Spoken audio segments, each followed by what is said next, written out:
Hi, welcome back guys. This is your friend, the What If guy, back with another fanfiction. This is the first part of What If Issei Inherited Goku's Power. Now before starting, please give this video a like and subscribe to the channel if you want more videos like this. Now let's get into the fanfic. Rossweiss stood at the podium and welcomed everyone to Rossweissville, thanking Rias Gremory and Sona Citri for their generous support. She explained that the town was dedicated to all who lived in or visited the Asgard countryside and that its modern facilities, from the 100-yen shop hall to the Great Academy of Magic, would bring the area closer to the rest of the world. Rias, president of the Occult Research Club, stood to Rossweiss' left and Sona, student council president, to her right. The town had been named to fulfill Rossweiss' wish. Before joining the Kuho Academy staff and the Occult Research Club, Rossweiss had served Odin and, after experiencing life in Japan, she dreamed of bringing that experience back home. During the club's search for Rossweiss' birthplace, they had found an abandoned village with many buildings in good condition, and with help from both the Gremory and Citri families they rehabilitated it. Rossweiss had planned most of the details, and the project had taken 6 months thanks to the efforts of the males from Rias and Sona's groups, including Issei, Kiba, Gasper, and Saji. After Rossweiss finished, Sona took the podium and described her contribution. Sona expressed pride in Rossweiss' work as a civics instructor at Kuho Academy, acknowledged her own partial contribution, and announced the opening of the Tactics Institute alongside Rossweiss' Great Academy of Magic. The institute would train devils, angels, and other mythical beings, Sona emphasized, and discrimination against beginners would be outlawed. She encouraged everyone to apply and assured them of the high quality of instruction. Rias then spoke about her pride in having Rossweiss in her peerage and about the resort she would open in Rossweissville. Rias announced the Gremory Gala, a full-service resort offering a casino, recreational facilities, lodging, and fine dining, and mentioned a limited series of events where visitors could meet members of her peerage. She invited everyone to visit the resort to relax and rejuvenate. The audience responded with applause and cheers, and many people hurried into the town as Rossweiss officially opened it. The 100-yen shop hall filled almost instantly as shoppers packed the aisles and shelves emptied quickly. Only members of the Occult Research Club and the Student Council remained behind. Issei had slept through the dedication. He had done much of the tedious labor during the construction and was exhausted. Asia wiped drool from his mouth and smiled at his sleeping pose, calling him spoiled. Kaneko offered to help restore his energy, and Ravel insisted that, as his manager, she would take responsibility for him. Akino and Kiba were blocked by fans who recognized them and wanted immediate photo opportunities at the Gremory Gala. Akino laughed that she was overwhelmed by her popularity and reassured the crowd that she would accept their requests. Saji, who had also done heavy construction work, stayed awake through the ceremony and handled the cleanup. Sona approached him and told him it was time to take down the decorations and put away the podium, and Saji immediately set to work. With the opening speeches finished, Rias invited the Occult Research Club to help staff the Gremory Gala and promote the resort. The club, known for its accomplishments against various factions, followed Rias into the venue. As they entered, the scent of new carpet and upholstery greeted them. They moved through a quiet entrance foyer decorated with benches, tables, and a large waterfall fountain in the center, ready to begin their duties. To the left of the foyer were the check-in and check-out desks. To the right was the service counter. Straight ahead, a long hall displayed directional signs guiding guests to different venues at the Gremory Gala. As Rias walked down the hall, Issei looked around in shock at how much money Rias and her family had invested in the resort. Following Rias's heritage, most of the resort was decorated in various shades of crimson. Issei marveled at how well the Gremory family understood the essence of high class. The Occult Research Club entered one of the conference rooms. The space was hung with red drapery and multiple chandeliers, and the walls held paintings celebrating the Gremory family's achievements, including depictions of the Great War. Rias had everyone take a seat while she stood at the podium to make her announcement. Rias explained that the resort was one of their crowning achievements alongside their hotel in Kyoto and Kuho Academy. Because the resort was built in a remote location and few people knew about it, Rias and Surzex would be working on-site to promote the venue during the grand opening PRD, while Surzex's group would handle traveling promotions. Rias added that they would showcase the resort's venues, entertainment, and activities and ensure smooth operation during the opening month. Rias then unsealed a box and continued the announcement, saying she had already assigned jobs and that everyone could tell their role by their uniform. She presented the uniforms, and the group took them and dressed. After everyone changed, they regrouped in the foyer to inspect each other's outfits. Rias wore a business suit and glasses and explained that she would handle administrative affairs to keep the resort running flawlessly. Issei noted that she was their president. Akino, Kiba, and Kaneko had flashy costumes for the photo booth, and Akino playfully invited Issei to stop by the booth after his work. Akino also wished him luck and suggested they take a photo together before they returned home. Issei was left flustered and could not form a proper response. Asia and Gasper were dressed in hotel uniforms as attendants who would perform room service. Issei complimented both of them, and Asia thanked him warmly. Zenobia and Irina wore slightly more stylish versions of the attendant uniforms to serve in the casino. Zenobia initially complained about the fit, and Irina explained that her wings made the uniform feel tight. Zenobia teased her about it and then adjusted to the new look. Ravel wore an administrative uniform similar to Rias and would assist with paperwork and staffing decisions.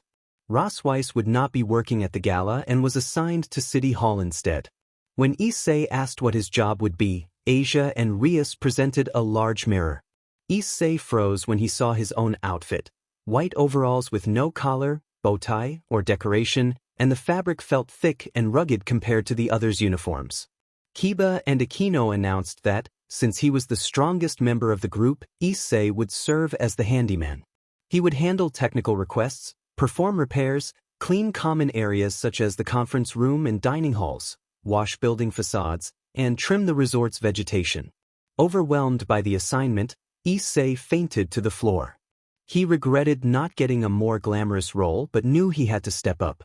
Rias acknowledged his concerns only briefly and then moved on to other duties. Work began. At the photo booth, Akino, Kiba, and Kaneko handled long lines of enthusiastic fans.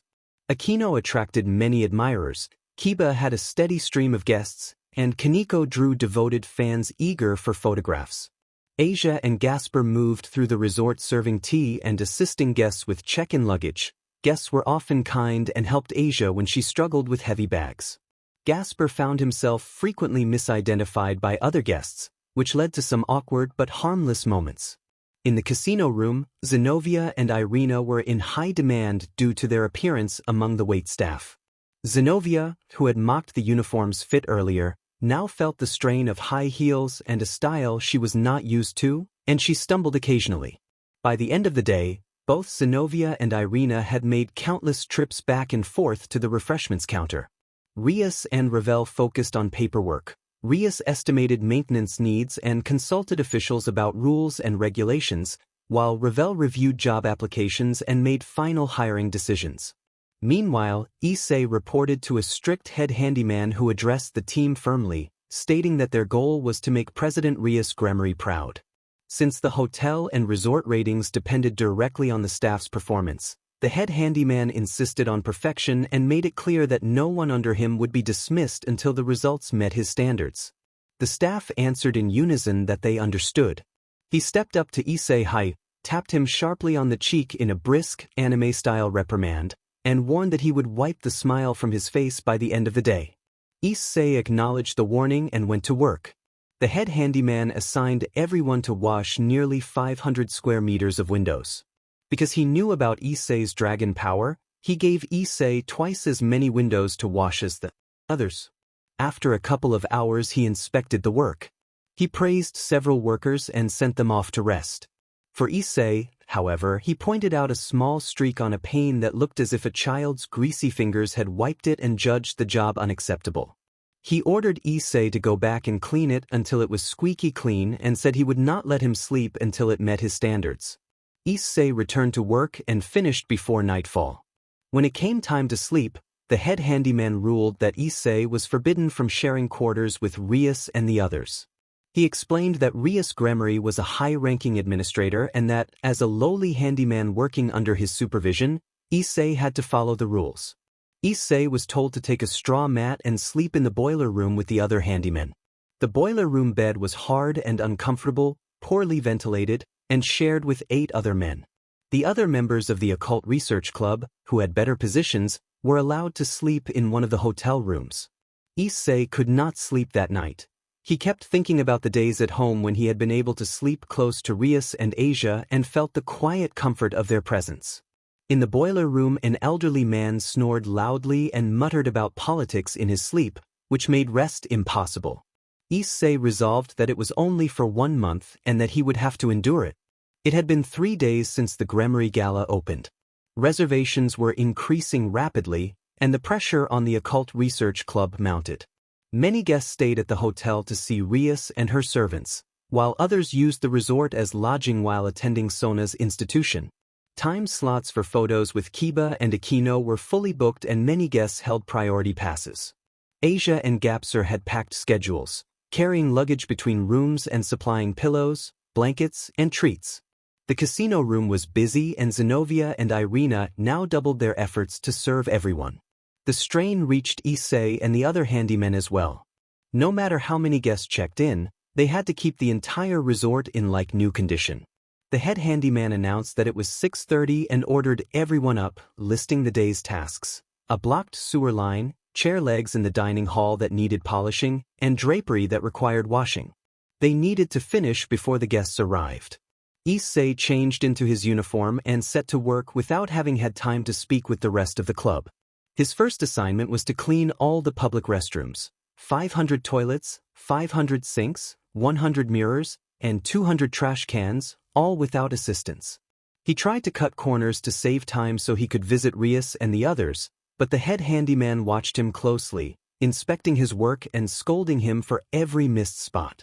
The head handyman pointed out a hairline crack in one divider and demanded that Issei replace the entire restroom divider. Protested and complied. When the new divider was in place, the head handyman criticized the color, the placement of the toilet roll holder, and the number of bolts used. Issei ended up reinstalling the divider 6 times, producing waste equivalent to several new dividers. Next, Issei was ordered to mow 10 acres of lawn with a manual reel mower. Without an engine, the mower was much harder to operate, but the head handyman insisted on it because it produced a cleaner cut for the resort's appearance. The head handyman offered no help and accompanied Issei, unleashing a barrage of insults. He criticized the lack of visible mowing stripes and the scattered grass clippings, declaring the exterior ruined and questioning how anyone could be expected to return after seeing the lawn. He delivered a sharp scolding and a light shove. After that, Issei had to clean every stove in every restaurant. They were greasy and required scrubbing with a scraper, disassembly for cleaning and resealing, reassembly, and ensuring the floors beneath them were flawless. The kitchen had to look unused. The head handyman accused Issei of leaving the appliances with the smell of soap and demanded he redo the work until it met his standards, telling him that other handymen could do a far better job. Despite the grueling workload, Issei saved a little time to seek out members of the Occult Research Club. He first found Asia exiting an elevator. He greeted her, and Asia responded warmly, asking how he had been. She mentioned she was in the middle of a request to help someone connect to the internet and had to leave immediately, and the elevator doors closed before Issei could share his frustrations. Issei then headed to the photo booth, but the line was at least 50 meters long and teetering toward chaos, with people cutting and jostling even those with priority passes. When he tried to push closer to see Akino, Kiba, or Kaneko, a hotel staff member stopped him and explained that the line was for guests only and that it would be inappropriate to disrupt their duties. The staff member added that the trio would not be going anywhere soon and that Issei could schedule a time later, then hurried off. He found Zenobia and Irina assisting an emergency at the poker tables. A guest had fainted after losing a large sum of money. Zenobia and Irina were rushing to get the man medical attention and said the paramedics were already on the way. Issei offered to help, but they asked him to wait and focus on other tasks and then hurried away. Finally, Issei approached Rias, who was walking the hall, taking notes and making observations. Rias noticed him immediately and commented on how the head handyman had treated him. Issei admitted there was a lot of work. Rias smiled and told him that she had noticed how much stronger he had become and that it was a delight to see him improving.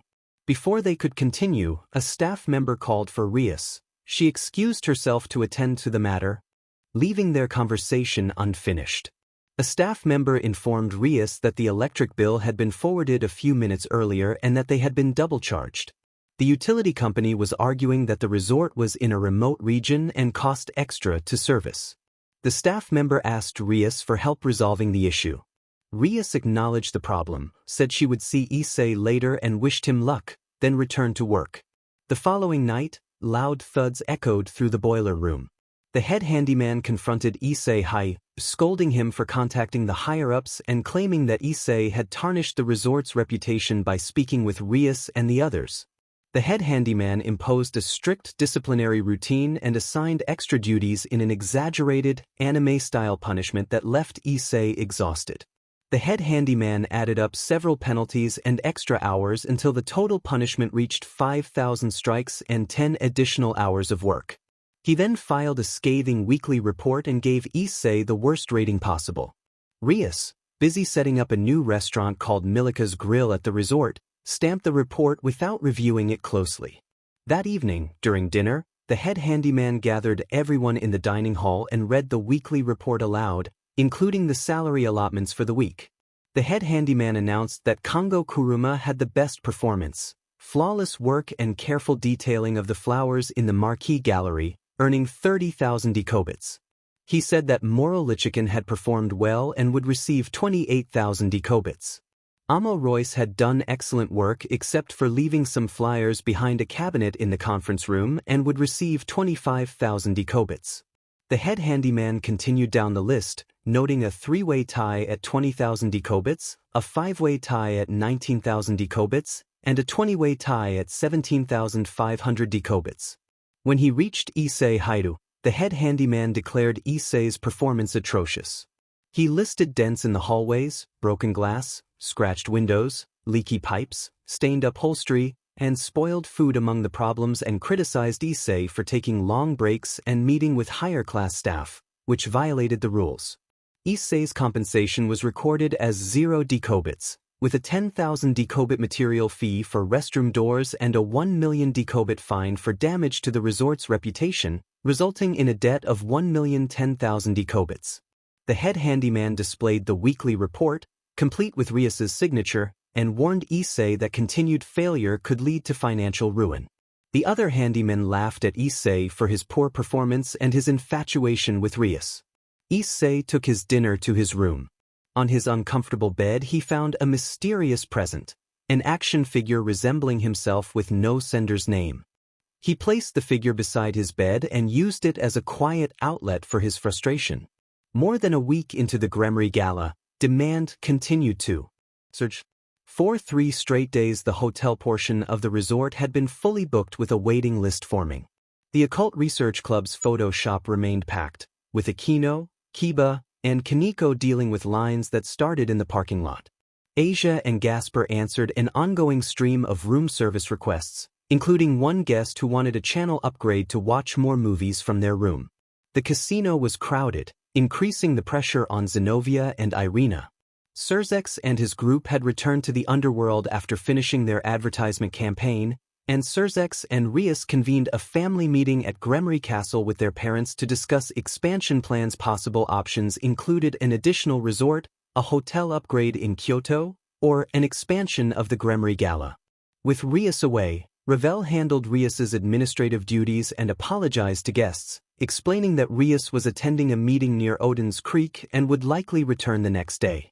Issei spent another difficult day at work, hoping to speak with Rias about the punitive weekly report and the debt. The head handyman continued to berate him. Issei tried repeatedly to reach the Occult Research Club members, but the crowds pushed him away.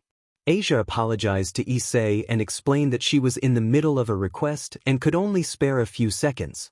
Frustrated and tired of the head handyman's harsh treatment, Issei skipped the remainder of his duties and decided to take his concerns to the student council. Like the Occult Research Club, the student council was helping out at the new Sekiryuutei Institute of Defense.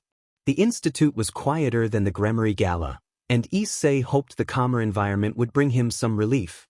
The first person he met there was Saji, who greeted him and asked how he was doing. Issei admitted he was not feeling great and explained that work had been miserable. His supervisor piled on excessive tasks, demanded unrealistic quality and speed, and reprimanded him instead of compensating him fairly. He pleaded for help. Saji apologized that he could not do much on his own and suggested that Rias might be able to intervene, but he explained that the student council president and vice president were away at a meeting with the accreditation board and could not be reached at the moment. Issei watched Saji interact with the rest of the council and thought about Kaisha's intelligence and political skill. He noted how the group had become popular through a combination of attractive members, a string of victories and media attention, and Kaisha's knack for covering weaknesses and increasing their standing. A member of the student council called out a request for supplies. Saji agreed to fetch markers for the science classrooms and to refill the copier in Lars room 351A, which needed paper for a batch of exam copies. Saji explained that, as the only male on the council, he could use an extra hand and offered Issei the chance to help. Accepted immediately, using the opportunity to avoid more disagreeable tasks from his usual supervisor. The head handyman then assigned him to replace some neon signs with large LED display panels to provide space for BGMI Gala advertisements.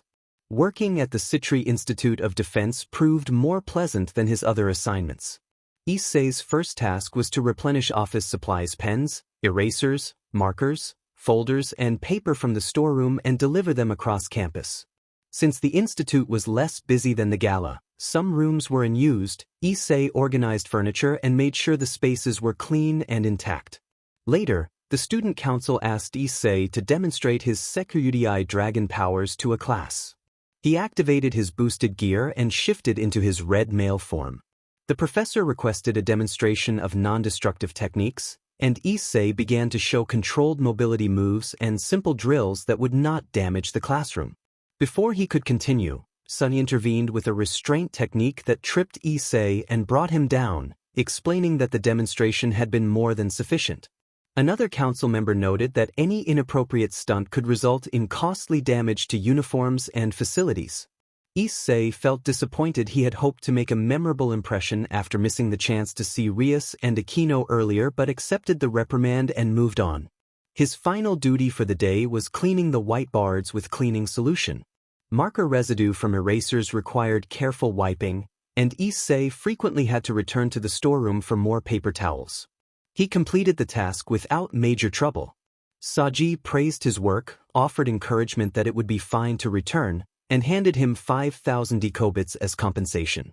Issei walked home to the BGMI Gala feeling relieved and thinking that this job had been much better than his usual assignments. He also worried about why Rias had authorized his manager to levy heavy fines instead of ensuring fair pay, and hoped she would explain when she returned from her meeting. Back at the gala, his supervisor confronted him for wandering off during work and accused him of prioritizing time with President Rias BGMI over his duties. The supervisor issued a harsh reprimand and increased the disciplinary penalty dramatically. Issei apologized and pleaded for leniency, but the supervisor doubled the penalty after suspecting another lie. Over the next week his debt escalated to 5 million dekobits while Rias remained away at a meeting with Sona and other young high-class devils. In the meeting, each high-class devil reported the performance of their servants and negotiated trade deals. Rias and Sona both rejected every offer. Life at the BGMI Gala grew harder. Issei's condition declined as he performed his duties more sloppily, sometimes skipping them entirely. He tried to meet other members of the Occult Research Club to discuss his concerns but could not get through. Asia and Gasper handled room service requests constantly. Aquino, Kiba, and Kaneko cut back on breaks because of the volume of photo requests. Zenobia and Irina took a second job performing staged sword tricks each afternoon, using painted wooden swords and no magical powers to keep their identities secret. With Rias away, Ravel had twice the workload. After another bad day, Issei went to sleep and tried to work through what had happened. He felt lonely and frustrated by the lack of closeness with the others. He missed spending time with his friends and wished things could return to how they were at home. He also wondered why Rias had built the resort, whether it was to fulfill Raswai's dream or to expand her family's influence, and why the head handyman had been hired despite his attitude toward Issei. He told himself he was overthinking and resolved to return to work at the president's place tomorrow. Something unexpected then happened. A disembodied voice called to Issei from the darkness, telling him not to worry and asserting that, like many high-class devils, Rias no longer cared for her servants the way she once had. The voice suggested that she had valued Issei mainly for his strength and that, having achieved her goals, she no longer needed him. Issei, confused, wondered where the voice came from and was told to go outside and follow a light. Reluctant but curious, Issei left the boiler room late at night after the head handyman had fallen asleep. He had manipulated his alarm clock, wore earmuffs and an eye patch to avoid detection, and believed these precautions would mask his departure. Outside, he found a blue spotlight shining into the sky and followed it. The light grew until it vanished, leaving him unsure whether he'd been tricked. Calling out produced no answer. He then realized he had been led to Raswaiseville's park, still under construction with a jungle gym being assembled and suburban developments nearby. As he searched, he came upon an old waterfall he remembered from his history lessons, a place rumored to grant wishes. The voice urged him to make a wish and promised to show him the way. Issei knelt and quietly wished for more time with the Occult Research Club and for fairer treatment from the handyman. In seconds, the blue light reappeared, emanating from the waterfall. The voice invited him to approach the light. Issei walked through the waterfall and found a hidden tunnel illuminated by the glow. He followed the passage until the light became overwhelming and then faded. When he emerged, he stood before another waterfall in a strange dimension. The sky shimmered with green auroras, but the surroundings resembled the park he had just left. Issei wondered if this place was one of the battlefields used for raiding games and marveled that the devils had fashioned a full arena before the city was completed. The voice urged him to continue along a green path, and he complied. As he walked, he felt as if he were returning to the Gremory Gala. At the end of the path, he found a resort that resembled the gala but felt more vibrant. Colorful gardens, a small pond with a stone path leading to an illuminated wooden bridge, and tall palm trees. Inside, the resort's palette expanded beyond crimson and red to include almond, pink, gold, and silver. Dark hardwood floors lent warmth, and most welcome to Issei, the crowds were absent. A large double door opened at the end of a hallway, and several people ushered him in. The room he entered looked like the conference space where Rias had first assigned jobs, only grander, more like a throne room. In front of the throne room were two thrones. One throne was empty while someone else occupied the other. Issei looked her over and noted her familiar features and long green hair, wondering if he was dreaming and whether this could be Rias.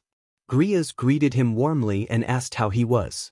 Issei, bewildered, asked if she was Rias and how her hair had turned green.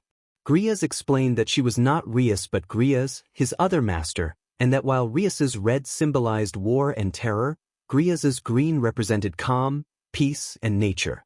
Issei struggled to accept it, thinking aloud that there could not be two Rises and wondering if this was a sister he had never known. Grias clarified that he was in an alternate, mirrored world where only the good sides of people appeared, which made the place peaceful and happy. Issei then remembered the mysterious voice from the boiler room and asked if that had been her. Grias confirmed that it had been and that it had been the only way she could communicate with him. When Issei asked why she had brought him here, Grias invited him to come closer. She reached out and offered him a warm, comforting embrace, and the memory of kinder times with Rias washed over him. The comfort made him smile for the first time in weeks. Grias explained that the darker side of Rias had taken over in his world, but that in this mirror realm only Rias's good qualities remained. She intended to offer him the kindness and reassurance he had been missing. Issei felt comforted by her words and presence. Grias then led him through a door into a large dining hall filled with food. Issei was astonished by the spread and by how the mirrored counterparts of the staff greeted him cheerfully, each offering a dish. The head counterpart presented Issei's favorite meal and called him master, explaining that it was prepared with care. Issei ate a little but, still tired, said he wanted to sleep. Grias guided him toward a bedroom she had prepared. The path to the room felt familiar, bringing Issei back to memories of the route to the boiler room at the Gremory Gala. Grias encouraged him to open the door, assuring him that this room was far more comfortable than the boiler room he had left. Inside, the room was richly furnished with thick carpeting, wood paneling, portraits, and an entertainment center stocked with it. Selection of movies. The bed was large and inviting. A woman who resembled Akino appeared, her hair a soft pink. She greeted Issei with a playful tone and explained that, in this mirror world, she embodied Akino's kinder side rather than the sadness and gloom that had taken hold of the original. Grias added that this counterpart was simply the positive aspect of Akino and posed no harm. The pink-haired Akino invited Issei to sit closer. Issei asked if he could meet the others, naming Asia, Kaneko, Zenobia, and Irina. They advised him not to push himself and suggested he rest first. Issei asked if Grias could stay nearby while he slept. Grias agreed and, along with the pink-haired Akino, remained in the room to keep watch and offer companionship. They wished him a good night, and Issei fell asleep with a calmness he had not felt in weeks. The following morning, Issei awoke back in the boiler room. Surrounded by unsightly pipes and wires, he braced for another unpleasant day. The head handyman burst into the room and angrily addressed him for leaving the door unlocked. The handyman warned that an unlocked door could lead to vandalism and harm the resort's reputation, and he threatened to add a substantial penalty to Issei's debt. He produced a set of earmuffs and accused Issei of tampering, saying that other workers had seen what he had done. Embarrassed and frustrated, Issei listened as the handyman continued to scold him. The reprimand culminated in an over-the-top, anime-style public punishment meant to teach him a lesson without injury. After the punishment, Issei went to breakfast and tried to tell the others about the mirror world, but his story was met with laughter and disbelief. The workers then asked how old he was. The other workers laughed at Issei when he claimed the waterfall hid a secret dimension. They mocked him for talking like a child and asked if he had seen fairies, unicorns, or dragons. Issei insisted he had been inside and offered to show them the entrance. Issei led the handymen to the park and searched for the waterfall. When he found it, he noticed it seemed smaller than the night before and the rocky wall behind it was fully exposed and solid.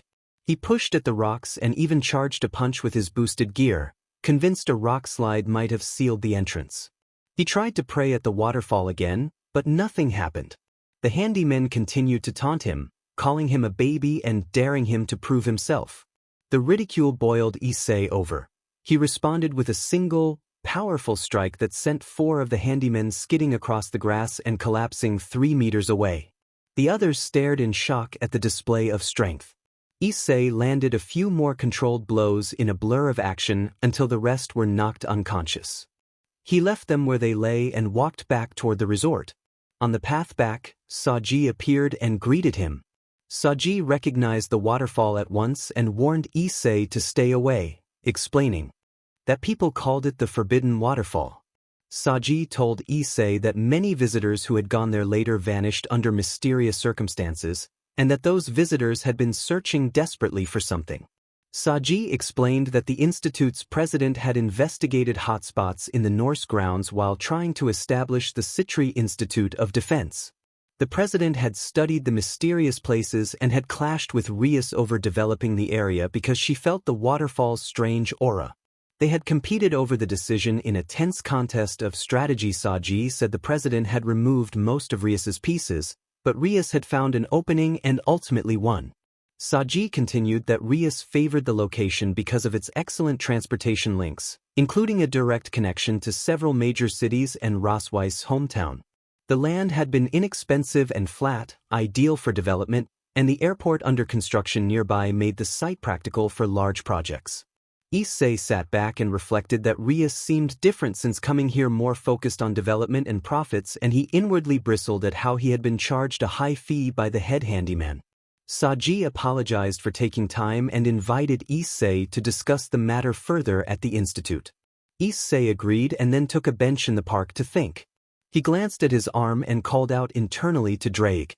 Drake woke and warned Issei to be careful, saying he had felt strange vibrations in the other world and that the local people might not be what they seemed. Issei asked if Drake had felt it too, and Drake confirmed he had. He advised Issei to return to work and added that he would always back Issei if the head handyman and his crew mistreated him again. Issei went back to the institute to proctor exams. With many classes administering tests, he, Saji, and the rest of the student council spent the day supervising. The questions matched material from the engagement ritual and the middle-class promotion exam, so the test proved manageable for him. After classes were dismissed, Tsubasa, the vice president, arrived to summon Issei. Issei followed Tsubasa to the administration office and was greeted by Sona. Sona thanked him for his help around the institute and noted that, unlike Rias's gala, the Citri Institute required highly qualified staff because most positions involved teaching, demonstrations, and research. She said she did not mind having a middle-class devil like him assisting them.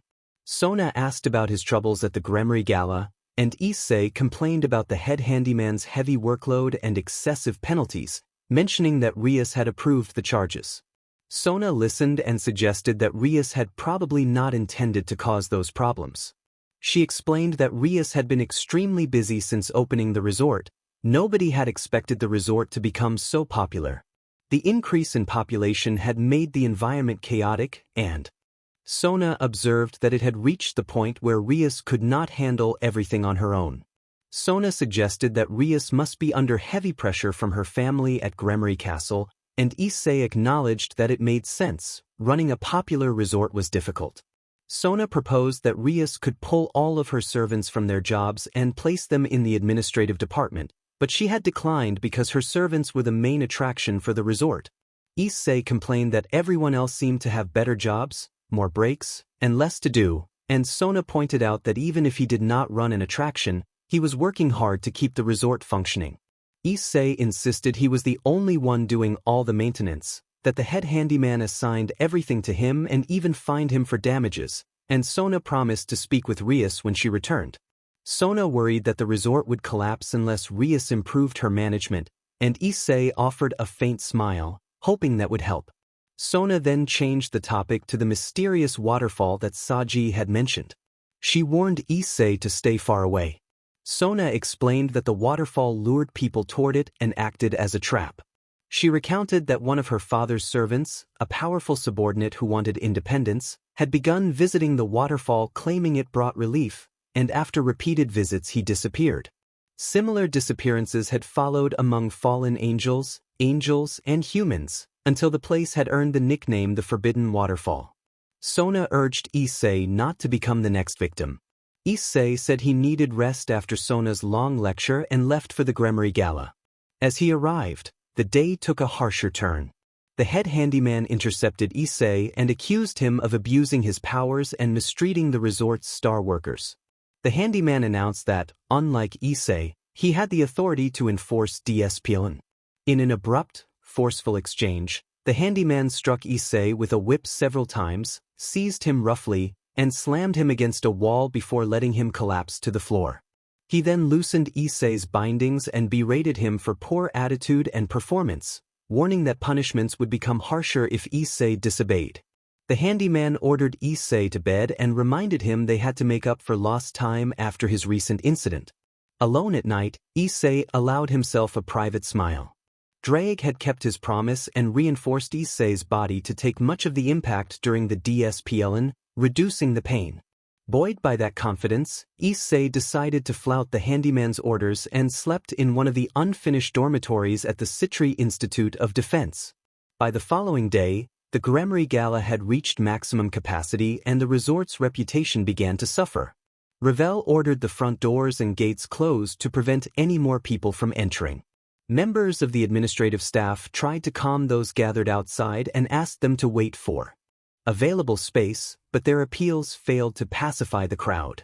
Tensions rose as people outside asserted a variety of claims. Some insisted they held priority passes connected to specific attendants, others demanded access to family members already inside, several complained about long waits and requested immediate accommodation, and some pleaded that they were late for scheduled performances. With no one inside willing to leave, those waiting grew restless in the heat and from long PRDS of standing. A few frustrated individuals broke rules and forced their way in, damaging the scenery and creating an improvised second entrance. Rossweiss attempted to help by calling in the police, but the increased security only intensified the crowd's anger. The reservation staff faced their own cascade of problems. With a long waiting list, management had limited stays to one night, and many guests found ways to circumvent the rule. Some used multiple names to book the same room repeatedly, others bribed staff to extend their stays, and some simply refused to check out on time. The staff responded with large fines, which many guests were willing to pay, while others exploited loopholes to secure bookings lasting up to a month. Room service grappled with mounting complaints because a large majority of guests specifically requested Asia and Gasper to serve them. Asia and Gasper were taking more breaks to recover their stamina, and when room service sent replacements, those guests often refused the alternative attendance or refused to open the door. The result was waves of complaints about delayed service and perceived drops in quality. The photography booth staffed by Akino, Kiba, and Kaneko also struggled. All three were growing tired of their costumes and repetitive duties, appearing lifeless in photos and taking increasingly frequent breaks to pursue their own interests. Overall, the resort creaked under the strain of too many guests and too few sustainable systems. Managers scrambled to contain the situation while attendants and staff pushed themselves to keep the gala running. Kiba wanted to practice his sword techniques, Akino wanted to work on her magic, and Kaneko wanted to train her combat techniques. Several guests behaved inappropriately during a photo session, which made Akino and Kaneko uncomfortable. They left the situation upset. Kiba repeatedly declined romantic proposals and requests, which left some of the women disappointed and in tears. Various guests approached the staff with invitations and favors. One man gave Akino a business card and asked her to contact him. Akino explained she was already in a relationship. Others invited Kiba to join a lunch or asked Kaneko to meet a group of friends. The trio politely declined, keeping their focus on work and training. Zenobia and Irina were also facing problems at the casino. The venue was packed with gamblers, increasing drink requests and straining the waitstaff. There were more unruly or fainting patrons who damaged parts of the facility. A large brawl had broken out a few days earlier, and Zenobia and Irina had to step in and use their powers to break it up in a dramatic, non-graphic, anime-style way. The sword show Zenobia and Irina put on for guests was becoming a burden. What began as a fun performance had been repeated dozens of times a day. When either of them was too tired to perform, cancellations led to frustrated rebookings and annoyed guests. All of these problems combined to overload the maintenance team, who struggled to keep the resort presentable. Carpets were littered with footprints, drapery was torn, furniture was chipped and dented, and the gardens were a mess with scuff marks on walls and windows. The plumbing clogged frequently and a boiler had been shut down from overheating.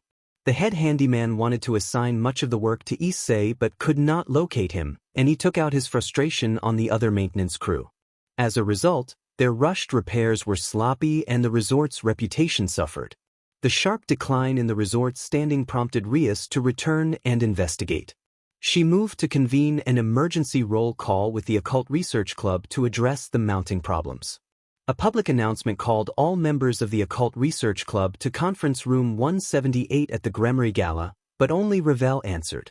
The others had lost track of their schedule, so Rias personally gathered the group and summoned the head handyman, who was responsible for overseeing Issei.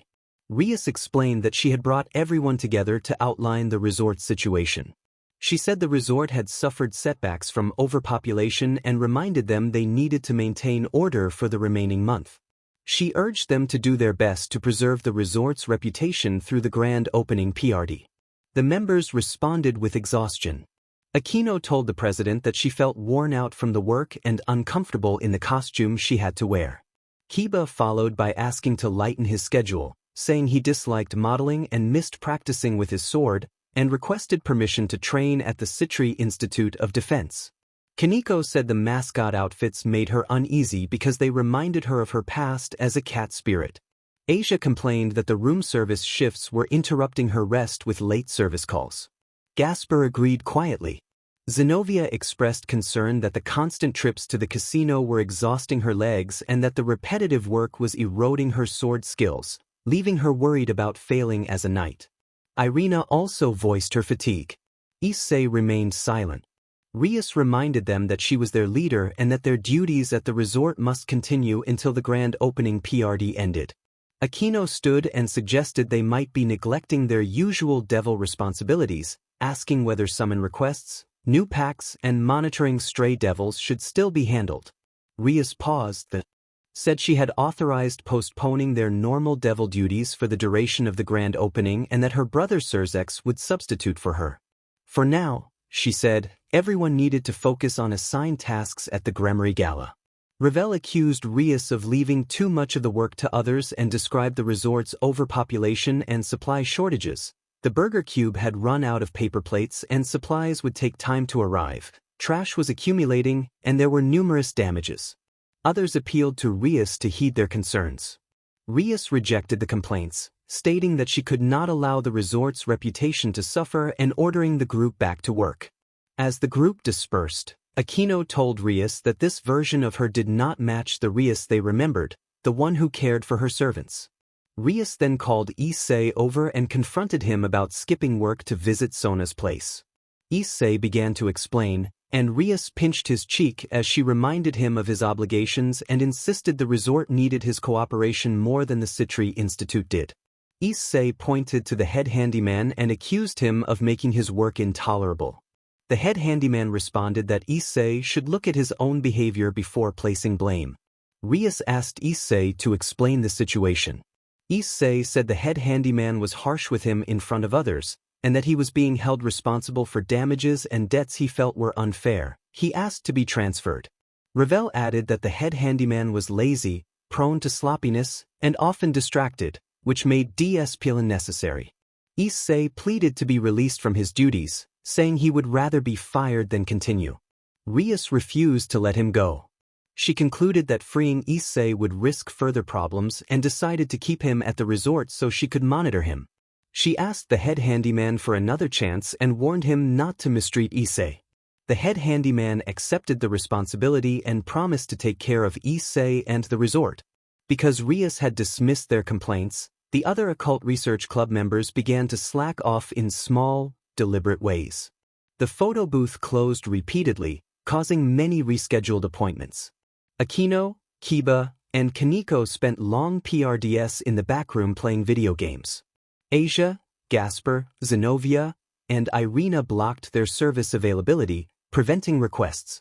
In the laundry room, Irina attempted to calm the others by reading verses and praying, unaware that their prayers had a particular effect on devils. Ravel called in sick and instead assisted Rosweiss at City Hall. Without the club's full efforts, the Gremory Gala's condition worsened, and Rias arrived at her office to find 20 crates full of complaints.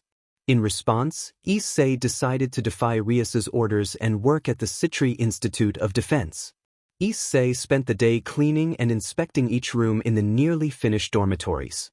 He checked the paint and sealant for any imperfections, tested the network connections and power outlets in every room, and verified that sinks, toilets, and showers were working and not leaking. Sona had added these dormitories to relieve the overpopulation problem at the Gremory Gala so students would no longer need to stay at the gala to attend classes. When Issei finished for the day, Sona praised his work and rewarded him with 1 million decobits. Sona explained that now that the dormitories were open, congestion at the Gremory Gala should ease and the reservations department would have fewer people to handle since students could use the new dormitories instead. Issei asked what he should do the next day. Sona changed her tone and told him that, unfortunately, this would be his last day there. She had argued with Rias over allowing him to work at the institute, and because Rias was his master, Sona felt compelled to honor her request and release him. Sona showed him a newspaper article she said explained why Rias had been acting strangely. The article described how overcrowding at the Gremory Gala had led to a chaotic incident. The resort had reportedly exceeded capacity, gates and entrance doors had been locked, and many guests with valid passes were denied entry. Frustrated guests tried to force their way, law enforcement was called, and several officers and staff were later facing charges related to excessive force and misconduct. The Gremory Gala officials had not commented. Issei thought that this must be why Rias had been distant. Sona urged him to help his master. She did not seem worried about losing his assistance because Saji had been slacking and she intended to get him back to work. Issei voiced his doubts about whether Rias cared about him, and Sona reassured him that Rias did care even if she did not show it openly. Sona added that Rias was planning a grand opening party the following week now that the grand opening month was almost over, and she would be interested to hear about his experiences. Sona offered him a place to sleep at the institute if he wanted it. That night in the boiler room, the head handyman restrained Issei to a large pipe and struck him several times while berating him. The handyman accused Issei of disregarding an important rule and said that Issei's absence during the resort's busiest and most chaotic day had left them understaffed. He described the overcrowded entrance, furious guests, and the amount of cleanup and repairs the staff had to handle to protect the resort's image, and he blamed Issei for the drop in reputation that landed the resort in the newspaper. He warned that Rias would be preparing a harsh punishment for him to be carried out at the party. Issei pleaded for help and protested that the situation had not been intentional and that he planned to explain everything to Rias at the party. He tried to break free and struggled against his restraints, managing to loosen them a little, but the handyman remained unmoved. The handyman declared he was tired of disciplining Issei and, in a harsh tone, threatened to hand him over to a dangerous creature so Issei would be removed from the problem entirely. The handyman closed with a final admonition and left him alone. Back on the narrow bed in the boiler room, Issei thought about his options. He realized that continuing to work at the Citri Institute of Defense would strain relations between Rias and Sona, and he needed a way to escape the handyman's threats. He considered using the boosted gear against the handyman, but the dragon spirit within the gear, Drake, spoke to warn him that using that power would not solve the deeper problem. Drake said that even if Issei defeated the handyman, others would still resent him for the resort's troubles and that violence would only make things worse. Drake reminded Issei that there were people dedicated to restoring the resort's reputation and suggested a more cautious approach, but he also reassured Issei that, as promised, he would protect him and do what he could to prevent the worst from happening. As Issei wrestled with his thoughts, another voice reached him, urging him to return to the waterfall. Issei recalled that Sona and Saji had warned him to stay away from the forbidden waterfall, and he hesitated. The voice insisted the waterfall was not dangerous and argued that the way to understand it was to experience it firsthand, inviting Issei to come. A short, uncertain silence followed as Issei weighed the warning from his friends against the new invitation. An unseen voice told Issei that it would be waiting, then faded away. Issei headed to the waterfall. Unlike the previous morning, the tunnel had reappeared, its blue light spilling outward. The waterfall had also returned to its former size, crashing loudly. Issei thought there was a hidden tunnel as he walked through it. In the other world, he made his way to the resort and searched for Grias. Grias was conducting a choir of 7 in the throne room. Grias welcomed him, saying his timing was perfect and that she was glad he had arrived. Issei asked what was happening. Grias explained she was working on a welcome song and invited him to listen to what they had so far.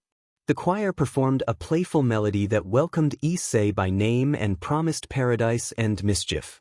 They finished to polite applause, and Issei relaxed, smiling as his fear of the strange new world eased. He requested an encore, but Grias said they had no more songs and led him to a nearby table where his dinner had been prepared. Grias hoped he would enjoy the entree and teased that his previous head handyman had been hopeless at cooking, overcooking dishes and leaving a mess. Issei remembered the worst dinner he had experienced before he left the regular world: mashed beans and burned pots because the head handyman could not operate the stove. He had only managed a quick mop and thrown the ruined cookware away. Issei declared the meal delicious and wished he could have 5 servings, then ate quickly. As he asked about dessert, Grias sat across from him and introduced the other members of the choir, explaining that they had wanted him to meet the rest of the group. The newcomers greeted Issei warmly. Grias first introduced Orangelo, whom Issei had already met. Orangelo welcomed him and said she was prepared to help with any requests. Issei found himself at a loss for words in response to Orangello's kindness. Grias then presented Chiniko, a Kaneko-like young woman with blonde hair and ears who enjoyed playing video games. Chiniko seemed friendly and eager to meet Issei and approached him with playful, cat-like affection. Issei thought the idea of spending time playing dating sims together sounded fun and a little strange, and he felt relieved that he no longer had to worry about getting pinched or slapped. Grias gently told Chiniko to give them a moment and continued her introductions. She next brought out Fiba, who resembled a less serious Kiba and knew hundreds of sword techniques that she was willing to share. After Fiba came Eurasia, an angelic figure with blue hair who promised to protect Issei wherever he went and who, Grias explained, could read scripture without causing harm to beings like him. Eurasia demonstrated by reading one verse from the Psalms without difficulty. Issei asked how she had managed that. Eurasia explained that, in addition to Twilight healing, she possessed the power of neutralization, which could reduce the negative side effects that afflicted angels, fallen angels, and devils. She said she could use that power to minimize the harmful effects of light on a devil like Issei, effectively masking his weaknesses. Issei found the ability impressive. Grias then introduced Renova, a purple-haired warrior who could wield 2 Megadurandal blades infused with platinum, a metal that glowed intensely like a beam. Renova offered to let Issei have one of the blades if he agreed to be her training partner. Issei hesitated privately at the proposition. Next, Grias presented Mina, the group's only angel, whose large wings allowed her to fly quickly and to use them defensively as shields. Mina promised that someday she could teach Issei to fly better and improve his speed. Issei smiled, thinking of the devil wings he had inherited after being reincarnated. Mina was enthusiastic about training until he could fly faster than light. Finally, Grias introduced Capsur, who resembled Gasper. Capsur was not afraid of garlic and enjoyed playing hide-and-seek with boxes. Capsur suggested they should play sometime, and Issei found the idea a little awkward, remembering that Gasper had graduated from hiding in boxes not long ago. Issei also noted that Capsur still needed to work on garlic immunity. Grias said there was no one else left to introduce and proposed they continue the welcome ceremony. Issei asked what would happen next, reminding her that he had already eaten and met everyone. Grias led them toward the Amusemidrome, a glass-domed water park in the resort's west wing so large it nearly matched the guest room complex. Grias had originally wanted to build the dome for the resort, but the project had been postponed while she dealt with other problems. As the others headed to the dome and changed into swimsuits, Issei paused.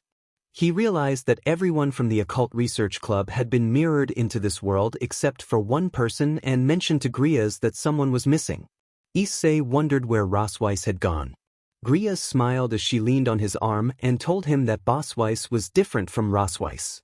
Grias explained that Bossweiss did not rule through enforcement like a police force but by inventing fascinating ideas that made people forget darker thoughts and enjoy new wonders.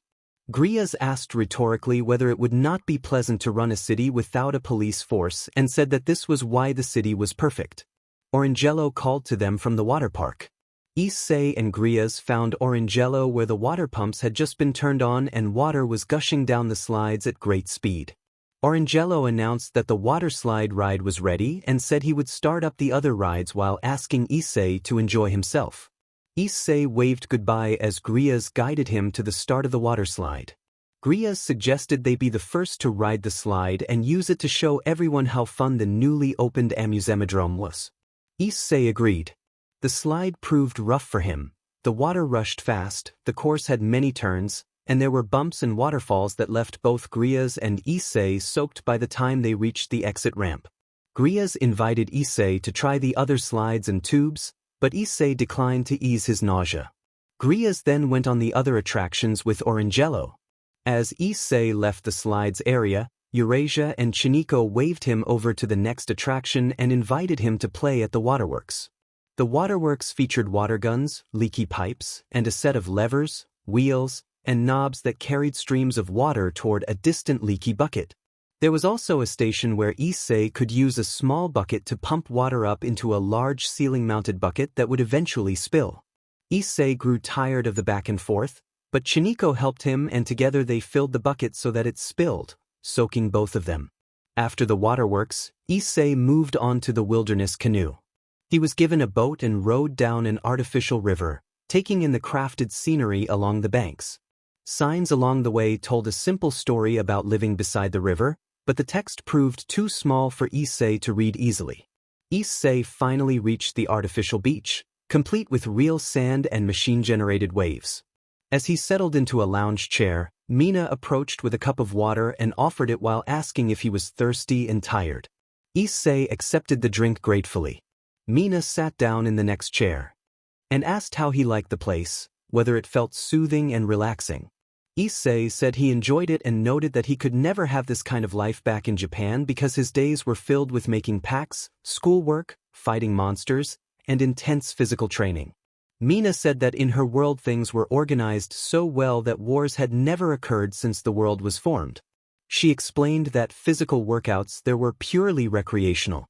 When Issei questioned how they handled fights, Mina acknowledged that occasional disputes happened but were usually resolved quickly and without lasting consequences. She argued that fighting rarely brought any long-term gain. After that, Mina left to try another ride. Issei told Draig about Mina's words and listened as Draig expressed unease. Draig warned that he sensed something off about Mina's manner and that he felt a vague danger within that world. He urged Issei to consider returning to the real world. Issei admitted that being in the resort felt better and that he could not leave immediately. Draig said he would respect Issei's decision and would remain at his side. After a full day at the water park, it was time to sleep. Issei mulled over Draig's warning while noticing how differently the resort operated compared with the Gremory Gala. He wondered how Gria's servants managed to have fun while others at the gala struggled under heavy workloads. He observed that the resort had fewer visitors and reservations but still needed to serve guests somehow. As Gria's put him to bed, Issei asked how they kept the resort clean without manual handymen. Gria's explained that robots handled most of the work and invited him to look. Issei watched as a worker discovered a broken window pane, entered a few numbers on a remote keypad, and summoned a repair robot. The small machine scanned the window, removed the broken pane, installed a new one, cleaned the carpet around the area, and carried away the broken glass. Issei marveled that the technology surpassed anything in his world. Gria said she preferred to leave grunt work to robots so her staff would not tire and complain, preserving the resort's reputation. She reassured him that he did not need to worry. Gria's told Issei that her servants always received the royal treatment and should not be made to overwork. Issei wished that Rias were the same. Gria's wished him pleasant dreams and said she had more activities planned for him the next day. Issei went to sleep wondering why Gria's did not want her servants to work. When Issei woke, he found himself back in the boiler room. The head handyman stormed into the room and delivered a blunt speech about the resort's dire condition, urging everyone to triple their efforts to avoid bankruptcy and to restore the place to its former glory.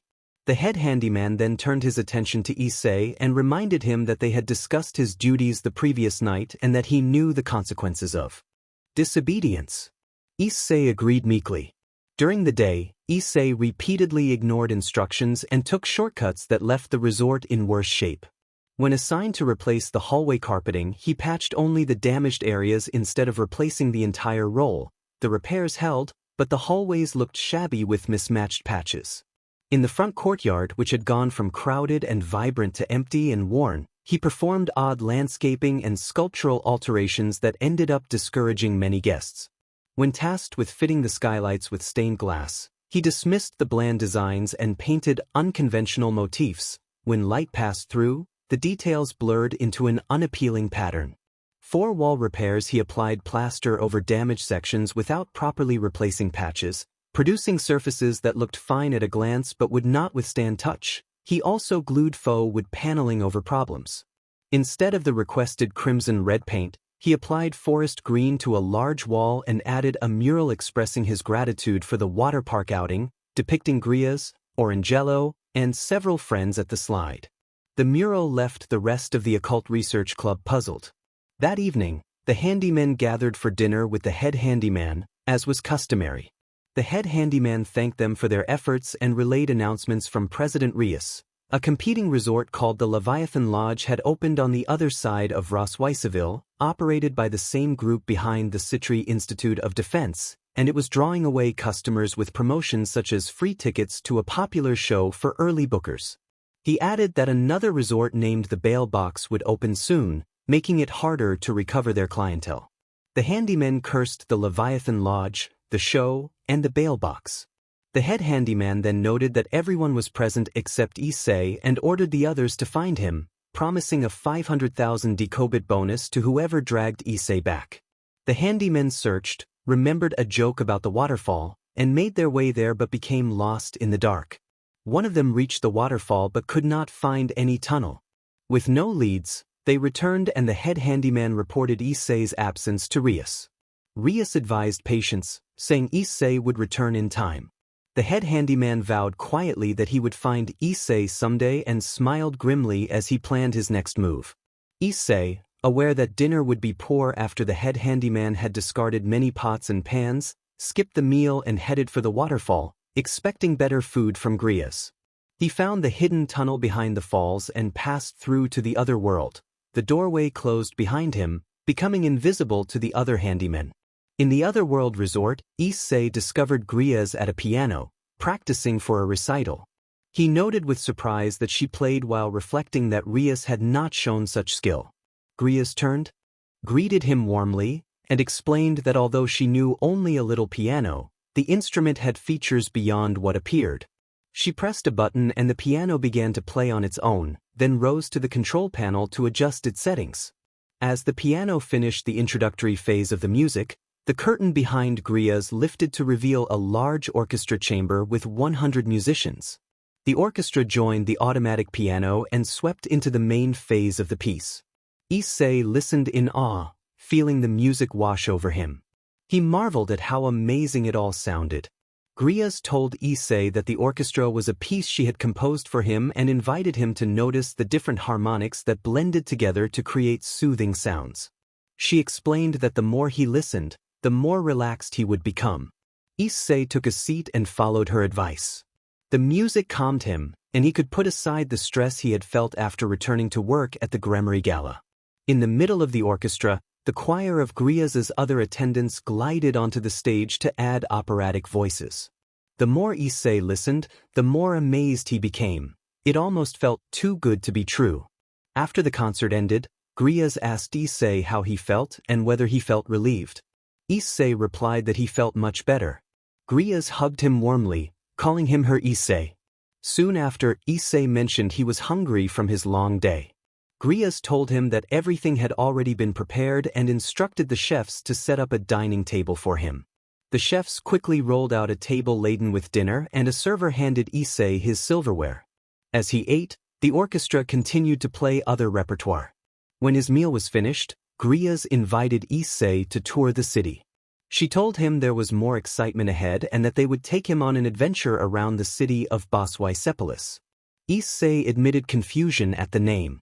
Grias explained that she had chosen the name to honor Boswais and clarified that she preferred the suffix polis to suggest a large, developed city with lots of interaction, unlike a quiet, underdeveloped ville.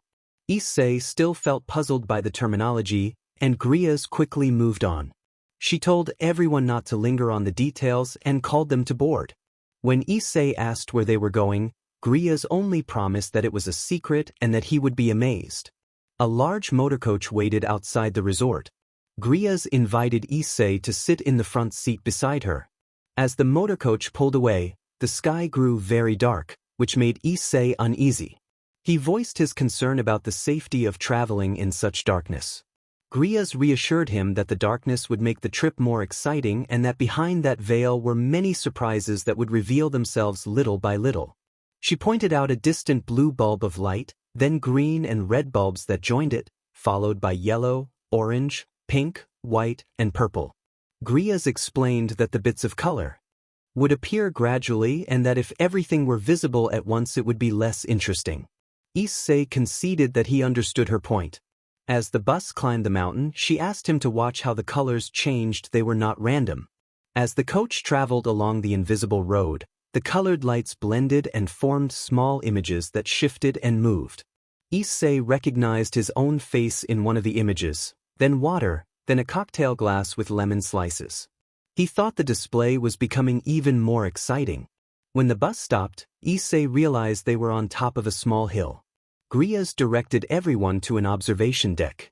As Issei approached, the final sets of lights lit up and the deck, benches, and nearby fountains illuminated. Grias asked him how the scenery looked from there and pointed to the field of images. Issei leaned over and took in the full picture. The small images had been part of a much larger interactive display that matched the mural he had painted on the walls of the Gremory Gala. Unlike the mural, this version moved. Water flowed, the cocktail glass sloshed, and animated figures waved, while banners fluttered along the borders. He could hardly find words to express his excitement. Grias explained that they had enjoyed his mural and used the light installation to create their own version. She said the lights offered more flexibility than stained glass or painted murals and demonstrated how the display could change. The picture shifted. While the banners continued to move, the scene transformed into a depiction of Grias and her attendants surrounding Issei with smiles, resembling the photo he had taken with them after the opening choir. Grias remarked that although the attendants left the grunt work to robots, they used their extra time to show appreciation for others, which helped ensure peace. Issei reflected that he had misjudged them. They did work, but in a different way than he did. Grias smiled and asked if he wanted to see more. When Issei expressed surprise at more surprises being available, Grias produced a small helicopter from a nearby storage shed and revealed that they would fly around to see more of the place. Issei pointed out that the helicopter only had 2 seats and wondered how everyone would fit. Grias dismissed the concern and made it clear that it was meant to be just her and Issei for this portion of the tour. One of the attendants explained that Grias wanted some personal time with him, and Issei agreed. He was escorted to the passenger seat. As the helicopter rose into the air, Issei wondered what Grias intended to show him alone. Grias piloted the helicopter toward the dark areas beyond the interactive picture. Gradually, the surrounding landscape began to light up. Issei watched rivers appear with fish jumping, then forests where trees shifted and birds chirped. He noticed large bushes and many different species of flowers blooming. One of his companions explained that they took pride in their work and that when motivation came from appreciation they always performed their best. The companion added that when people were forced to serve others they usually did the bare minimum, which led to dissatisfaction. Issei agreed. When he worked under the head handyman or Rias, his task had always been to make the customers or his bosses happy. It was never for himself. He suspected that Aquino, Asia, and the others might be feeling the same hurt after that meeting. After Grias returned to the observation deck in her small helicopter, evening fell in the other world for Issei as well. He was ready for bed and wished he could stay longer, but he was too tired for another adventure. As he lay down in his bedroom, Grias reminded him that there was always a tomorrow and that they would have another great adventure soon. Issei went to sleep. Issei woke in the boiler room and found Rias standing over him, insisting that he come to her office to discuss the work he had done yesterday. Rias spoke with clear anger, saying she needed to address the inappropriate decorations he had made, and Issei agreed reluctantly and headed to her office. The office was packed with 100 crates full of complaints, leaving barely any room. Rias and Issei ended up sitting on top of the crates while the desk remained buried beneath them. Rias explained that the resort was family-friendly and that the way Issei had depicted some things yesterday had been unacceptable. She asked him to be more careful with his designs and choices in the future, and Issei answered awkwardly. Rias added that she was disappointed with the mural he had painted. Issei tried to point out the positives, explaining that he had mixed colors well and made the figures look lifelike. Rias pointed out several problems. For one, he had painted her hair green, and she stressed the importance of her crimson red hair as a symbol of the Gremory bloodline. To change that color felt disrespectful to their family traditions. Issei fumbled an explanation about experimenting with new color mixes and mentioned that others in the mural had been recolored as well. Rias declared that the piece was a serious embarrassment and announced that he would face disciplinary measures. A long list of extra duties and chores around the resort until the matter was resolved. She added that, because he had been helping elsewhere, 2 competitive resorts had opened or were opening soon, putting serious financial pressure on their own establishment. Rias urged everyone to pull together to save the resort. Issei bristled and pushed back, saying it always seemed to be about the resort and money rather than him. He accused management of allowing the head handyman to boss him around and asked why his concerns were never discussed the way they had been in Japan. Rias paused and explained that she wanted the resort to succeed. It was the first time she had run a business on her own and she felt a responsibility to make her family proud after the investment they had made. The resort needed everyone's help. Issei then addressed her as Bucho, a formality that surprised Rias. He argued that people performed better when appreciated, not merely ordered, and Rias answered that if they all worked hard together, the resort would improve, earn good reviews, and attract returning guests. Issei stormed out, declaring he did not want to work under those conditions anymore. Rias tried to stop him and tripped over the crates as she moved after him. A knock sounded at the door and Ravel entered, carrying more crates of complaints. She told Rias that 3 crates had arrived from the Millicast grill with complaints about meat quality, late service, overcooked dishes, missing steak sauce, and a dirty table. Rias directed Ravel to place them in the staff conference room 2 doors down. Another staff member handed Ravel an additional crate with complaints from Stop and Pop Refreshments about running out of ice and some customers receiving flat soda. Ravel placed that crate in the conference room as well. As Issei looked around the resort, he saw torn carpet, dented walls, and flickering light fixtures. The head handyman blamed Issei's recent absence for the backlog of repairs, saying the other handymen could not manage the damage without him. Issei chose not to help with the repairs at that moment and decided to visit the 2 nearby resorts Rias had mentioned. The first competitor was the Leviathan Lodge, owned by Seraphal Leviathan, Sona's sister and one of the Satans of the underworld. The interior was awash in different shades of pink and featured magical girl Milky, themed decorations with Seraphal staging a daily live-action show. In the performances she pretended to use magical powers to defeat evil monsters and invited young fans to participate. At the end she handed out autograph photos in cosplay. The second competitor was the Bale Box, owned by Serorg Bale of the powerful Bale clan. Although parts of the resort were still under construction, the hotel portion operated with meticulous professionalism. Towels were perfectly folded, soaps neatly arranged, baggage was delivered promptly, and staff and handymen practiced meditation to keep focused. Issei was impressed. Even without all the extra facilities, the Bale Box could easily earn 5 stars. After another day passed, Issei headed back to the waterfall, hoping to meet Grias. As he approached the newly constructed park before the waterfall, a large monster crept up behind him and lunged. Issei shielded himself by transforming into his scale male mode. He unleashed his illegal move Trident attack and fired 2 rockets in bishop mode, forcing the creature to collapse unconscious. As he tried to escape, more monsters appeared. From atop the newly built deck, the head handyman announced through his megaphone that Issei could not run and that he had warned him about skipping work. He had sensed where Issei hid and demanded that he surrender. Issei taunted the head handyman, daring him to try to stop him. One monster grabbed Issei and tried to take him, but Issei freed himself. Another monster seized him, and others closed in, attempting to tear him apart. Sensing an opening, Issei shifted into his rook mode, broke free from the monster's grip, and lifted it by one leg until it fell flat. He lured the rest of the creatures together, then switched into night mode and dashed toward the waterfall. The monsters collided and were knocked out. The head handyman glared at the fainted beasts and vowed that Issei would pay. In the otherworld resort, Issei found a note on the throne room table. The note informed him that Grias was busy setting up the theater at Rockview Palace and asked him to meet her there. Issei scanned the maps and directory signs but could not locate Rockview Palace until a passerby approached and identified him. The passerby said that Master Grias had been speaking about him and that she was at the end of the East Wing. Issei thanked the helper and hurried to the East Wing. He stood before 2 large wooden doors, opened one, and stepped into a dark room. As the door closed behind him, a spotlight illuminated the stage. Orangelo announced that the audience would enjoy a live-action retelling of Sekiryuutei Dragon, and the crowd applauded as the show began. Tonight's episode was titled I Discovered a New Key. The curtain rose to reveal an actor portraying Issei Gremory, painting the scenery.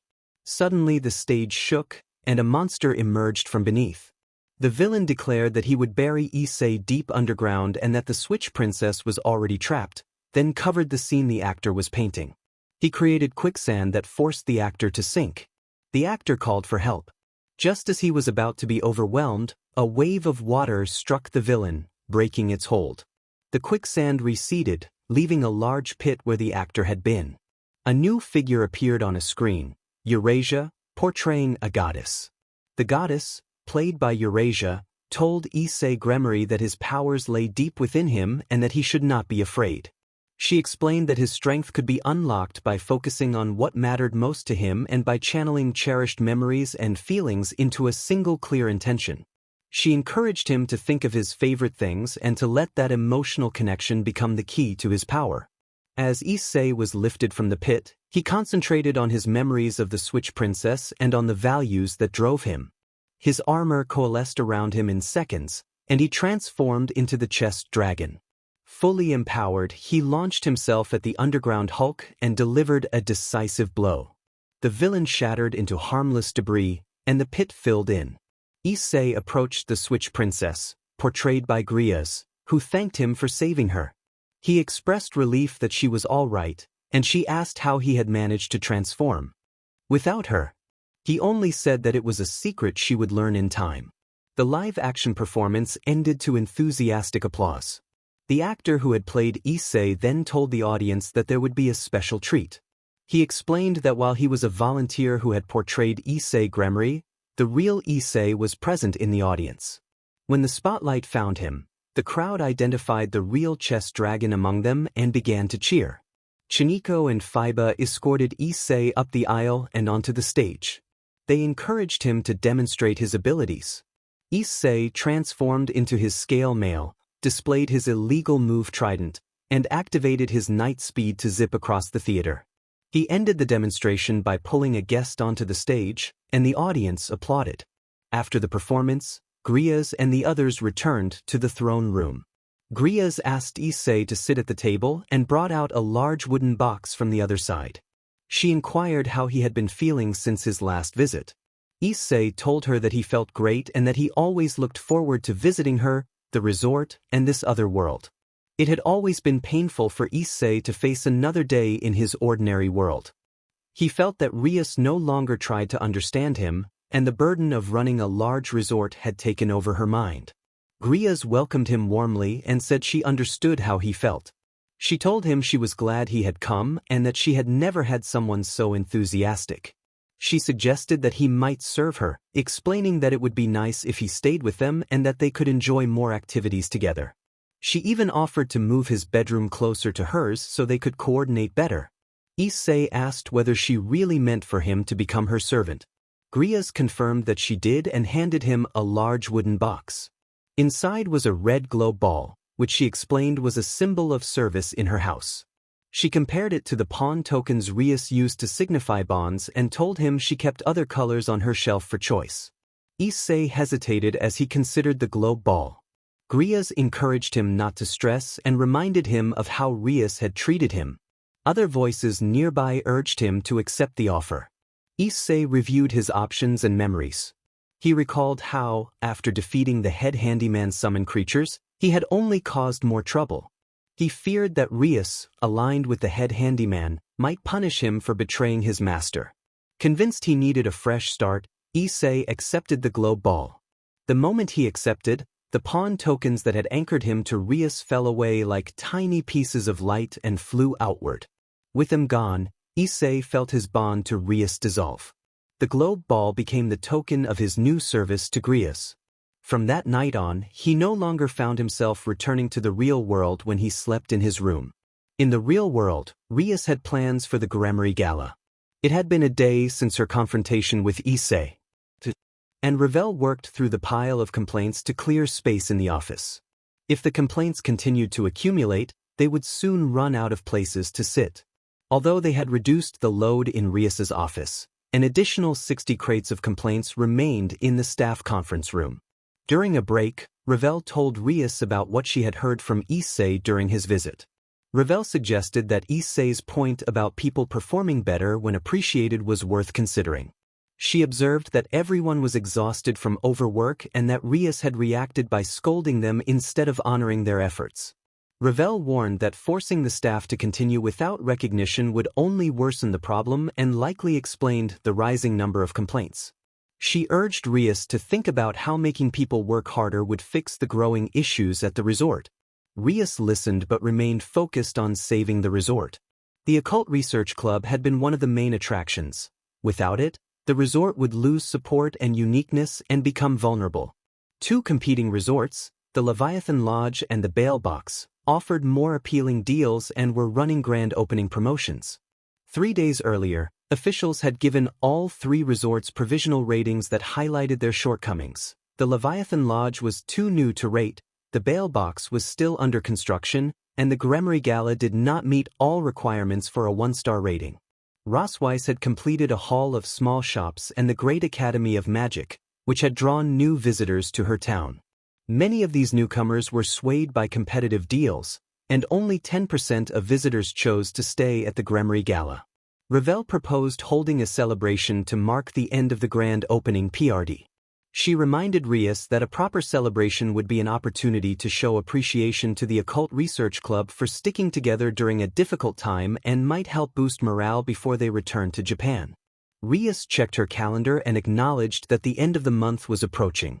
She agreed it would be nice to go home but refused to abandon the resort in its current state. The facility had declined from a flashy new attraction to a rundown space with falling reservations and too many vacancies. If she left now, she worried the resort would not survive. Ravel pointed out that the staff had been working excessive hours for weeks to resolve the backlog. Aquino, Kiba, and Kaneko had been staying late to handle photo requests, and Asia and Gasper had been stretched thin as well. Ravel expressed concern for Issei's well-being too. Rias grew anxious. She saw how hard her servants had been working despite their complaints and wanted to reward them, but she also needed to save the resort. A practical voice reminded her that as a high-class devil, her status was measured by pacts, ranking games, and conflicts. The resort had been an extra endeavor.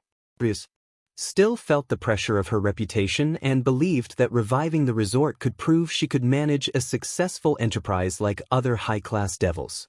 If it failed, she feared she would be seen as someone who could not run a business. Ravel then mentioned an invitation.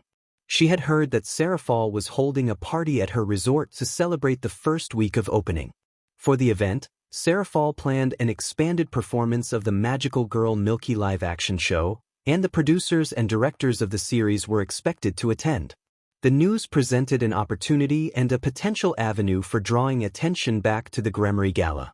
Ravel suggested attending Serafal's party across the way since Rias did not have the mood to host. Rias agreed despite being at her limit, unable to refuse any more requests because she feared losing the loyalty of her servants. As Ravel left Rias's office, it was another day at the Gremory Gala. The resort had grown quiet and parts of it were being closed off. The handymen used the lull to rebuild and restore the facilities, but without Issei's strength they could not move many of the heavier replacement parts. The head handyman had assigned most of the heavy lifting to Issei, which left the others far less motivated to work. At the photo booth, Aquino, Kaneko, and Kiba limited their photo services to only a small fraction of requests and returned to wearing school uniforms, which left many customers dissatisfied. Aquino refused requests from male guests and Kiba refused requests from female guests, prompting a stream of complaints. Zenobia, Asia, and Gasper continued their therapy sessions with Irina on the resort roof. The roof's sunlight energized Irina and made it easier for her to lead their spiritual studies. The leaders of the heavens, especially Michael, had encouraged her use of the roof so her words could reach more people. Despite the sun's heat, Zenobia, Asia, and Gasper preferred those sessions to doing room and casino service for Rias. It was finally time for Serafal's event at the Leviathan Lodge. A staff member asked Serafal if the chosen room was large enough for the expected guests. Serafal assured them it was the largest available and explained that she intended to draw a crowd with a live-action performance. She hoped Sona would come to appreciate the Magical Girl Milky series. A teammate praised Serafal's enthusiasm and noted that Sona needed to loosen up. Serafal smiled warmly in response. Rias volunteered to help as party staff in an effort to bolster her reputation, and Sona volunteered as well, hoping to keep her sister's Magical Girl Milky fascination in check. Serorg and Surzex also pitched in since they had no other plans for the evening. Serafal chose the Miracle Ballroom for the celebration. The ballroom was vast, lit by 20 large chandeliers, and could double as a medium-sized theater. A stage on the right side was already set up and decorated for Serafal's Magical Girl Milky show. Rias and Sona ordered their peerages to prepare the 70 tables, each with 6 chairs. Sona's group worked efficiently, rolling tables into place and unfolding chairs with care. Rias's group, however, did a haphazard job. Tables were unevenly positioned and chairs were distributed inconsistently, with one table crowded with 10 chairs and another reduced to a single chair. Sona noticed and asked Rias if something was wrong. Rias said the servants were just tired and tried to remain optimistic that they would feel better once the party was over. Rias retreated to a private room to consider ways of reuniting her peerage. The original plan had been a 1-month grand opening before returning to Japan, but the current state of the resort made her consider extending the opening by another month to try to draw visitors back. Ravel urged Rias to recognize the resentment among her servants and reminded her that high-ranking devils had other means to improve their image. Rias felt torn. She could use tools from Azazel and the Grigori Institute to erase guests' memories of the resort and start over, but she feared such manipulation would invite criticism from devils, fallen angels, and angels. Serorg interrupted to tell Rias the party was about to begin. Rias rose and moved toward the ballroom, passing a long line of guests that included staff from other resorts and a few wealthy VIPs. Voices in the line circulated harsh opinions about her. People admired her appearance but criticized her as selfish and greedy, accused her of overworking staff and ignoring complaints, and claimed she had used force when things did not go her way. Other guests blamed poor planning for the resort's current mess. Rias ignored the comments and entered the ballroom. Once the tables were set, Sona and Serorg opened the doors for guests. Some tables were reserved, but most were open seating. During the party, Akino, Kiba, and Kaneko sat at a table with other hotel staff and shared stories of their frustrations and unhappiness with Rias's management decisions. Zenobia, Irina, Gasper, and Asia occupied another table while Irina conducted a brief Bible study session to help them cope with stress. 2 other guests joined in. Ravel took a seat at a VIP table with Rosweiss. Rosweiss spent the time promoting her inexpensive stores, insisting Ravel try products from a shop called Peach that sold beauty items for only 100 yen, which she equated to 1,000 dekobits. Ravel counseled caution and tried to persuade Rosweiss to consider higher-end shops instead, explaining the risks of using cheap beauty products. The evening continued with Serafal's preparations for her performance and the various groups working through their tensions, each hoping the night would ease the strain and bring a measure of reconciliation. Rosweiss tried to assure Ravel that there was no such danger, but Serorg, who later arrived at the table, agreed with Ravel's concerns. The head handyman had been invited and had brought 5 of his favorite workers. Because they were not properly dressed, people avoided walking near them, making it seem as if there were a moat surrounding their table. Rias sat beside Surzex, and her club members seemed to have abandoned her. Sona sat with Serafal, Tsubasa, Bennia, Lu, and such, for empty chairs remained in front of Rias. She hoped Issei would come to sit with her, but he was nowhere to be seen. Despite their argument the other day, she still wished for Issei's forgiveness at the party. Dinner was served, and everyone lined up at the buffet. Rias was one of the first to get food. When she returned to her seat, Akino, Kiba, and Kaneko were nearby in line and deliberately avoided her. Akino refused to speak with a club president she felt only cared about her own interests. Kiba accused Rias of caring only about money. Kaneko's silence and posture made Rias feel further estranged.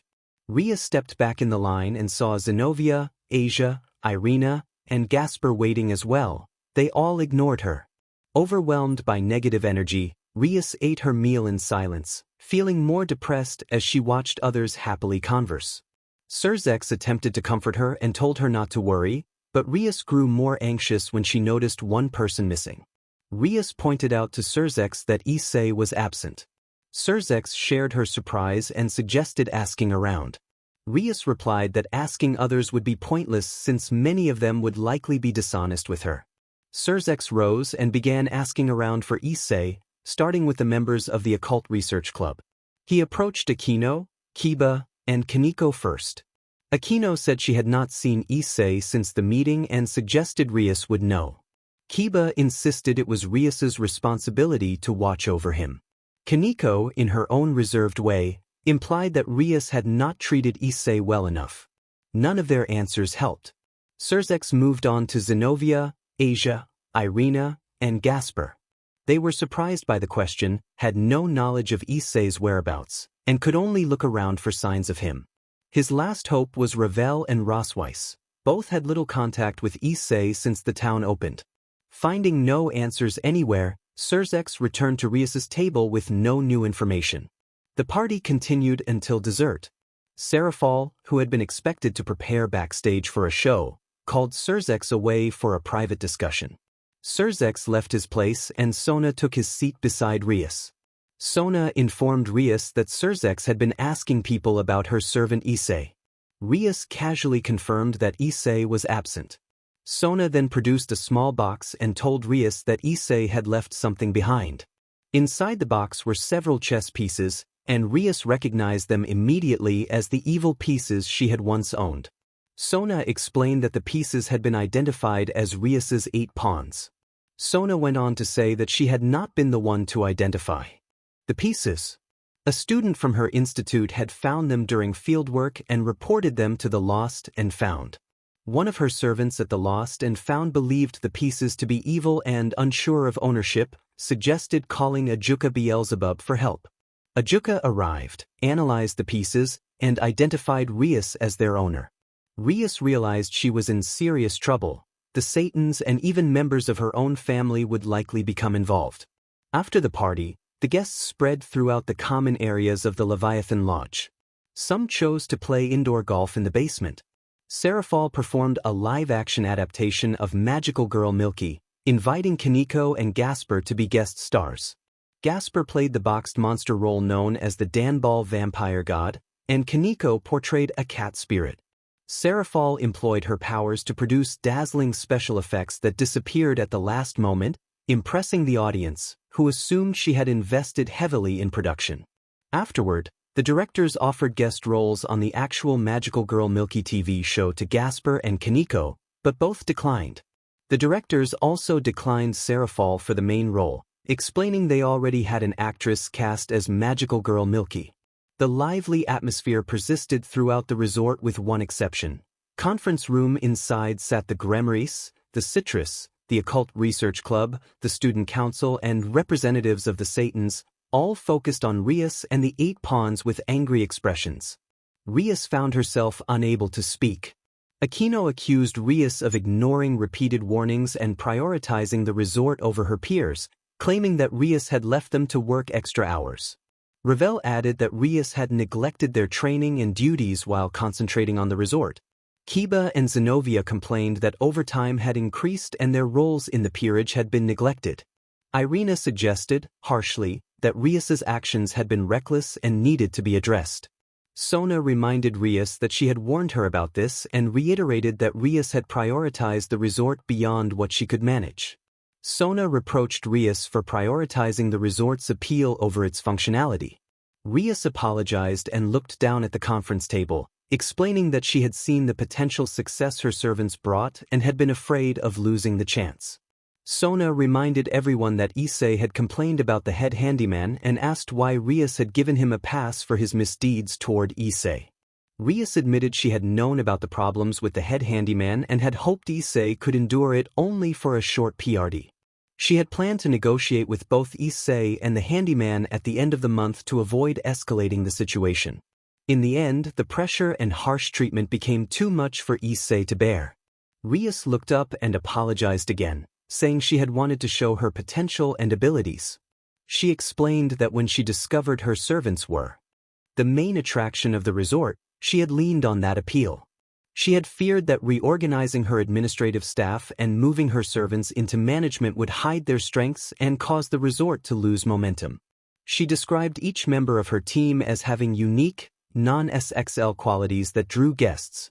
Akino for her grace and warmth, Issei for his strong heart and determination, Asia for her kindness, and others for their own distinctive talents.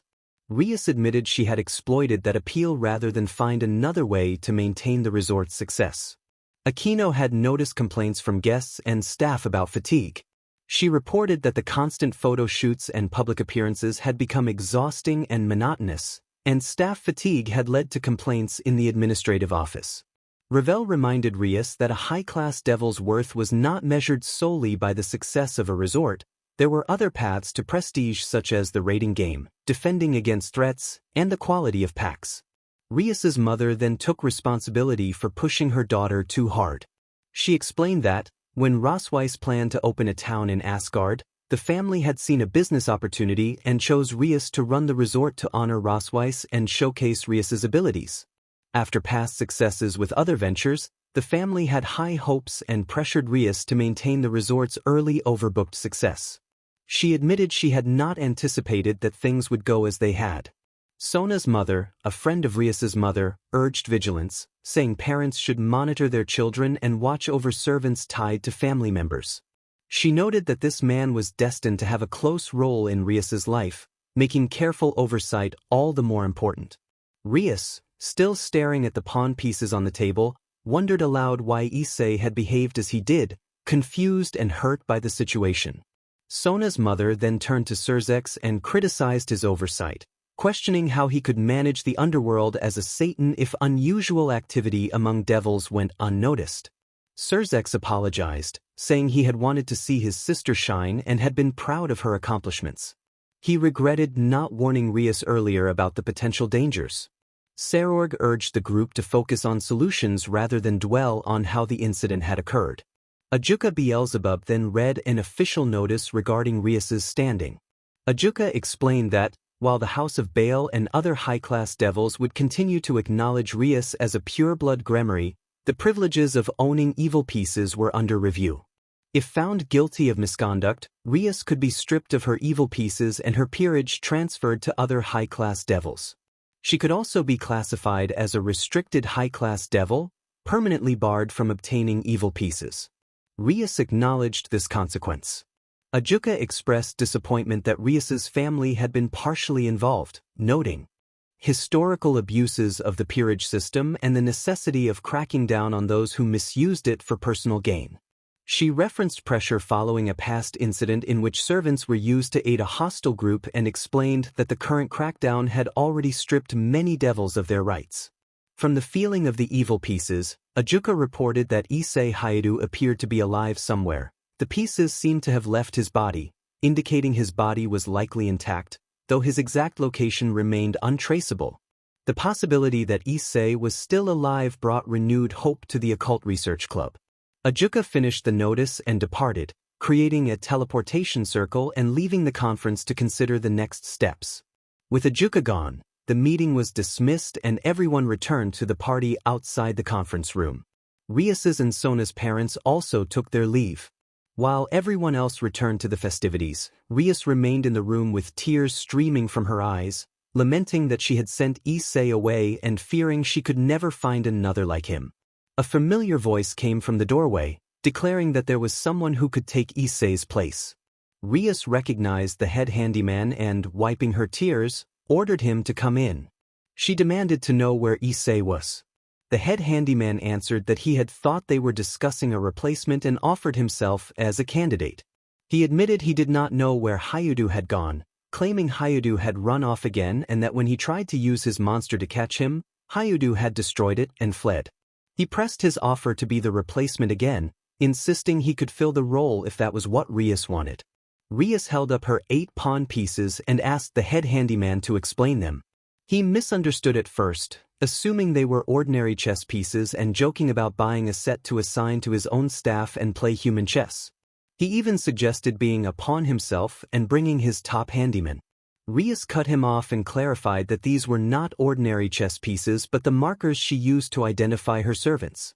The head handyman laughed nervously and continued to pretend ignorance, suggesting the pieces might be extra purchases from a nearby flea market. To prove the pieces' true nature, Rias activated their power. Because Issei was no longer linked to them, none of his weapons responded. Unlike when Issei had previously died under Samuel's curse, the pieces had once been linked telepathically to his soul, which had been sealed within the scale mail of the boosted gear. Now the pieces simply glowed red. The head handyman treated the display as a neat magic trick and tried to steer the conversation back to chess. Rias demanded answers again, insisting he tell her where Issei had gone and whom the pieces represented. She made it clear that if he understood why she was asking, he should know what she wanted from him. The head handyman continued to joke and digress, and Rias's anger deepened until a palpable killing intent pressed against him. Feeling the pressure, he grew more desperate and began to criticize Issei, hoping that disparaging the boy and offering himself as a replacement would placate Rias.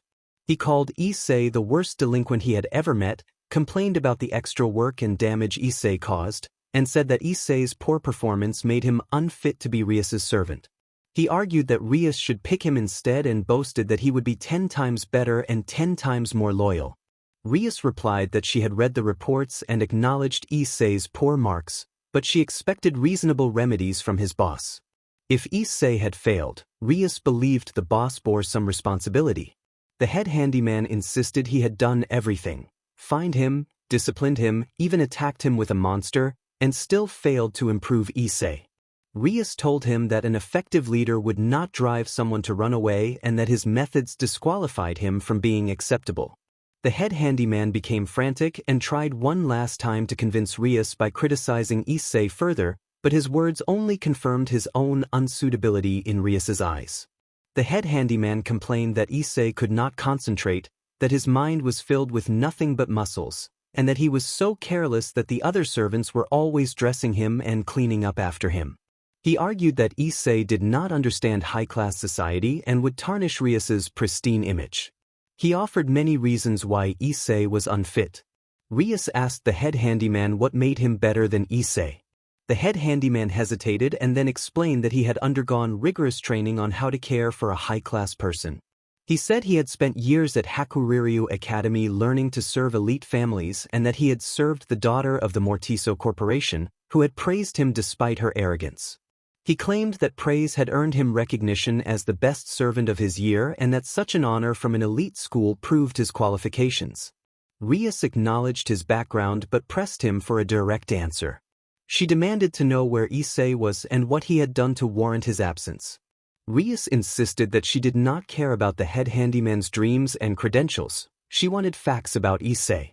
The head handyman repeated his objections to Issei, insisting he did not know Issei's whereabouts and urging Rias to forget Issei and choose him instead. He argued that the only problem was a missing servant and that replacing Issei should be easy. He implored Rias to pick him and his team, claiming they would be far more productive. Rias slammed her fist down on the conference table, the impact causing a crack to appear. She declared that the issue was not simply replacing a servant. It was about principle. No one had the right to push her servants out, no matter how flawed. Belonged to her, she said, and she would not have him taken or dismissed lightly. She stepped toward the head handyman with a hostile aura, making it clear she was ready to act, but he would not back down. The head handyman grew impatient and defensive. He recounted his grievances with Issei, saying the young man had the worst performance he had ever seen and yet received special favors. To counter that perceived favoritism, the handyman claimed he had limited Issei's perks, made his sleeping arrangements the same as everyone else's, and placed him under strict conditions so Issei's deficiencies would be obvious without any special treatment. He argued that everything Issei had, the handyman and his top 7 workers had equal or better, and insisted again that replacing Issei with him would improve the team's productivity. The handyman's words grew heated, and he began to radiate a threatening aura to intimidate Rias. Rias responded that she had observed the consequences of Issei's absence, an increase in holes, water damage, and areas in serious need of cleaning. While Issei had been doing the work, The others had been wasting time. She accused the head handyman and his crew of playing cards, drinking, and ridiculing Issei's imagination and his relationship with her. She demanded to know how he could prove he would do the job better or find a suitable replacement. Rias's scrutiny exposed the head handyman's abusive behavior. She realized that, out of jealousy and resentment, he had overburdened Issei with excessive work and d'espionage to wear him down and create grounds for negative reports. He had exploited every opportunity to punish Issei and levy unfair fines. Before Issei sought refuge at the Sekiryuutei Institute of Defense, he had handled almost 2/3 of the handyman jobs. Once those tasks vanished, the other handymen had more time to play games and drink, and their bets grew into gossip about who Rias might favor next, extending even to the other girls in the occult research club. Aquino, Asia, Irina, Zenobia, Gasper, Ravel, Rosweiss, and Kaneko. Rias told the head handyman she knew what he and his favorite employees had been doing and reminded him he worked directly under her. If he could not perform his duties properly, she would find someone else to fill his position. The head handyman panicked at the threat of dismissal. He protested that Rias was basing her judgment on observation and that she had to be fair. He offered once more to prove his worth. If she would give him the chess pieces and make him a servant, he and his top 7 employees would demonstrate their qualifications. He reached for the pawn pieces and tried to force himself into her service. Rias used her magic to teleport the chess pieces and the would-be applicants to another location. The head handyman, caught off guard, tried to change the subject and asked how the teleportation worked, but Rias declined to engage further. She said she had said all she needed to say, and that continuing the conversation would go in circles. She ended the meeting and left, leaving the head handyman to deal with the consequences. Rias said she had some business to take care of as she headed for the door. The head handyman stepped forward, shut the door, and blocked her exit. He was suddenly filled with rage, veins standing out on his forehead. He announced that he would not allow her to leave, arguing that someone who played favorites was unfit to manage a company. If she did not accept him into her group, he would find another way and reveal his true powers. The moment he finished, his uniform tore and his body began to change. His skin shifted in color, veins multiplied, and his shape altered into the same monstrous form that had attacked earlier. It became clear that he was the origin of those monsters. He swelled in size until he was 3 stories tall, puncturing the roof of the Leviathan Lodge. He kicked and obliterated the conference room and several adjacent spaces. The sounds of collapsing ceilings and shattering glass echoed through the resort, frightening guests and staff alike. Seraphal reacted with alarm. As both a Satan and the owner of the resort, she immediately sounded the fire alarm and began directing the evacuation. The head handyman seized Seraphal and flung her far from the resort. She flew for what felt like miles and crashed into the Sekiryuutei Institute of Defense. Sona and the student council hurried to her aid. The head handyman, still towering and furious, turned his attention back to Rias and demanded her approval, presenting his transformation as proof of his qualifications. Rias refused him outright, stating that attacking one of their leaders disqualified anyone from serving her. She classified him as a terrorist for having assaulted a Satan and declared it their duty to stop him. She prepared to unleash her power of destruction.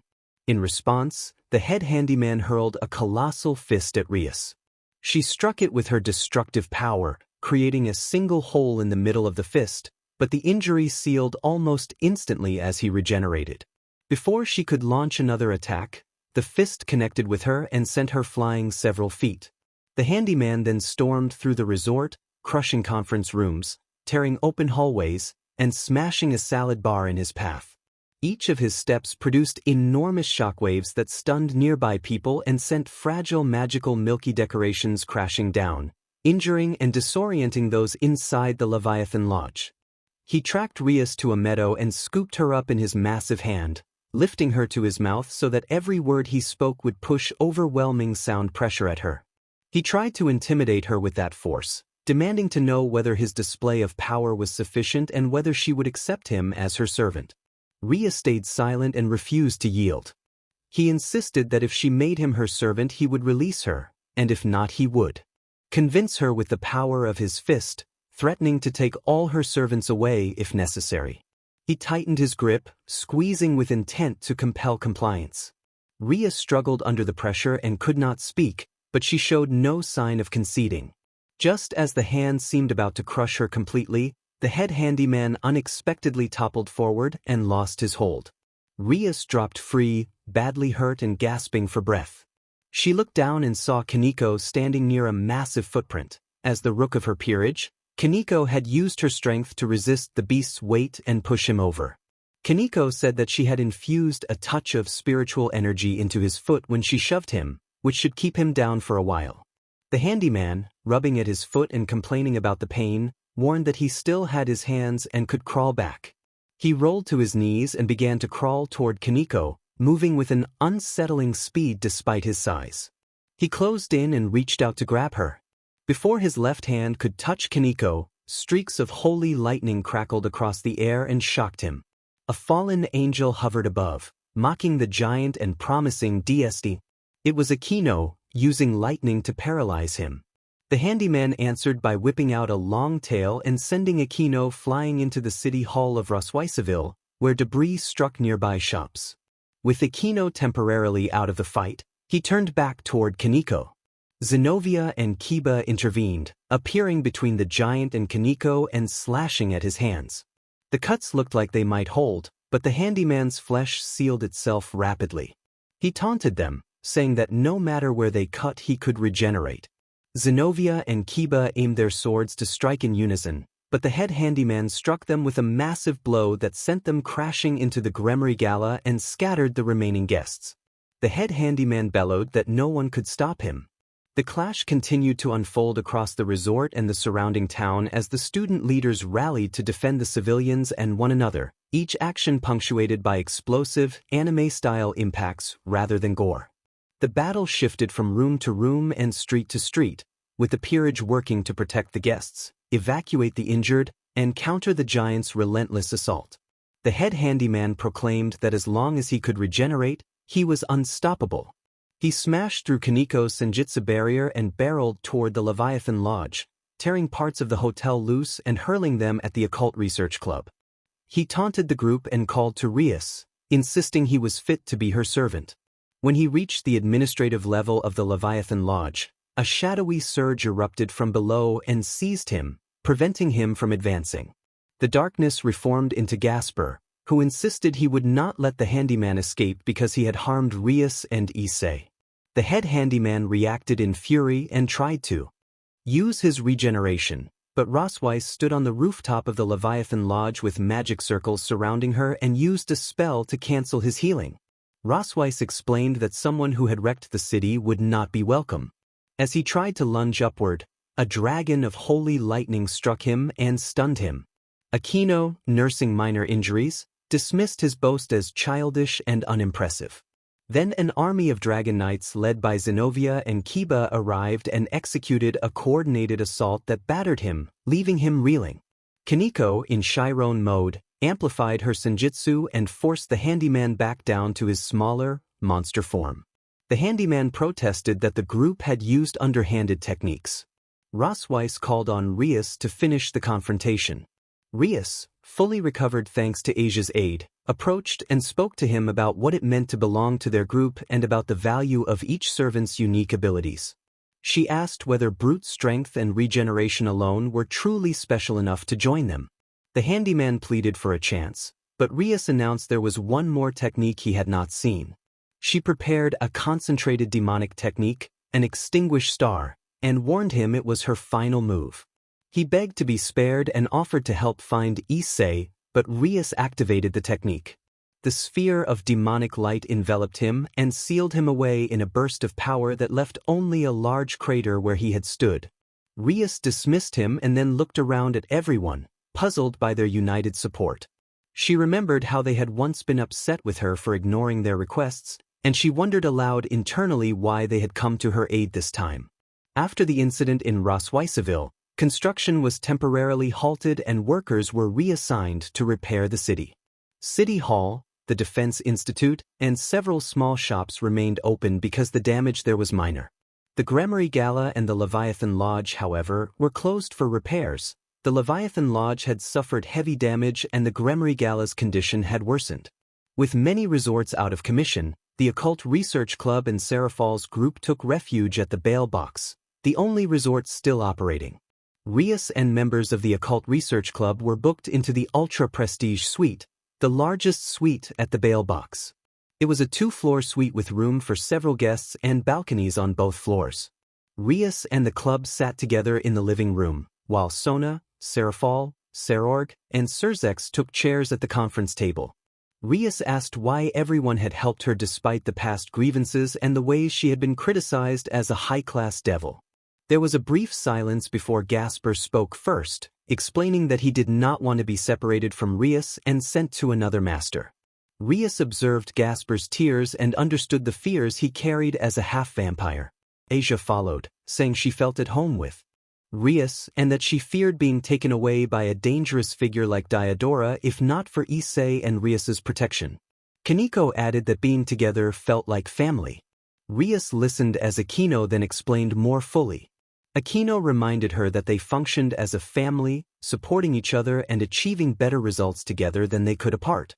They had been upset when Rias had neglected their concerns while running the BGMI Gala, because they had grown overworked and needed adjustments. Aquino said that the Rias she had first met would have understood and made changes to protect their well-being. Rias apologized sincerely. She admitted she had lost control and had not anticipated the effects of the resort opening, including the sudden attention they had received as public figures. She resolved to do better and to remember the family she had in her servants and allies. Rias's family was pushing her hard to maintain the resort's popularity. Her brother wanted to install a more advanced barrier in the underworld, and Rosweiss needed to pay off her loans to build the city. Surzex reassured Rias that she did not need to worry so much. He understood her desire for recognition in the underworld, but it was his duty as a Satan to secure funding for the project. Rosweiss added that Rias did not need to worry about her either. If Rosweiss wanted to be successful, her city needed to be self-sufficient, and in the worst case she could pass the debt to Odin, who had underpaid her while she served as his bodyguard. Rias smiled and admitted she might have overdone things a little. Kiba steered the conversation back to the main issue. He pointed out that despite Rias's recent neglect, none of them wanted to leave her. Losing the rights to maintain peerage would benefit no one. There was a strong chance new masters would treat them poorly, since many high-class devils valued heritage and tradition over the welfare of their servants. If they were reassigned, they might be traded like commodities. Serorg and Sona nodded in agreement. Aquino explained that when they had been reincarnated into Rias's peerage, it had felt like adoption rather than being forced into servitude. Each of them had endured miserable lives before Rias saved them. Aquino recalled being saved from assassination by her ancestors because of her fallen angel blood. Kaneko stated that Rias had rescued her from execution after her sister's crimes. Asia said Rias had saved her from Rainier, who had sought Asia's sacred gear. Gasper noted that Rias had saved him from vampire hunters and abandonment by his family. Zenobia credited Rias with giving her a new life after exile by the church for her beliefs. Kiba and Rosweiss described Rias's intervention after cruel experiments and abandonment, respectively. Each spoke of how deeply they valued being given a new life by Rias rather than being used or discarded. Sona then urged Rias to return to the person she had been before. Rias could change back, Ajuka-sama would pardon her and reinstate her rights to peerage, and Issei would be glad to see the old Rias who would not allow others to take advantage of her. Sona asked Rias whether she agreed with her peerage and whether she was willing to work together with them again. Rias brightened and stood to make a declaration. She promised to listen to their concerns from then on, to work with them as a team to address the problems they faced, and to make everyone, including Issei, feel at home with her. The members of the Occult Research Club Serafal, Sona, Surzex, and Serorg applauded as Rias bowed to them, marking a reunion. After the applause, Rias asked why Serafal and the others had not intervened when the head handyman had knocked her away. Serafal smiled and said she had wanted to see Rias shine on her own. Sona clarified that she had told her sister not to get involved. They had all listened to the argument and wanted to observe how Rias would react. Sona explained that both peerages knew the head handyman had been subjecting Issei to harsh treatment and falsifying weekly reports to shift blame onto him. Because Rias had been focused on the resort, he had been given too many bonuses and leniencies. They had needed to see whether Rias would recognize her mistakes and correct them. They agreed that Rias had made the right decision. They had expected the head handyman to disagree and that a confrontation might occur. The unexpected physical altercation was an unfortunate but possible outcome. Sona added that it was acceptable for her sister to postpone performances for a few weeks while they dealt with the priority at hand, admitting she was relieved not to have to constantly monitor her from going overboard on stage. Serafal protested that if she stopped her performances, guests might leave, and she immediately began brainstorming a special script to attract even more visitors when the resort reopened. She suggested a sister-to-sister episode and offered Sona a co-starring role. Sona, embarrassed, refused and fled the suite as Serafal cheerfully tried to call the show's producer and director. The exchange left Sona mortified and Serafal excited. With Serafal and Sona out of the room, Serorg and Surzex decided to end the discussion for the night. Serorg remarked that it was getting late and suggested they continue the conversation tomorrow. The following night, Rias, Asia, and Aquino slept in the master bedroom. The bed felt comfortable, and the three of them silently wished that Issei could share in that comfort. Upstairs in another bedroom, Zenobia and Irina shared a bed while Kaneko and Rosweiss shared another. Kiba, Gasper, and Ravel occupied the classic achiever suite down the hall, which had balconies and a living room with a conference table. Unlike the ultra-prestige suite, the classic achiever suite had only one bedroom upstairs, accommodating 3 guests, and a downstairs powder room. Serfal and her servants took up the remaining classic achiever suites.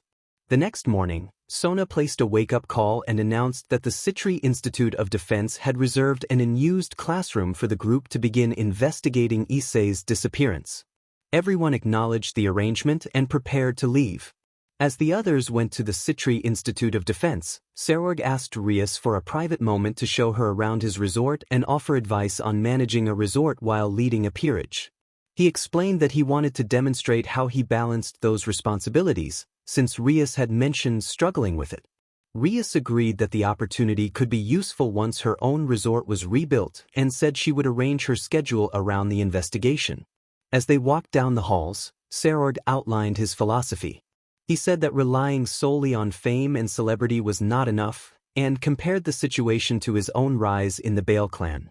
He had focused on strengths that could not be easily countered and trained to exploit weaknesses in opponents who depended on a single power.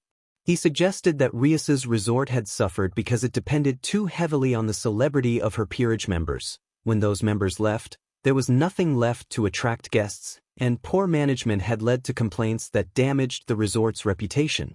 Rias listened, inwardly resentful at how her cousin had so readily identified her failures, but she accepted the criticism and vowed to work on improvements.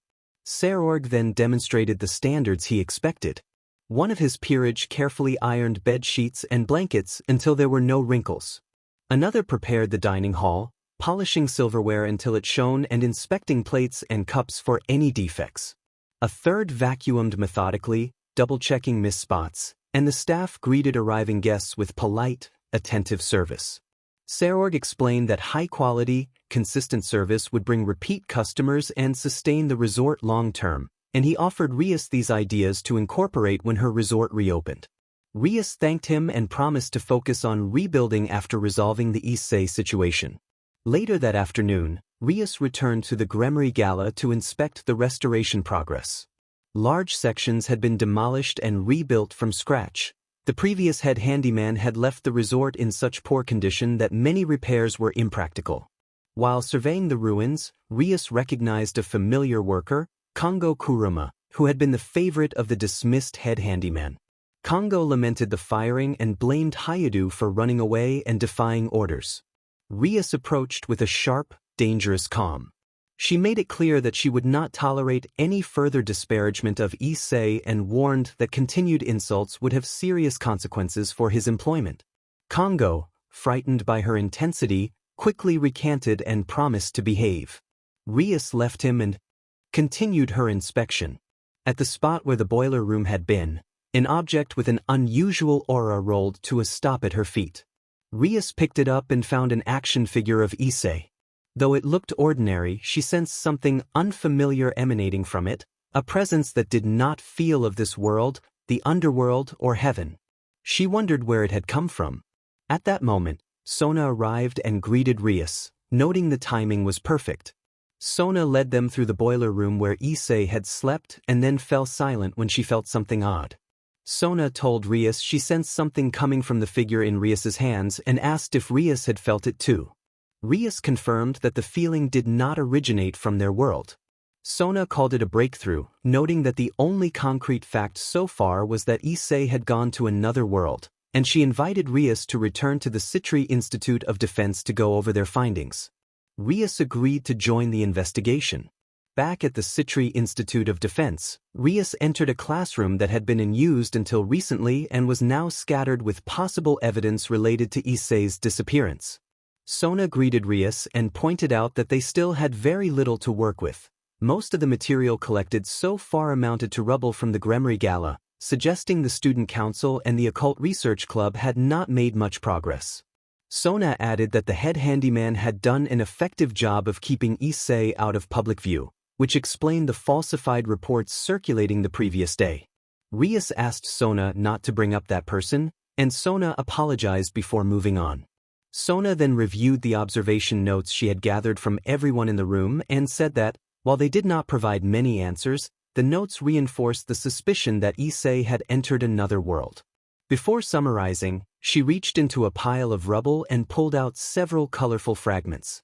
Sona explained that they had found the pieces on a wall in the hotel's ground floor hallway and had the construction team remove the mural for inspection.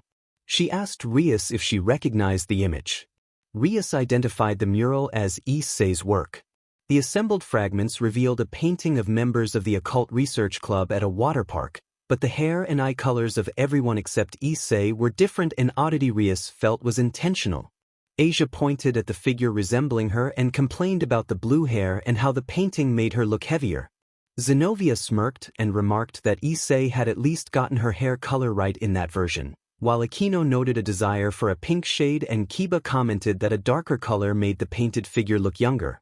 The others made similar observations, and the room buzzed with light-hearted argument. When the commotion died down, Rias grew serious and said she had a sense those girls were not the real club members. Rias recalled Issei telling her he had learned people performed better when they felt appreciated rather than treated as servants, and she wondered aloud who might have said that to him. She studied the figure beside Issei in the mural and said she did not remember ever speaking like that to him. Sona came closer and asked what Rias was implying. Rias insisted that the person beside Issei was not her, and that Issei must have painted the mural to show appreciation for someone else. Therefore, the image did not depict the real girls. The declaration shocked everyone. Zenobia, affronted by the idea of an imposter sharing her appearance, reached for her sword and threatened the mural until Irina and Asia intervened and calmed her down.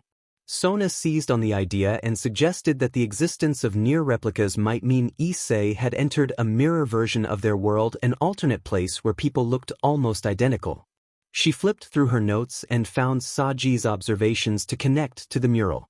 Sona read Saji's notes aloud, explaining that Issei had been repeatedly visiting the forbidden waterfall in the corner of Rosweiseville. Sona and Saji had warned him against going there because people who frequented the spot tended to disappear. Despite the warnings, Issei had continued his visits and had likely become a victim. Rias expressed surprise at how dangerous the place could be. Sona reminded Rias that she had previously opposed building the city on that plot of land, arguing it was perilous for ordinary humans who lacked the powers and senses devils possessed. Those humans could be lured in and vanish, causing fear and panic and potentially damaging Rosweiseville's reputation. Fortunately, that section of the city was still under development and saw few visitors. Rias apologized for not heeding the warning and asked Sona to explain more. Sona replied that legends said the waterfall granted wishes to anyone who came near it. Sona explained that the wishes tied to the forbidden waterfall were so powerful that people would eventually return and attach themselves to it, slowly withdrawing from others until they disappeared entirely. Based on the mural, Sona suggested the waterfall must have granted Issei's wishes by creating a doorway to another dimension, most likely a copy of their world in which all of Issei's wishes had been fulfilled. Rias looked down at the desk and admitted that, if she had known Issei was visiting such a dangerous place regularly, she would have stopped him. She confessed that she had never understood why Issei resented their world so much until now and questioned why she had not done more to help him. Rias's anger at what the head handyman had done manifested in pounding the desk. Sona urged Rias to calm down and reminded her that anger would not change what had already happened.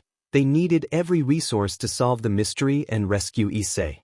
Rias acknowledged Sona's point, though she found the situation heartbreaking. She wondered aloud why the inhabitants of the other world were so welcoming to Issei and whether they wanted something from him. Drake entered their thoughts and warned that this could be dangerous for Issei. Aquino quickly roused the group, and Aquino asked Sona where the forbidden waterfall was located. Sona began to warn them about a crucial detail, but before she could finish, the Occult Research Club dashed out the door. Though they feared Drake falling into the wrong hands, the members were more concerned about what might happen to Issei. The student council followed them, acknowledging they had no choice but to pursue. Rias and the Occult Research Club arrived at the supposed location of the forbidden waterfall and found no falls at all. Instead there was a ruined ledge, crushed rocks, bent trees, and countless claw marks across the ground. The escarpment that had supported the waterfall was gone, leaving only a gentle slope for the river to flow downstream. Aquino scanned the scene and asked where the waterfall had been, and Kiba questioned whether a waterfall had really stood here. Zenobia, who had memorized a page from their history textbook showing a waterfall in this spot, noted that something did not add up. As they discussed the changed landscape, a flock of flying monsters swooped in and attacked in a sudden burst of motion. The monsters declared that they recognized the girls and accused them of having killed their master, vowing to take revenge. When Rias asked who their master was and why they were here, the monsters replied that they had been ordered to seize someone who had escaped into the waterfall. The person had vanished through the doorway and the monsters had been unable to reopen it, so they had destroyed the waterfall to try to force an entry, expecting the person to return to the same place. Rias smirked and taunted that their tactic was primitive and that, like their master, they relied on brute force rather than strategy. Asia cautioned that it was unwise to speak down to them because it might provoke a fight, but Rias said she had a plan. The monsters insisted they would do whatever it took to avenge their master and surged forward to attack. As the monsters lunged, Rias executed her plan and held out an offer. If they promised not to fight, she would tell them the truth. The monsters agreed and paused. Rias explained that their master was not dead. The sphere they had seen her throw had only been a barrier, used to prevent him from escaping while he was being teleported to a prison cell in the underworld after being charged with attacking one of their leaders. Rias created a magic circle beside her and told the monsters that if they wished to visit their master, entering the circle would link them to the visitor entrance of the underworld prison. The monsters entered the circle and when Rias closed it, they found themselves in a secure cell in the underworld. They would be held there until Surzex and Serafal decided what to do with. Sona applauded Rias for her cleverness, and Rias replied that if those monsters could trick her, she could trick them in return. Sona then presented her research, pointing out that the doorway opened only under specific conditions. The person seeking the other world had to be desperate, the waterfall needed to be at full stream, and it had to be nighttime. Rias noted that this explained why the monsters had been unable to enter and had instead destroyed the ledge that once held the waterfall. With no waterfall, the site was useless as a portal, so the Occult Research Club and the Student Council returned to the classroom to brainstorm. Sona had Saji collect all journals and publications about the dream world and the waterfall. As they searched, Tsubasa found a useful paper and reported that the former waterfall had served as a portal. Even though the physical waterfall was destroyed, the other world still existed. He explained that destroying a waterfall was like destroying a door. Removing the visible gateway did not erase the place it led to. Sona concluded that it was possible to create another doorway to that other world, and with such a doorway they could set different requirements so everyone could enter safely.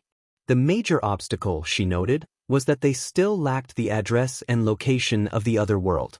Sona asked if anyone had anything from the other world that might let them extract an address and create a new doorway. The question gave Rias an idea. Rias produced the mysterious figure from her pocket and placed it on the table, asking Sona if she remembered it and noting the strange aura that seemed to cling to it. Sona picked up the figure and confirmed that it looked exactly like Issei. Akino examined it and observed that whoever had made it must be from that other world.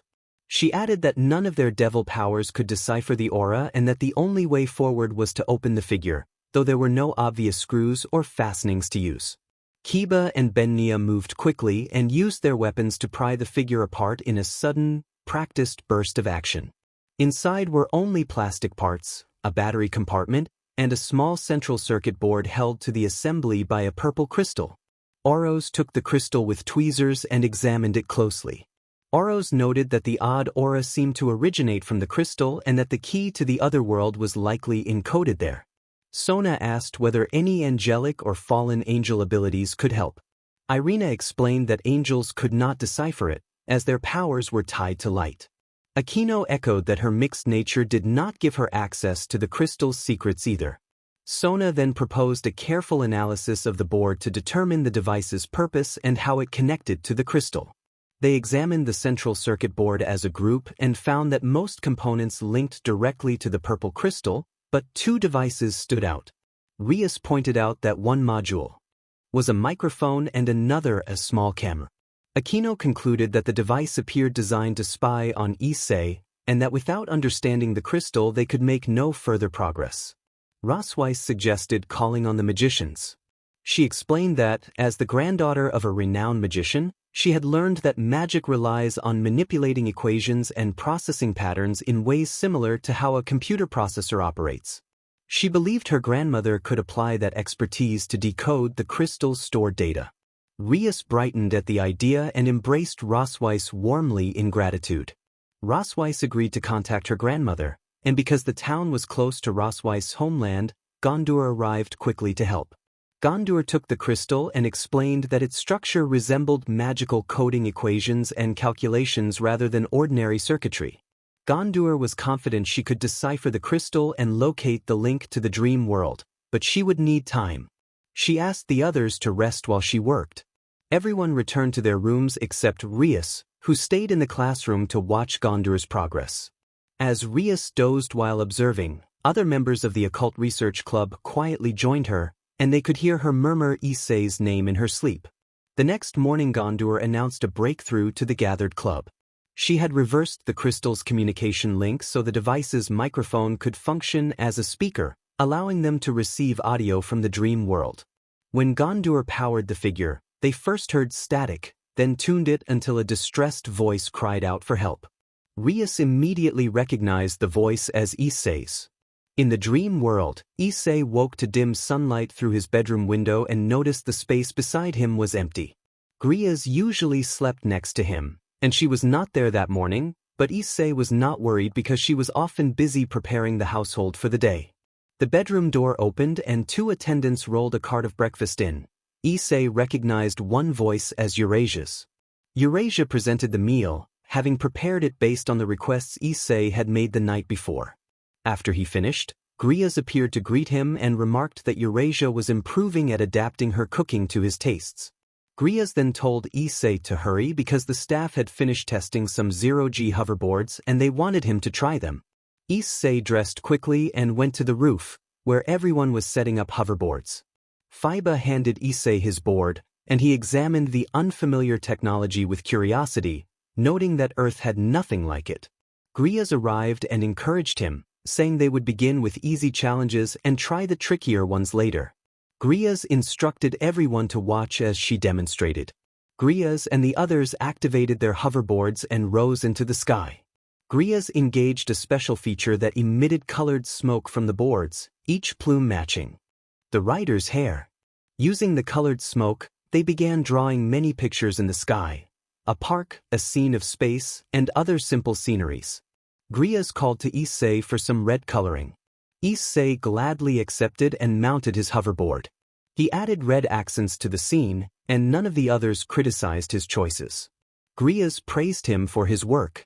Orangelo hovered up to Grias and noted that Issei was learning quickly, suggesting they move on to a more complicated lesson. Grias agreed and asked Issei to add curls, crosshatches, and some shading. Issei set to work adding texture and detail, thinking to himself that it was fun and admiring Grias's creative approach. When the colors began to fade, Grias had Issei attempt harder maneuvers, creating more detailed pictures in the sky. Issei not only practiced jumps and dots but also joined hands with one of the other girls so their colors could mix and form new shades. By the end of the day, Issei returned to his bedroom feeling happy, remembering the fun he had with the hoverboards. Issei thanked Grias, saying that every day was always an exciting day for him. Grias was pleased and told him to go to sleep, reminding him there would always be another great day ahead. Since Issei had given up Rias's peerage pieces, Grias had been providing him with non-stop entertainment. Issei admired Grias's ability to turn work into play, and the activities she planned never repeated. The day before, they had spent time on a riverboat that passed through a tunnel where movies played on the walls. Earlier, Issei had tested a 4D virtual simulator shooter at the arcade, dueling Fiba and winning. A week ago, he had visited Cottonville, bouncing on cushions the size of a basketball court, climbing tall nets, and swinging on a stuffed moon crescent tied to the ceiling. Another day, Issei and the others helped install and test new special effects equipment at the theater: black lights, smoke, water effects, controlled flame effects, lasers, and pyrotechnics. To make the work exciting, Grias had everyone create their own combinations of special effects and test them. Before long, it became a competition to see who could produce the most impressive display. As the days passed, Issei continued to enjoy the activities that Grias and the others prepared, but eventually he began to frown. The activities felt routine and no longer exciting. He grew tired and decided he wanted to stay in his bedroom. Grias greeted Issei in the morning and told him that their Voyager XP submarine had arrived and that they would be exploring the depths of Monsoon Lake. Issei said he would like to rest that day instead. Grias found the response unusual and expressed concern, asking if something was wrong. Issei explained that he was simply tired from all the recent activities and wanted to rest. Grias allowed him to stay behind and told him not to hesitate to ask for help if he needed anything, expressing that everyone cared about his well-being. Left alone, Issei reflected on life in the dream world. He thought it was an excellent place. He had a caring master, the people were friendly, and there was always good food. There were also so many exciting places to explore in the world, such as a 5-story library on Main Street. Wherever he walked, he was treated like a prince. Yet despite all of this, he could not shake a feeling of unease. The head handyman was not around, and neither was the Occult Research Club, who had admired that man. He no longer had to do hard labor or face punishments for small mistakes. Something else felt missing, and Issei wondered if too much paradise had dulled his sense of satisfaction. Unable to sort his feelings alone, Issei asked Draig for advice. Draig admitted difficulty in understanding Issei at times but agreed that an excess of fun could become tiring. He prompted Issei to consider his life back home: the training, the hard work to impress Rias, the admiration he felt for her, and the value he placed on his 8 pawns no matter the battles he faced. Draig reminded him that his rapid rise in power had drawn foes from many directions, and that the long, difficult journey that led to becoming Rias's fiancée made the paradise that followed all the more rewarding. Helping the girls in the Occult Research Club with their problems had earned their admiration, and enjoying activities as the result of accomplishments had given true satisfaction. Issei thought Draig had many valid points but countered that the Rias he remembered from the past had changed. He felt the present Rias had become selfish and focused on running the resort at others' expense, and he believed his efforts had been wasted.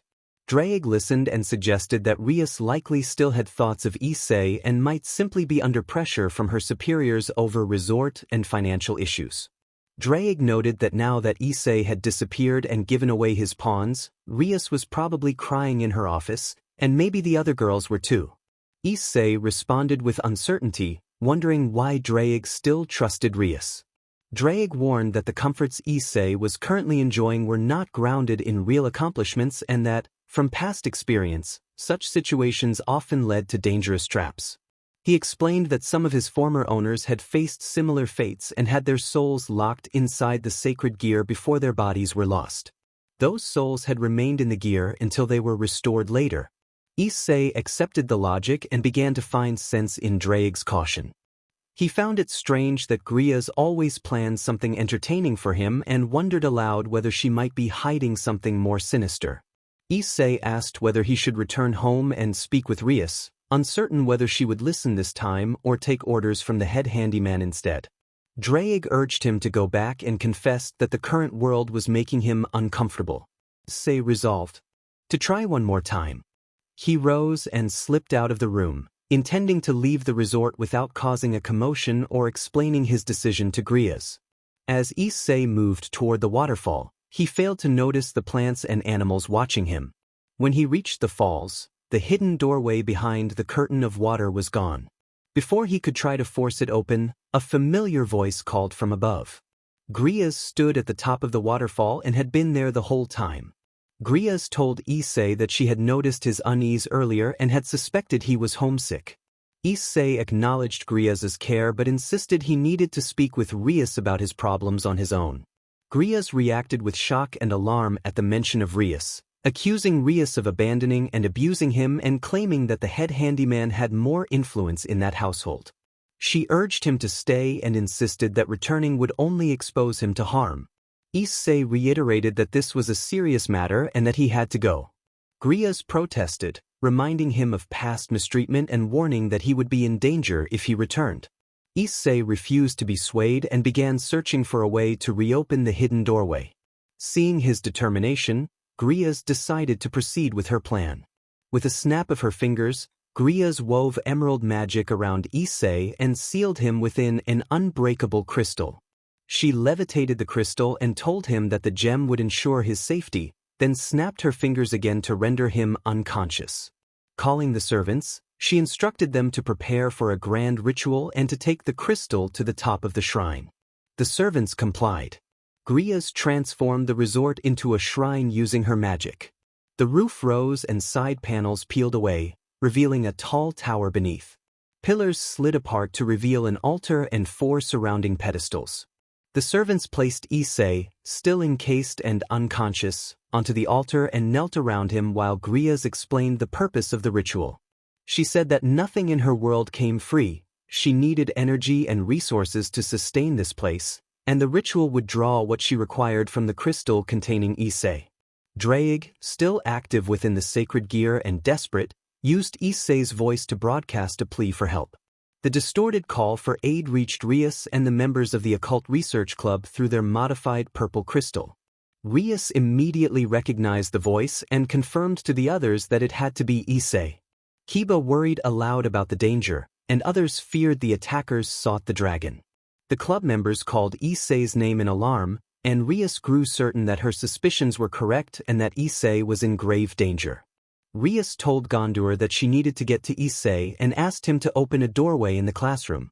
Gondor hesitated, explaining that the classroom's magical aura was too weak to sustain a portal. His usual equations would fail without a stronger source of magical power. Kiba asked the group for suggestions about where a strong aura might be found. After a brief pause, Irina suggested the place where the waterfall used to be, recalling Sona's remark that the waterfall had been a doorway to another world. Even though the waterfall no longer existed, Rias explained that the magical aura and the spells that had created and sustained the doorway must still be present and that they could simply open a new doorway somewhere else. With that, she moved toward the empty space where the waterfall had been and urged the others to hurry, warning that if they waited Issei might die and whatever lived beyond could steal his powers. The Occult Research Club and Gondor reached the site of the former waterfall. Gondor paused at the edge of the clearing and spoke to the group, saying she could feel a strong magical aura in the patch of land and that it was an ideal place to recreate a doorway.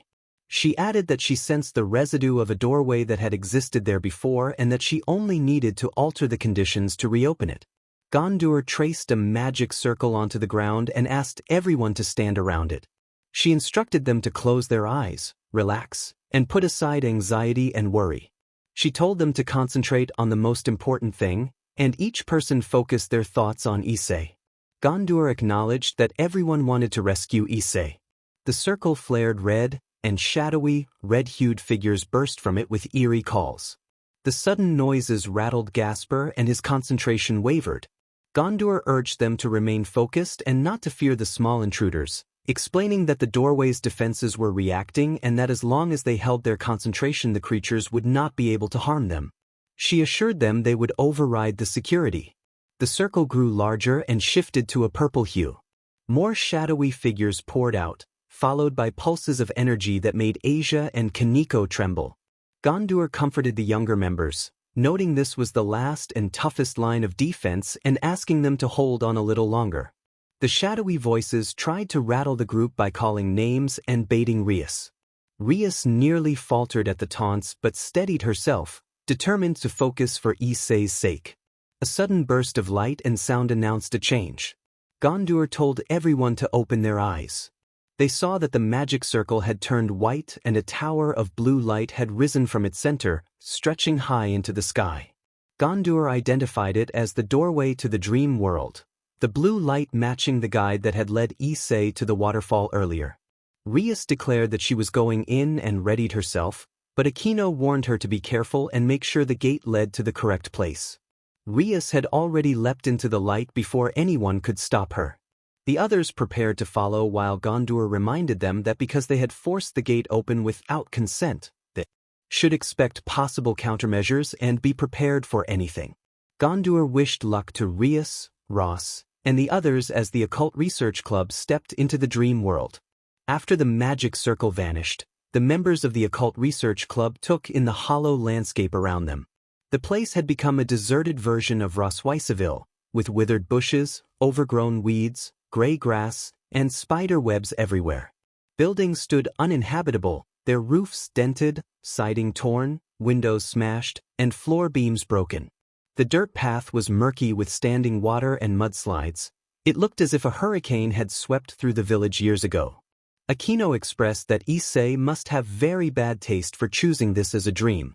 Gasper admitted he was scared and found the place creepy. Rosweiss worried aloud that her grandmother might have cast the spell wrong. She expected a dream world more impressive if it had attracted Hayaru.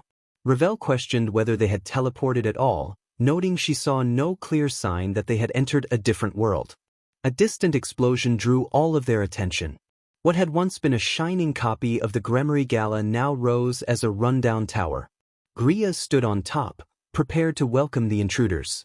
Grias laughed and taunted them, calling them visitors and declaring that they had arrived just in time to participate in her celebratory event.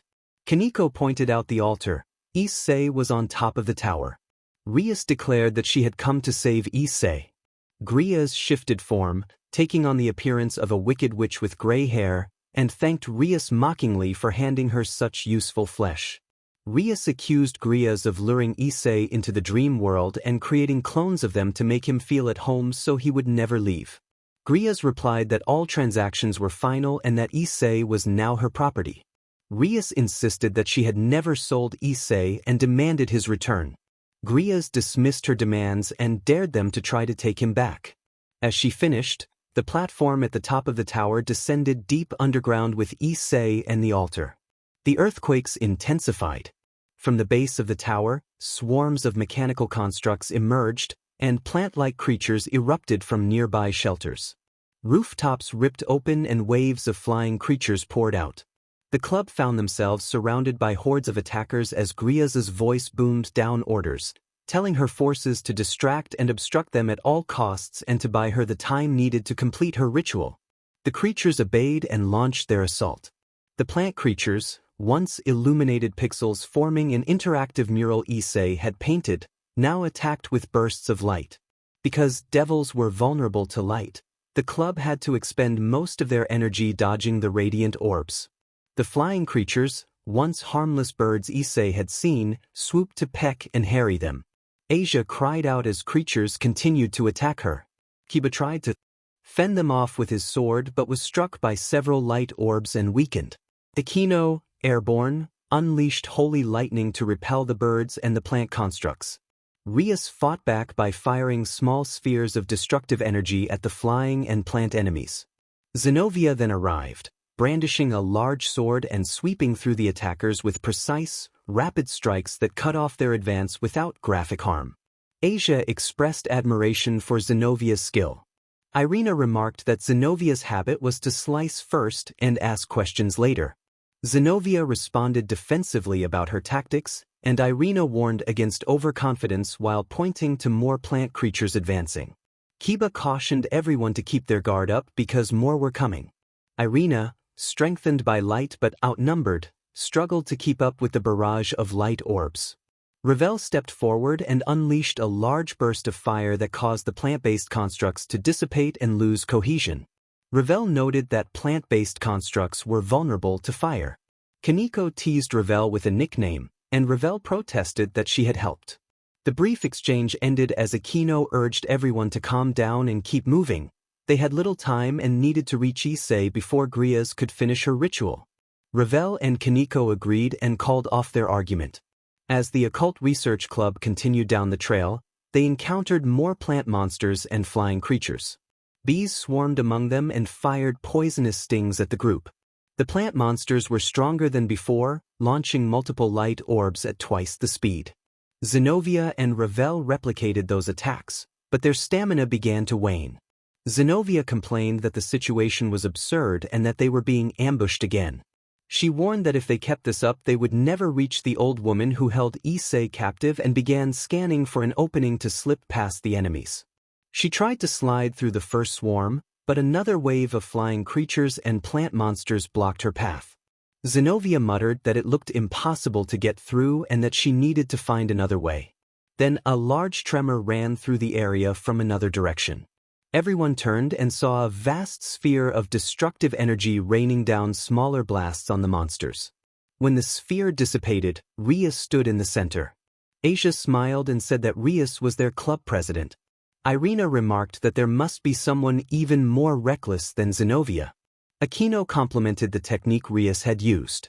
Rias declared that she could not wait any longer and that she wanted to reach Issei immediately. Zenovia agreed with Rias's urgency. A torrent of water surged up and washed many flying creatures away. A grim reaper figure swept through the plant monsters with broad, decisive arcs of energy, scattering them. The plant monsters repaired themselves and launched more light orbs, but large mirrors materialized in front of the club and reflected some of the energy back at the monsters before shattering. A dark, dragon-tinged tornado formed behind them and dispersed the remaining creatures in a flash of swirling energy. Rossweiss observed that the black tornado was dragon power, which suggested another arrival. Rias turned and found Sona standing behind her. Rias asked Sona why she was there and when she had arrived. Sona explained that they had come to help because the situation was worse than anticipated and that they intended to go all out. Rias expressed gratitude and warned that the old woman they had encountered earlier could regenerate the monsters at will.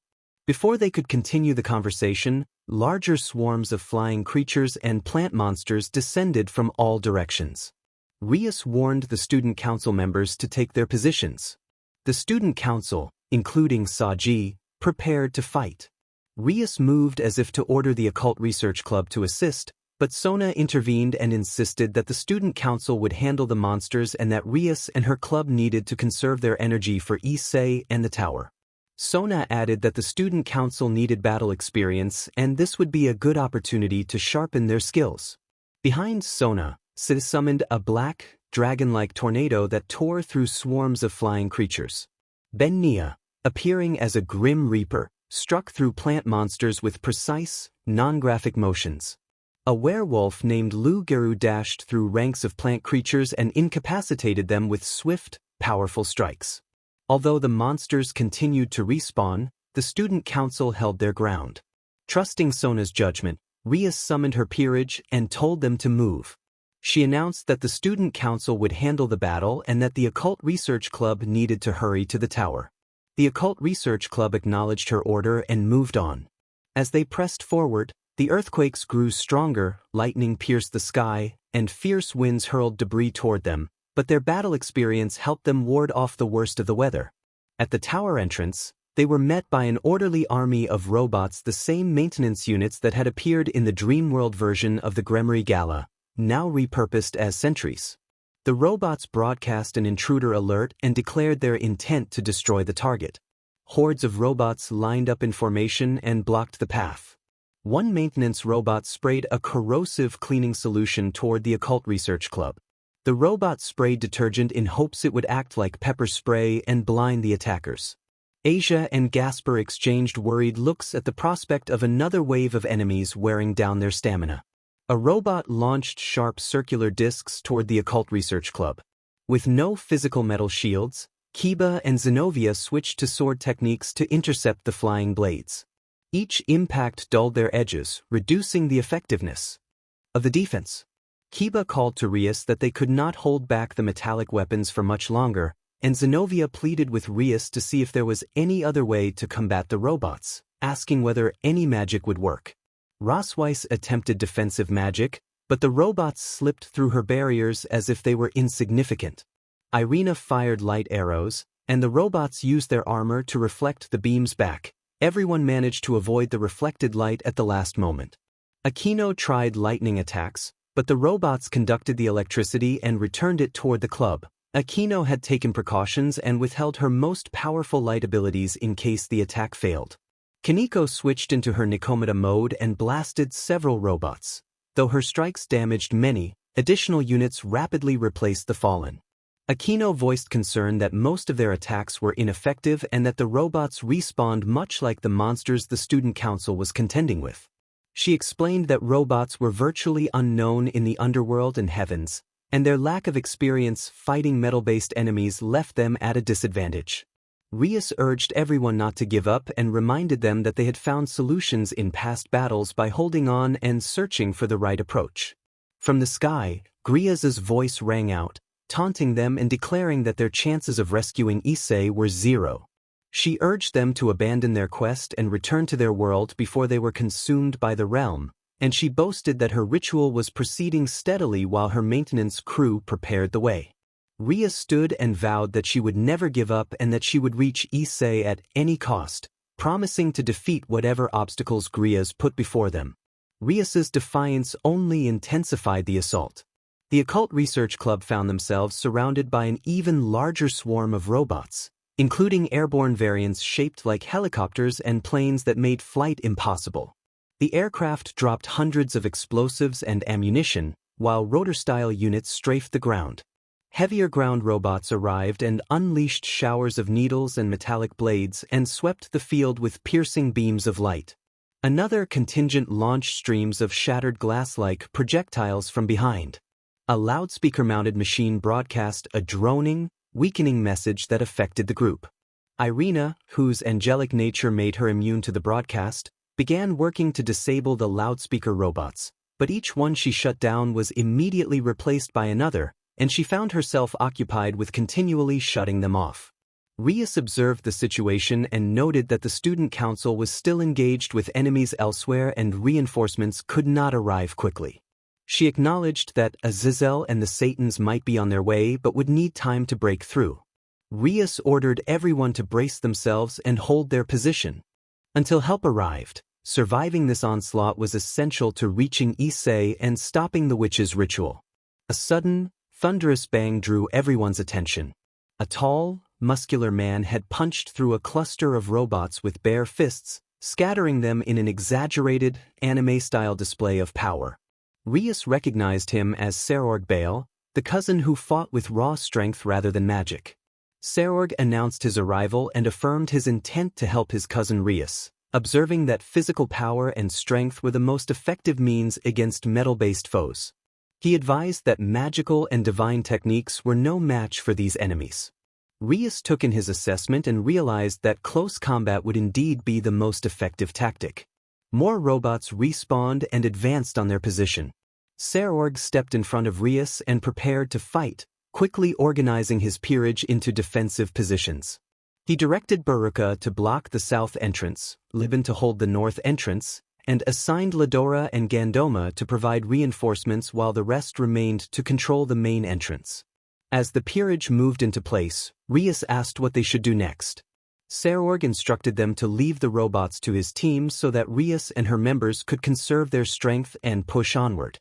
He warned that there was little time and urged them to move toward the witch and Issei before the ritual progressed further.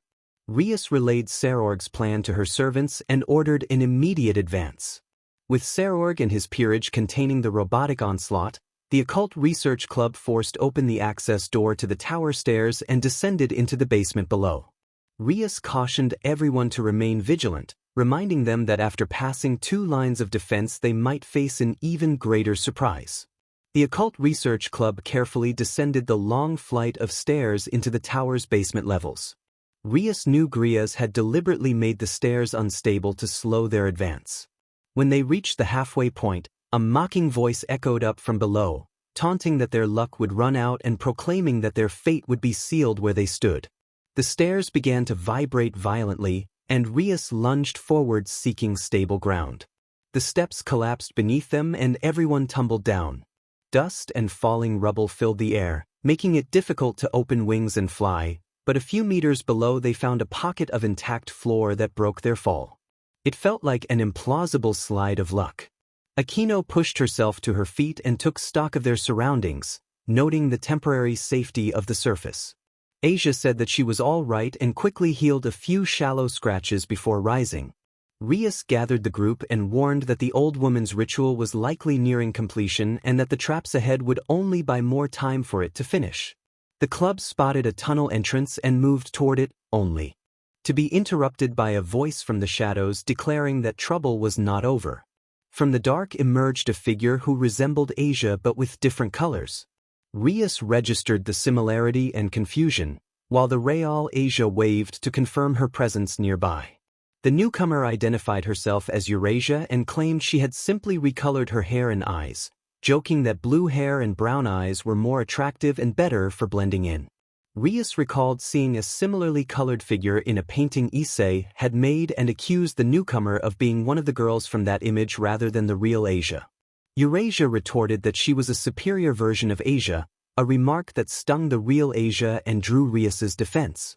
Rias said she preferred the original Asia, who was kind and sweet, while Eurasia insisted she was not there to argue and that she had orders from her master to stop them while the ritual proceeded. Rias declared that she would defend Issei and would not let the master keep him, but Eurasia held firm that her master wanted Issei and she would enforce that wish. When Zenobia asked what powers Eurasia possessed and suggested a counterpart of Asia would only have healing, Eurasia reacted by producing a golden book and naming it the Bible. She announced that it contained powerful scriptures and aimed it at the Occult Research Club. A blinding holy light burst forth from the book, washing over the group and sapping their strength. Rias dropped to the ground, feeling the light's searing pressure. Akino, noting her own half-fallen angel heritage, admitted that the radiance was overwhelming even for her. Zenobia clung to her necklace, struggling to resist. Asia protested that using divine light against them felt like cheating. Eurasia mocked their devilish nature, taunting that devils were weak against light and that angels were awarded to humans who had shown faith and purity, while devils were destined to hide in the shadows. Asia rose to her knees and countered, explaining that although she had been part of the church, she found happiness in her new life as a devil. She said the church had only wanted her healing power and had cast her out when it suited them, and that her life with friends and family among the Occult Research Club was something she did not regret. Eurasia prepared a second Bible and began to flip to a potent passage to inflict more damage, but a sudden impact knocked the book from her hands. She cried out in surprise and looked up to find an angel hovering overhead. The angel declared that Eurasia was mistaken and identified herself as Michael's ace, a seraph and one of the current leaders of heaven. Irina reminded Eurasia that, unlike devils, she drew strength from light and the words of God. Eurasia fixed her attention on Irina and threatened to reverse her powers, claiming she could convert the light into darkness and wipe Irina out. Eurasia began to charge dark energy, preparing to fire, when she suddenly felt a sharp sting as an arrow struck her from behind. Irina smiled and told Eurasia that light strengthened her, and that she was issuing judgment for the abusive use of the Bible. Irina asserted that the Bible was a holy property of the heavens and must not be used for personal gain, and she reprimanded Eurasia as a counterfeit version of Asia. Eurasia protested that she had read the book many times and could not recall such a verse, and she searched frantically for the passage Irina had mentioned. Before she could find it, beams of light radiated from the Bible and wrapped around Eurasia. Eurasia cried out in shock as the light constricted. Irina explained that it was a power called judgment, and that anyone who abused a holy possession would be sent to the heavens to face judgment from the seraphs, including Michael. The light around Eurasia shattered into countless fine particles, and the 2 books she carried disintegrated into dust that drifted upward through the top of the tower and beyond the sky. With the divine power removed from Eurasia, the immediate threat subsided. Rhea stood and thanked Irina for her intervention, remarking that it was fortunate to have an angel among them. Irina modestly replied that it was her duty to prevent sacred items from being abused and suggested that Eurasia would have a talk with Michael. Rias began to move on, but Kiba pointed to the center of the room where a purple spirit hovered. The spirit expressed gratitude for being freed. Rias, cautious about the spirit's nature, stepped forward to question it and asked the spirit to identify itself. The spirit introduced himself as Morin Koda, formerly of the Citri clan. Morin explained that he had entered this world seeking prosperity but had been trapped and drained by the world's master, who used the life force of devils, humans, angels, and fallen angels to sustain herself and the realm. He said he had been used to empower Eurasia and warned that the next target to be consumed was Issei. Morin offered to grant the Occult Research Club a boost, saying it would help them on their way. He then imparted a surge of energy that healed the group and disappeared, clearing their path.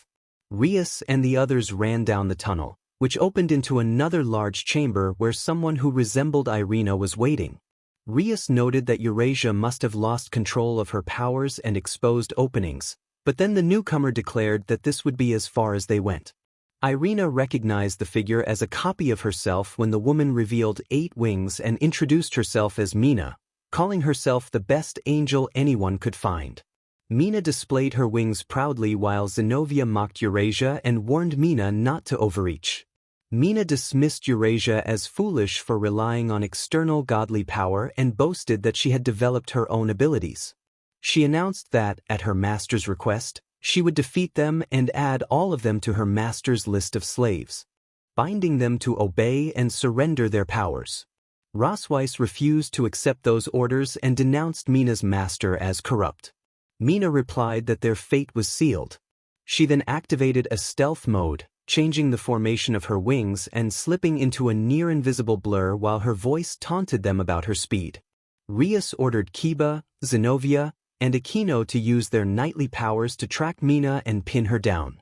The 3 accelerated, but Mina moved at a speed several times greater and remained beyond their reach. Gasper attempted to stop her with his forbidden Baylor view, but Mina moved too quickly even for his sight. Suddenly, the group was hit from behind by a barrage of rapid blows that sent them sprawling to the ground, the impacts arriving so fast they seemed simultaneous. Mina crowed about her speed and superiority, then unleashed a volley of light arrows at the members of the Occult Research Club. The arrows struck with stinging force, causing everyone except Irina to reel in pain. Before Irina could rise, Mina struck her with a dark arrow that brought a sharp sting. Mina boasted that Irina had never experienced darkness because Eurasia had prevented it, and she prepared to finish them with a powerful technique she called the Holy Light Sword. Even while moving at high speed, Mina focused energy into a beam at the center of the chamber as she charged her sword and began to materialize. She declared the end for the Occult Research Club, but then abruptly faltered, astonished that her attacks had not eliminated them as she had expected. Mina tried to accelerate and vanish again, attempting to regain the advantage. However, the freezing power prevented Mina from moving herself through the chamber. Mina struggled with disbelief, insisting internally that her 8 wings and speed should be enough to evade the freezing field, but every attempt failed. She searched for the source and found 2 red beams of light emanating from Gasper. Mina realized that Gasper was the one causing the freeze and chastised herself for not maintaining speed while powering up her sword. She judged that even if she paused briefly she should be able to avoid the rays and accelerate, but the freezing energy held. Kiba then revealed himself, clutching an injured palm. While Mina had been charging her light sword, Kiba, with Akino, Zenobia, and Irina, had removed the piercing arrows from the wounded. Asia continued to tend to the others. Kiba explained that Gasper was a vampire who drew power from blood and that they had experimented with giving him other samples to see how he reacted. Kiba volunteered his own blood first, and the sample had sharpened Gasper's perception, allowing him to track movement far faster than normal. As a result, no matter how quickly Mina moved, Gasper could follow. Mina insisted that she could still move and planned to release her sword's power to eliminate the vampire and free herself, but Akino intervened. Akino used a holy lightning attack to paralyze Mina enough to prevent her from regaining her previous speed. Gasper soon exhausted the temporary boost. Mina tried once more to speed up, but the paralysis slowed her and she stumbled into Kiba. Kiba declared that their turn had come and leveled his gram sword. Mina vowed she could still power up and strike, but Kiba moved first. He made a swift, precise strike. Mina collapsed, and her form dissolved into a spirit. From where Mina had been, a fallen angel spirit materialized. She had fallen and been trapped in the dream world, desperate for a way back to heaven. The spirit thanked the members of the Occult Research Club for freeing her, offered a brief blessing, healed their wounds, and then vanished, opening a clear path forward. The Occult Research Club advanced to the next chamber, where another servant of Gria's confronted them. Renova introduced herself as an imposter who would not let them proceed past the metal doors. She taunted them and compared herself favorably to Rias, claiming superior leadership and control. Zenobia reacted angrily and drew her ex Durandal. Renova mocked Zenovia's weapon as antiquated and produced a glowing purple blade that resembled a modern energy sword. Renova demonstrated its power by slicing through several vases and cutting a deep groove in the wall. Zenobia, enraged, charged to test her sword against the new blade, determined to prove that her weapon was still effective. The clash quickly turned in Renova's favor. The energy blade cleaved through Zenovia's ex Durandal and scattered the Excalibur components that had been stored inside. Zenovia's attack failed to match Renova's advanced weapon, and the blow slashed her clothing and knocked her off balance. Renova continued to taunt, inviting others to step forward and be defeated, and proclaimed that they would soon accept Grias as their new master. Renova then mocked Rias personally, claiming her false master was superior and that Rias's leadership was pathetic. That final provocation roused Rias's anger. Rias gathered a concentrated sphere of destruction energy and unleashed it toward Renova. The energy burned through the imposter's blade and enveloped her. When the light faded, Renova was gone. Akino noted that this was why nobody should underestimate the club president. After the battle, another spirit appeared, a child who had been tricked and lured into the dream world. The spirit warned the club that the next gate would not open until they obtained a secret code. The spirit demanded that they save his friends and promised a hint to the code before vanishing.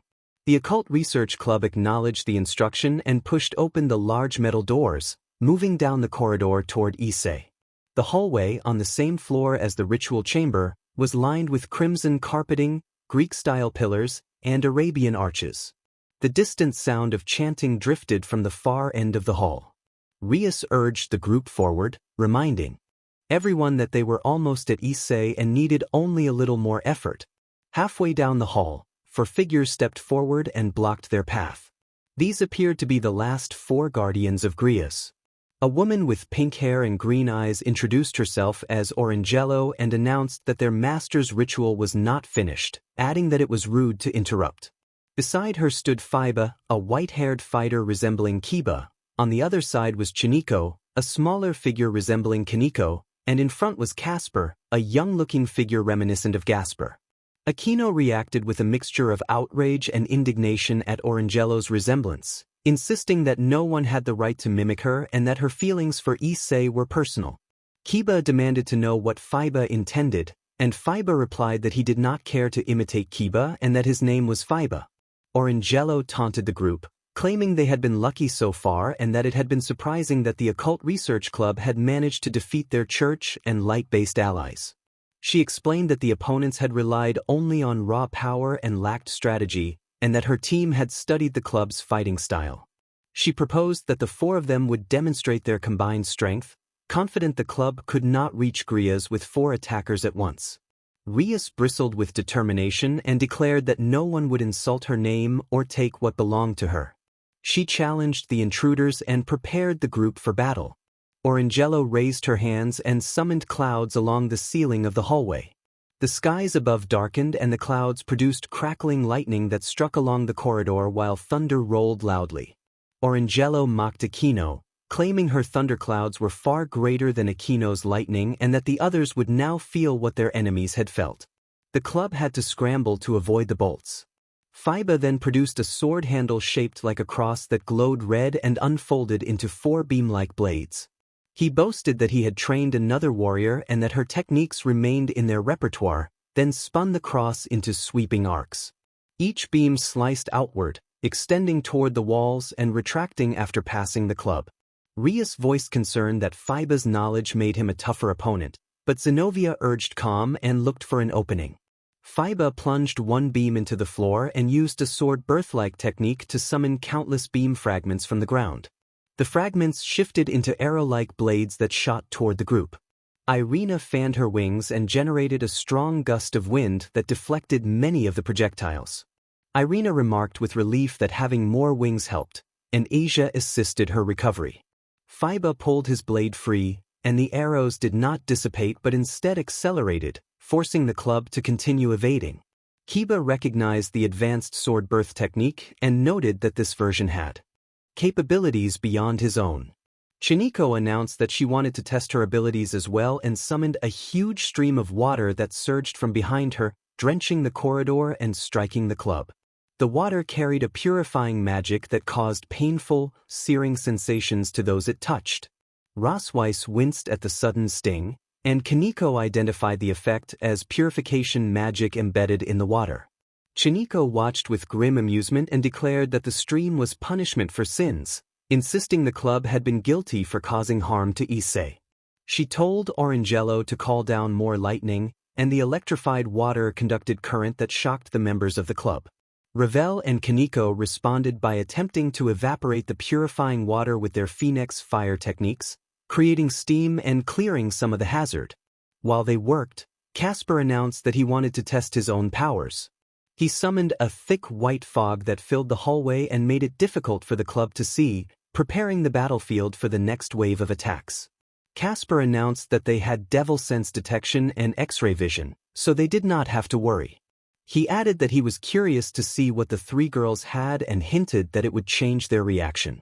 The taunt drew a chorus of screams from Asia, Kaneko, and Ravel as Casper continued to mock them and then revealed what had been hidden.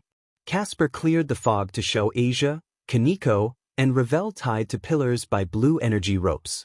Fiba had used the fog to quickly capture and bind the 3 girls. Asia cried out to President Rias for help. Rias launched her power of destruction spheres at Fiba, but Chiniko produced a barrier that intercepted and blocked the attack. Orangelo declared that the 3 girls would not be allowed to participate in the battle, insisting on a fair fight and calling healing and support cheating. He warned that if they did not play by his rules, there would be consequences. Then there was a sudden thud from the pillars as mechanisms began to lower them. The 3 girls looked down and saw a large pool of dark purple energy below, and the pillars carried them closer to it.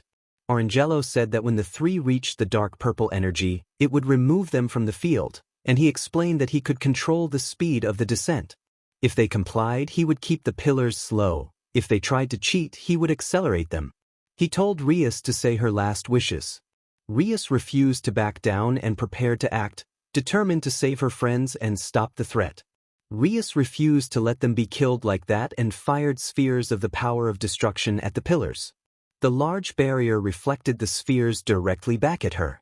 Chiniko laughed and taunted Rias while she continued to strike, claiming they were not as foolish as Rias assumed. Chiniko asserted that they had been observing Rias's group as well as Sona Citries and Serorg Bales groups, learning many techniques from them, and that Rias's team was defenseless against the combined knowledge. Chiniko proclaimed that Issei would be theirs forever. Rias responded with determination that Issei would not be taken, and the group prepared different attacks. Zenobia raised X Durandal and charged the barrier, but beams of light appeared along the barrier and fired at her. She dodged before any beam could strike. Gasper attempted to shift into his Baylor Beast form to melt the barrier, but the barrier countered by encasing him in a red crystalline stasis. Kiba tried to use Sword Birth and infuse each of his blades with Holy Eraser, but the barrier converted his swords into lightsabers and sent them back at him. When Kiba tried other weapons, the barrier produced intense electrical feedback that knocked him back. Akino and Irina launched light-based attacks, but the barrier reflected all of their strikes. Rosweiss cast a rapid succession of defensive and offensive spells, yet the barrier remained unresponsive. She then used her switch ability to try to warp Asia, Kaneko, and Ravel out of the dark matter danger zone, but the ability misdirected and shuffled the 4 enemies around instead. Rosweiss reacted in disbelief, insisting that the barrier could not be immune to every attack and that there had to be something they could do. Rias told everyone that they could do it, reminding them they had faced many situations like this before and that new miracles always happened in the end. They had to find that miracle. Suddenly, Rias felt a powerful punch from behind. When she turned, she saw Chiniko yawning. Chiniko had compressed a pocket of high-pressure air and fired it at Rias, announcing that she was bored and wanted more entertainment. Fiba responded by drawing a different sword that was invisible, making it impossible for the Occult Research Club to see where he was striking. He explained that he did not need ordinary metal. He could shape a blade with his mind and change its form. Even without moving the handle, his strikes landed and Zenobia and Kiba both felt painful slashes across their backs. Akino, Rias, Irina, and Gasper also felt the impact of his unseen blade. The 4 enemies then grouped together. Orangelo declared that the demonstration should be enough and it was time for the club to be finished. Chiniko, Orangelo, Fiba, and Casper combined their powers. Orangelo created a pink cloud, Chiniko sent yellow light, Fiba added brown, and Casper poured in gray. Their powers merged and formed a large dragon that charged up for a devastating blast aimed at the Occult Research Club. Orangelo taunted Rias and the others as the dragon gathered energy and unleashed a massive pink conflagration called Celestial Cannon T-Cross. Rias and everyone braced for the impact. After the flames dissipated, only Orangelo remained standing. Fiba, Chiniko, and Casper had mysteriously retreated. Rias turned and found Asia, Kaneko, and Ravel lying on the ground away from the pillars and the dark matter. Zenobia and Irina moved to assist Asia.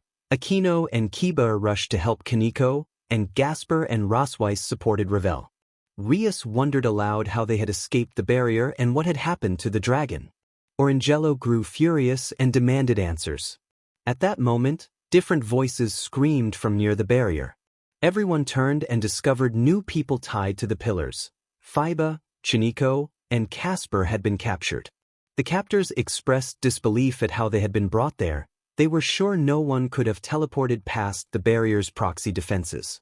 Rosweiss stepped in front of the barrier to inspect the bound trio and explained that Rias and her friends had been clever to build a deterrent against switch magic, but the proxy algorithm had a weakness.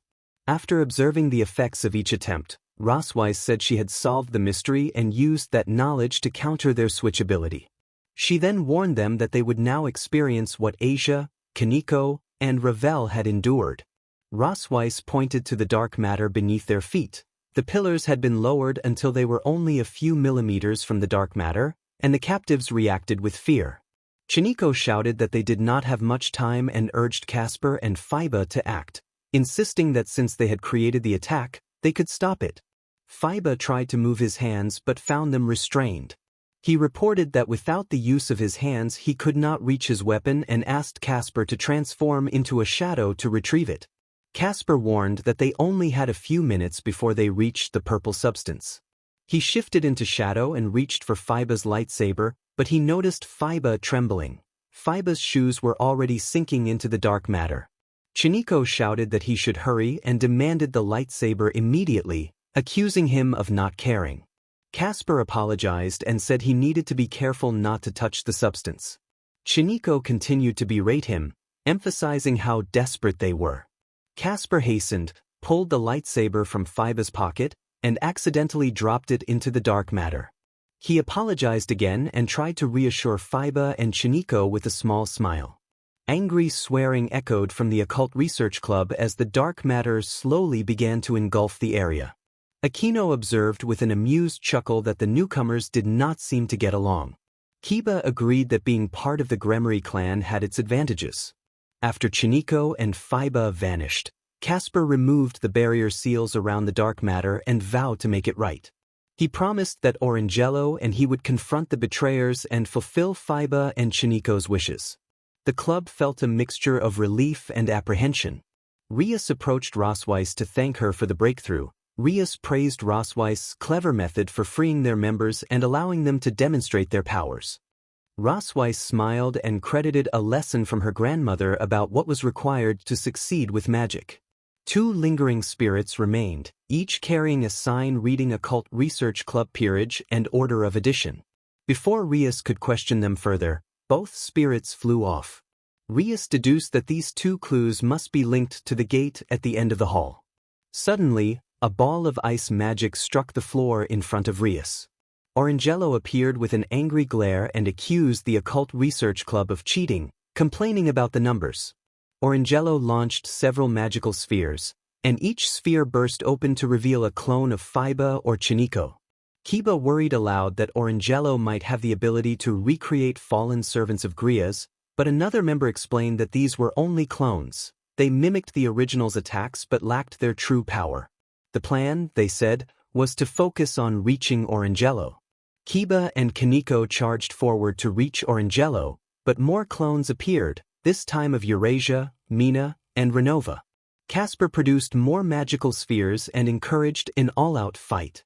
The cloned Eurasia, Mina, and Renova attacked, but Zenobia and Irina dispatched them efficiently.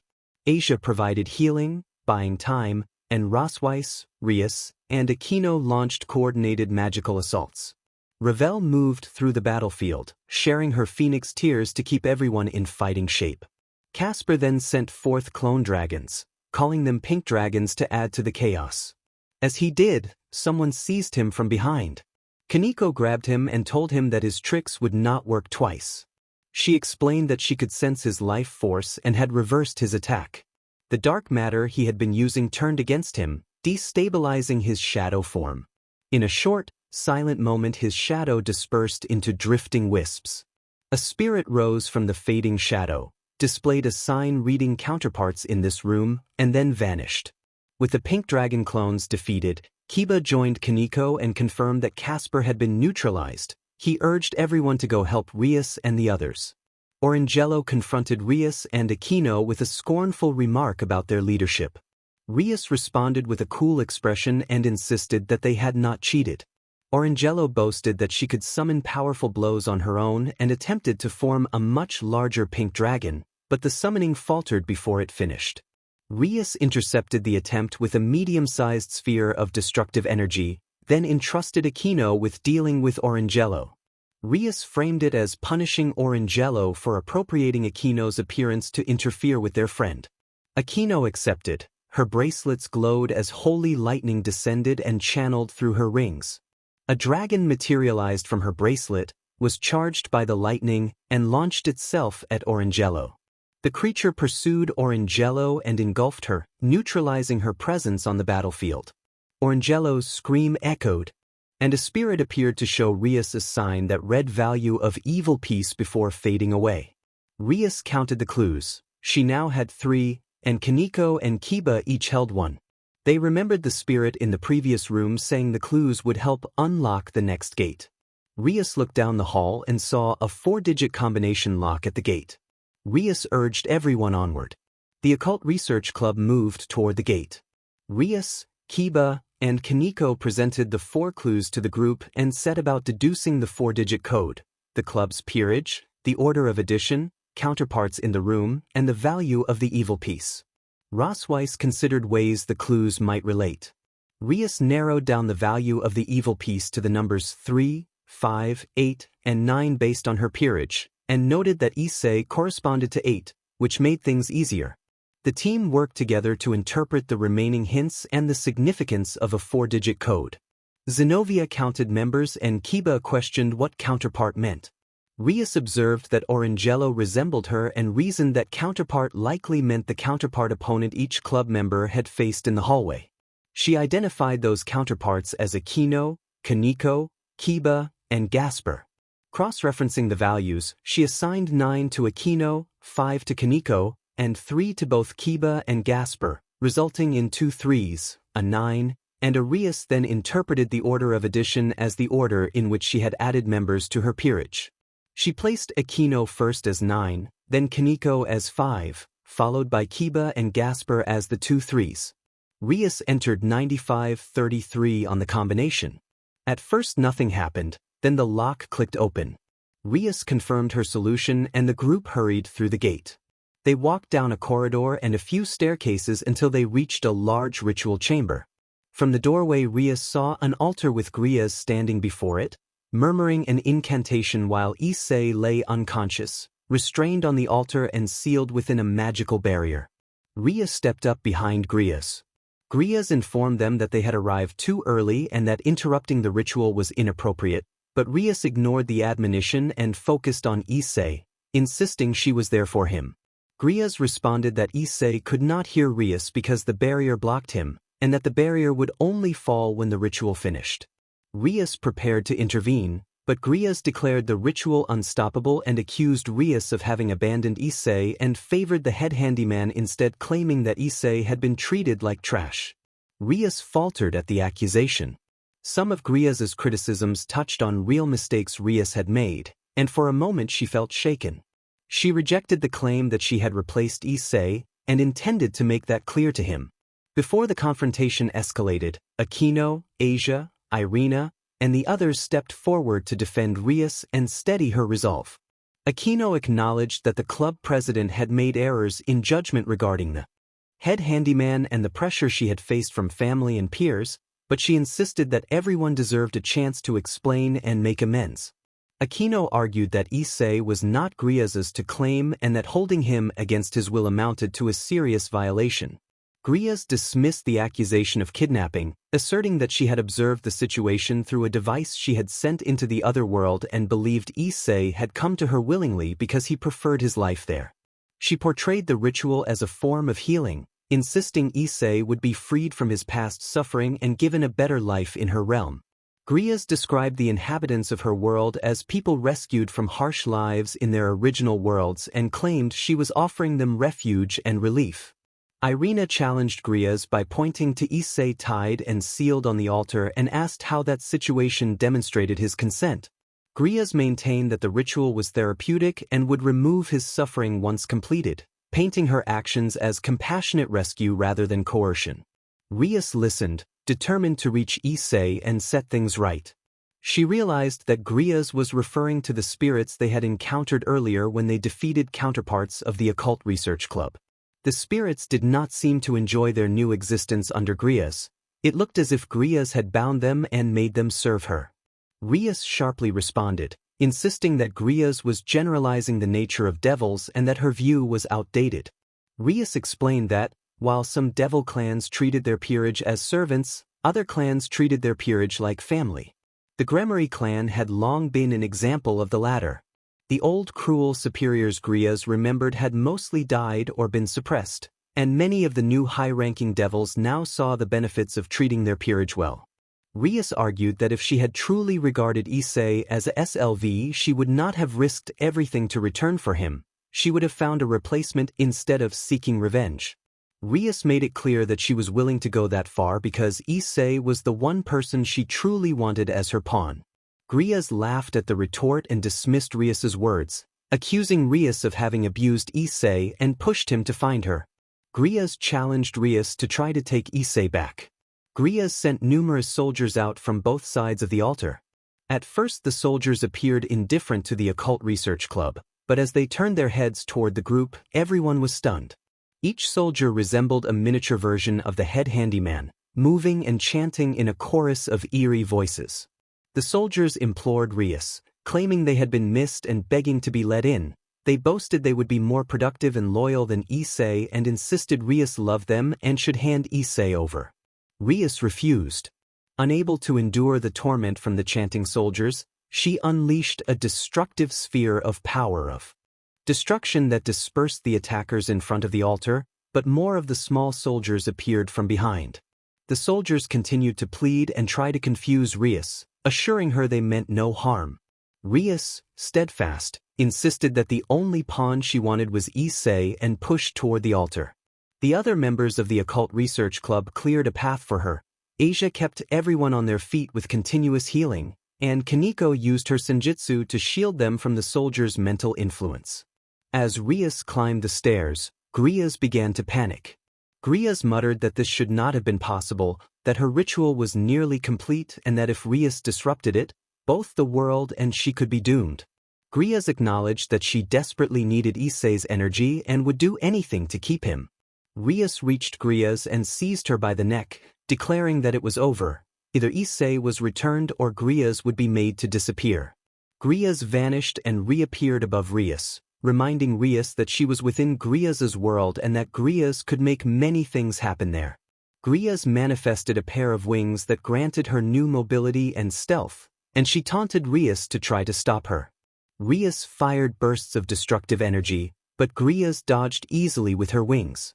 Grias reappeared behind Rias and shoved her to the ground, taunting that she could alter reality in that world and misdirect Rias's attacks. Grias then created a blinding flash that disoriented Rias. Rias felt a chilling force sweep beneath her and was lifted for a moment before slamming back to the floor.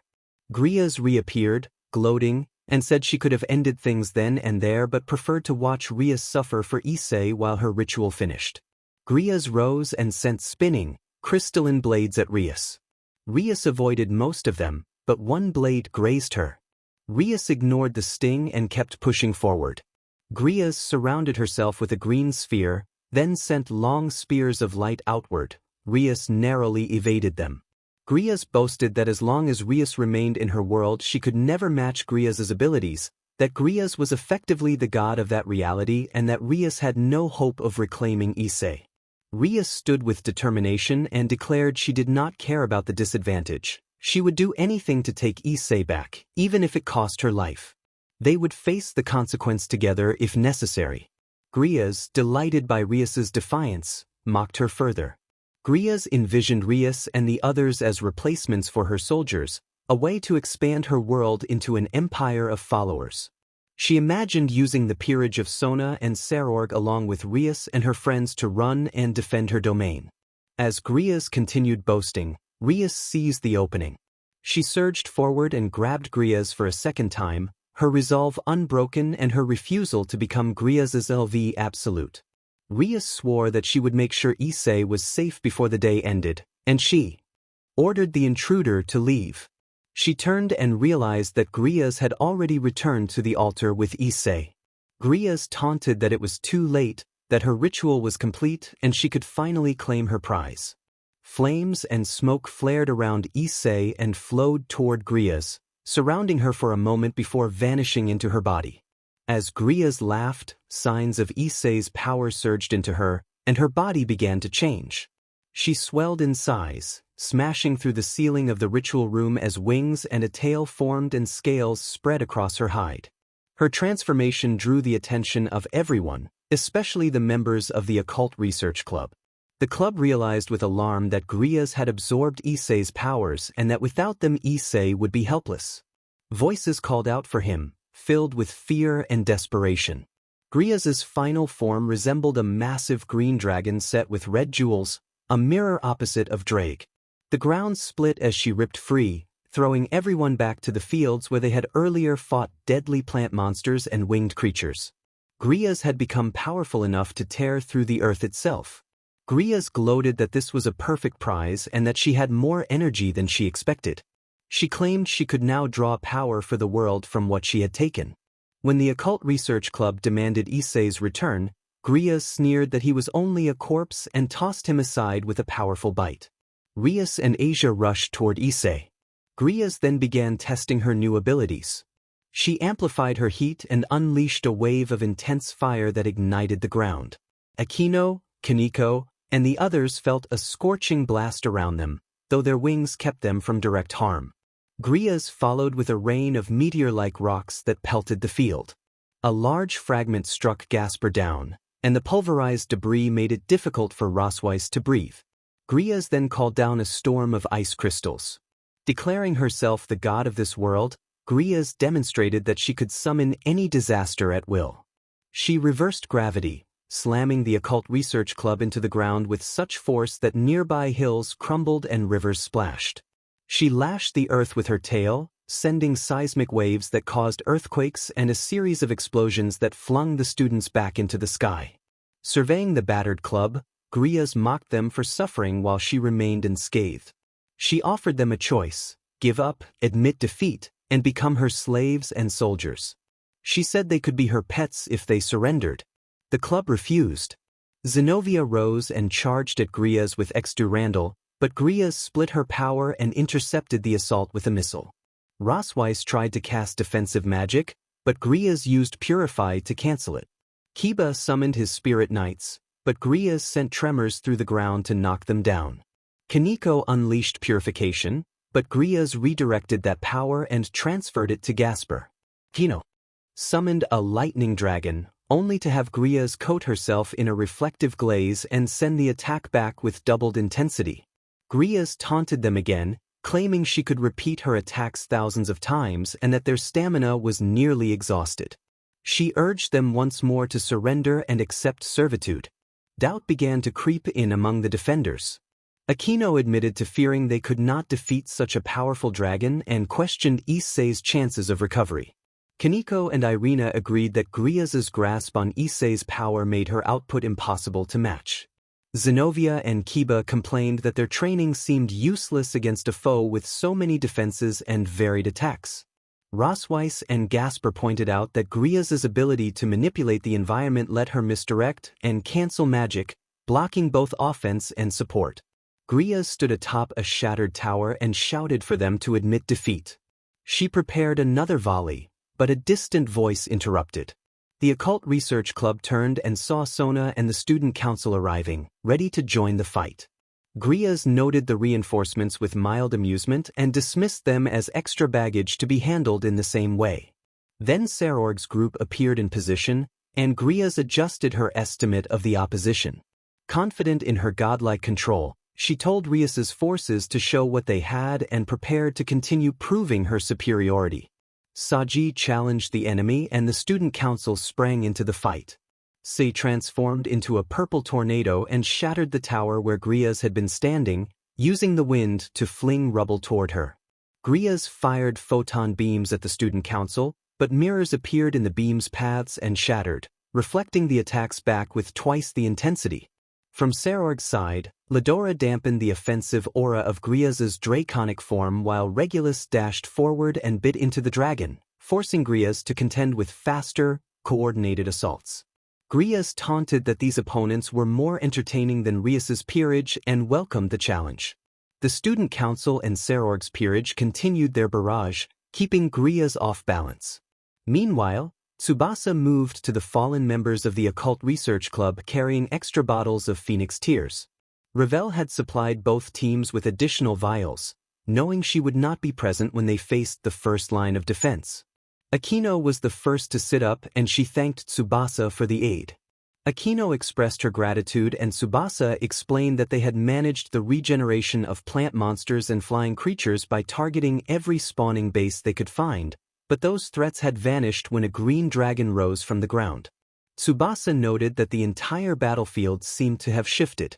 Aquino then explained to Tsubasa that the witch's true objective had been to tap into Issei and absorb his powers. Once the witch had obtained Issei's power, she transformed into a massive dragon with the ability to manipulate the universe. Rias and Asia were currently attempting to recover Issei, but until they could defeat the dragon and return the power to Issei, there was little else they could do.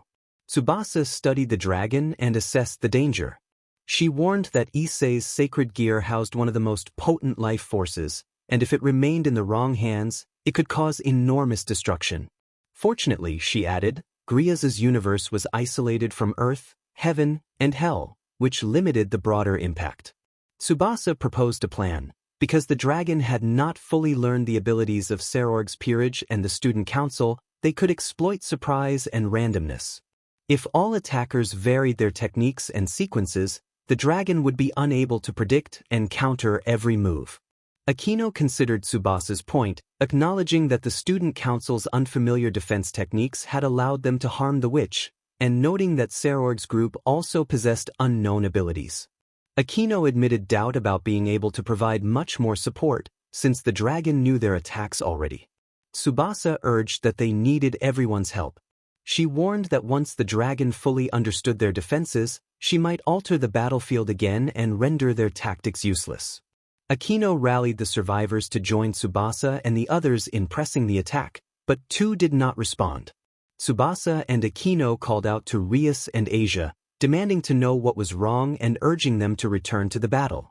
Rias and Asia ignored them and continued trying to revive Issei, desperately calling his name as he lay motionless. Akino and Tsubasa rushed over to pull them back, but a blinding red light erupted from Issei's body, momentarily overwhelming everyone and enveloping Rias and Asia before vanishing as suddenly as it had appeared. Akino and Tsubasa were stunned.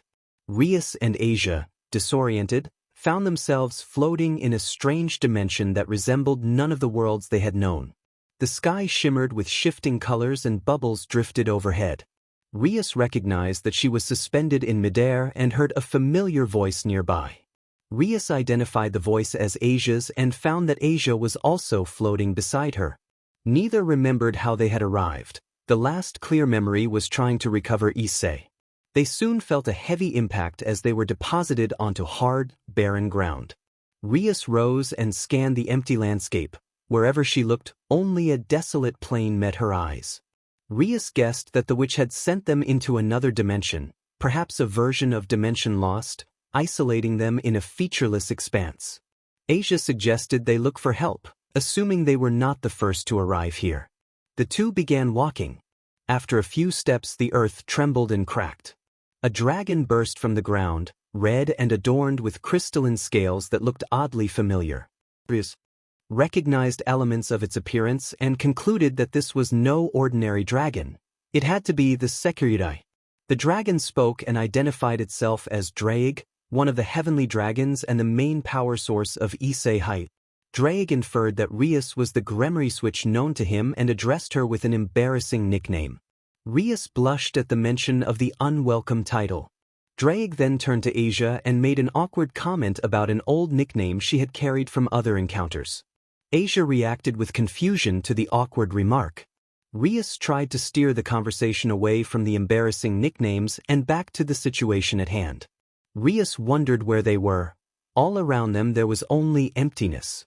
Draig explained that he had brought them here and that this place was the inside of Issei's boosted gear, a sacred gear that unusually contained its own dimension because Draig was sealed within it. Draig led them farther in and revealed the reason he had brought Asia and Rias. A vampire device was attacking the boosted gear and draining Issei's life. Draig said he could not gather enough power to eliminate it from inside, and as long as the device remained within Issei, Issei would not be able to recover. Asia asked what would happen if they did not remove it, and Draig warned that the device was slowly sapping Issei's life and they had to hurry. Determined, Rias and Asia followed Draig. A visible, winding trail appeared under their feet. As they walked, scenes and memories bloomed on either side of the path. On the left, a young Issei played with toy blocks. Rias felt a surge of tenderness toward the small child and wanted to reach out to him. On the right, another memory showed Issei listening to a stranger's tale on the street, a moment that spoke to the odd experiences that had shaped him.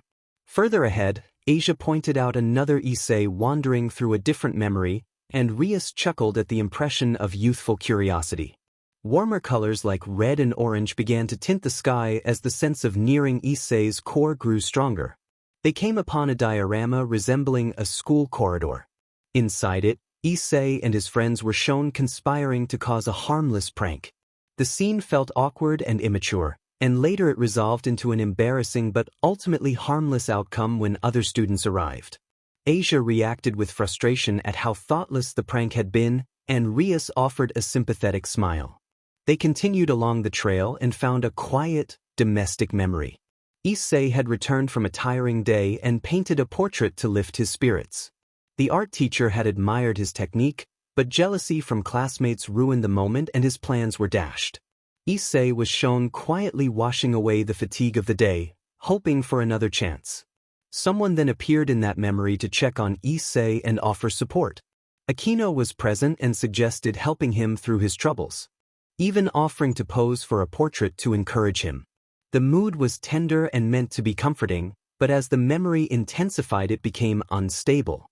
The diorama suddenly destabilized and exploded, collapsing into a small crater of light.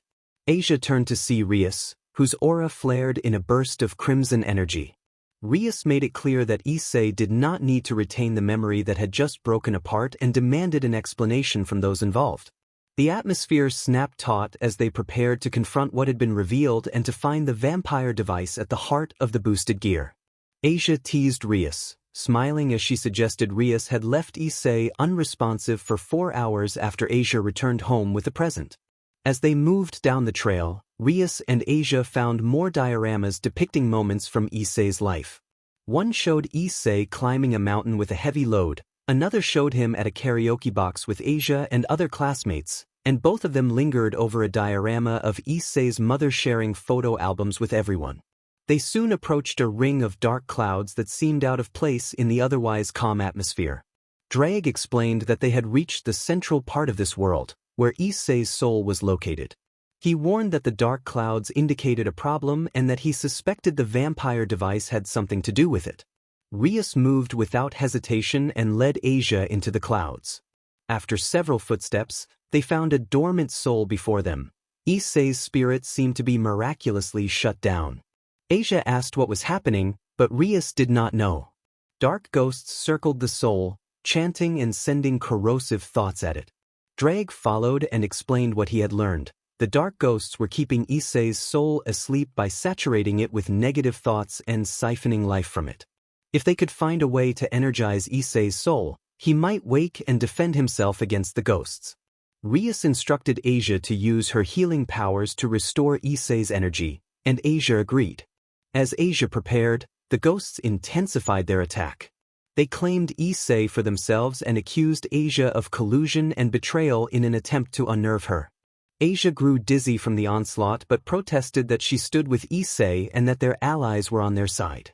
Rias countered by dispersing many of the ghosts with spheres of her power of destruction, but more kept appearing, some even turning their attention to Rias with taunts about past attachments.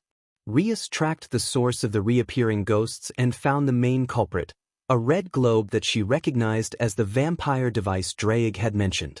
Rias told Asia to keep working on Issei's soul while she tried to destroy the globe. Asia focused on reviving Issei as the ghosts contorted themselves menacingly to intimidate her, but she closed her eyes and persisted. Rias launched a barrage of power of destruction spheres at the red globe, but it did not budge.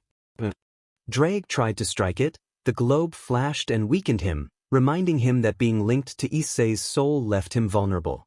He passed along an important warning that the globe was protected by a magical force field, and that they needed to break that first.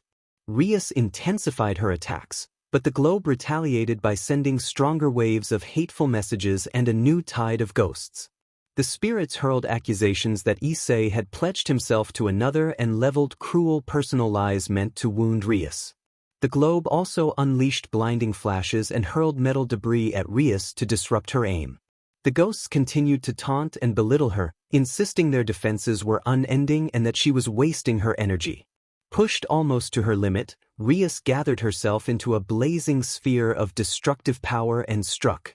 Her attack shattered the force field protecting the red globe, but the globe immediately activated a secondary defense by hardening and shedding its outer layer into fragments to reveal another layer beneath. The globe seemed to mock them with the appearance of regenerating panels, as if built of many layers that constantly replenished themselves. Rias kept dodging the ghosts and attacking the globe, which continued to recover and to send more hostile spirits. Then the atmosphere shifted, the clouds flashed between black and white. Rias saw that Asia's efforts were beginning to show results. Issei's soul gave a faint twitch, a sign of awakening. Rias urged Asia to continue, telling her that the ghosts and the device were starting to fall apart. Encouraged, Asia pressed on despite the increasing barrage of spectral weapons and debris. As Issei's soul moved more, the globe became frantic and launched a variety of assaults every second, including dark energy and fire-like bursts and a harsh static that rattled the air. Rias heard Asia cry out and called out encouragement, reminding her to hang on. Asia pushed forward through the onslaught. The clouds flashed, the attacks intensified, and the static grew louder, but they did not waver. At last, circulation of data and energy began within Issei's soul. As Issei's soul slowly reclaimed control of his body, Rias and Asia noticed it forming an invisible shield that repelled the ghosts. The red globe, realizing it had lost control, lashed out in vengeance. It hurled hundreds of spirits at them, twisted gravity to toss Rias and Asia into the air and sideways, and opened several voids that threatened to swallow them. The assault felt overwhelming, but the scene played like intense, high-energy anime combat rather than anything truly grotesque. When the globe fired a red beam aimed at Issei's soul, flames crept across its surface. Rias and Asia turned and found Drake standing behind them. Drake explained that thanks to their actions he had regained some of his power, though it would not last while the globe remained active. He urged Rias to destroy the core before it could reassert control over Issei. He added that his fire had burned away many of the globe's outer layers, but they would regenerate unless the core was struck quickly. Rias committed to the strike. She gathered her strength and formed a large extinguishing star to hurl at the red globe. The globe tried to regrow layers to absorb the attack, but Drake's flame incinerated the regenerating portions. As Rias's assault hit the red globe, the surrounding ghosts dissipated and the dark clouds fragmented into pixels. A chorus of shattering noises filled the air as the globe began to break apart. Before the globe vanished completely, it emitted eerie parting taunts. The globe's disembodied voice insisted that Grias was the life and power source of its world, warned that attempting to defeat Grias would be fatal, threatened that the whole world and all their friends would collapse, and promised eternal regret for opposing it. Then the red sphere disintegrated in a blast of light that briefly blinded Rias and Asia. When they recovered, they found themselves back in a familiar place and heard many voices calling their names. The members of the occult research club surrounded them, concerned and relieved. Aquino informed them that they had been unconscious for over 30 minutes and that everyone had feared the worst. Rias appeared confused and wondered if they had simply been in a vivid dream. Asia said she had felt the same. Rias and Asia kept the details of their encounter with Drake and the boosted gear to themselves. An explosion cut through the relief. They looked toward the noise and saw members of the student council and Serorg's peerage falling. Saji landed to the right and Sona to the left. Both looked unwell. Grias landed atop a nearby hill and laughed triumphantly. Grias proclaimed that the others had been made permanent residents of her world and mocked the occult research club before preparing another attack. Rias and Aquino rushed to Sona, while Kiba and Kaneko hurried to Saji. Sona reported that they had been overwhelmed. She explained that the green dragon had rapidly adapted to their powers and found counters. When Saji transformed into a purple tornado, the dragon used light and clean winds to wash away the dark energy and nullify the attack. She manipulated the direction of attacks to bypass Tsubasa's mirror defenses. She struck from behind once their defenses faltered, and her control of water created conduits for electrical currents while thorn-like plant constructs arose to restrain and drain them. Rias turned to where Serorg lay under Rosweiss's care and learned that the group had been unable to stop the dragon either. Serorg's defenses had been turned back on him by a twister and gravity manipulation, forcing his own energy to collapse inward. As the Occult Research Club, the Student Council, and Serorg's group regrouped to plan a renewed strategy, Grias strode forward, full of pride. Grias taunted them about running out of tricks and announced an intention to demonstrate her power. Flames of an otherworldly color ignited near her mouth as she prepared a massive attack she called Celestial Net. The group braced, but after several tense moments nothing struck them. Grias looked down in confusion as she realized her power was draining unexpectedly, despite the globe's supposedly unbreakable security and redundancy. Red light flared in the sky. Grias saw another dragon ascending, bearing a form similar to her own but with inverted colors. Grias ranted that the dragon was supposed to be her SLV and demanded obedience. The assembled students and fighters recognized the red dragon immediately as Issei. Rias watched with relief as Issei's dragon form powered up now that the red globe was no longer restraining him. Grias ordered Issei to obey, still convinced he was under her control, but the red dragon reacted instead. It lunged at Grias in swift, precise strikes, and Grias responded by trying to bind the dragon to the ground. The dragon burned through its restraints, rose into the air, and unleashed a barrage of green, jewel-like shards that struck around Grias. Grias fretted that the globe's systems should have prevented this outcome, that the multiple layers of security should have stopped any failure. The sound that came from the red dragon after that was nothing but guttural, triumphant noises, an indignant roar that drowned out Grias's protests. Now that she was aware the red globe had been destroyed, Grias sought alternative tricks to bring the red dragon down. Grias used her powers to alter the dream world's environment and make it inhospitable for Issei and the red dragon. The red dragon roared and thrashed, firing fireballs erratically. Grias taunted everyone, claiming that because her power had come from Issei she could use the same attacks and would simply weaken him until she could implant another, stronger red globe to secure total domination and strip them of their freedom. Saji, who wielded the dragon Vritra in his sacred gear, also felt the effect. He reported that he was in pain but likely not receiving the full force of the attack because he was farther from Grias. He worried that Issei, who was closer, was receiving a much stronger dose. Sona asked after Saji, and he confirmed he was managing despite the pain and that the green dragon was once again playing dirty tricks. Sona observed the two dragons and noted that the green dragon was fighting Issei in a different style than she had used against Rias, Serorg, Sona, and their peerages. Where Grias had previously learned and countered their techniques, she was not adapting in the same way against Issei. Rias thought that the destruction of the red globe explained Grias's behavior. From Draig's words, Grias must have been siphoning Issei's energy through the red globe. With that source cut, Grias was struggling to restore the connection. She was no longer learning Issei's attacks and refining defenses, she was trying instead to suppress him as quickly as possible. Rias believed Grias's energy might soon run out. Rias urged Issei not to worry and reminded him that they had faced worse situations. She told him that the witch was weakened by her loss of control and that he could defeat her. Asia added that Issei's body was no longer controlled by Grias. The red dragon cried out boosts repeatedly and glowed with a deep, increasing red as his power surged. Grias pretended to retain the upper hand and argued that even though she had lost the connection to Issei's energy, she knew how to make the most of her remaining power.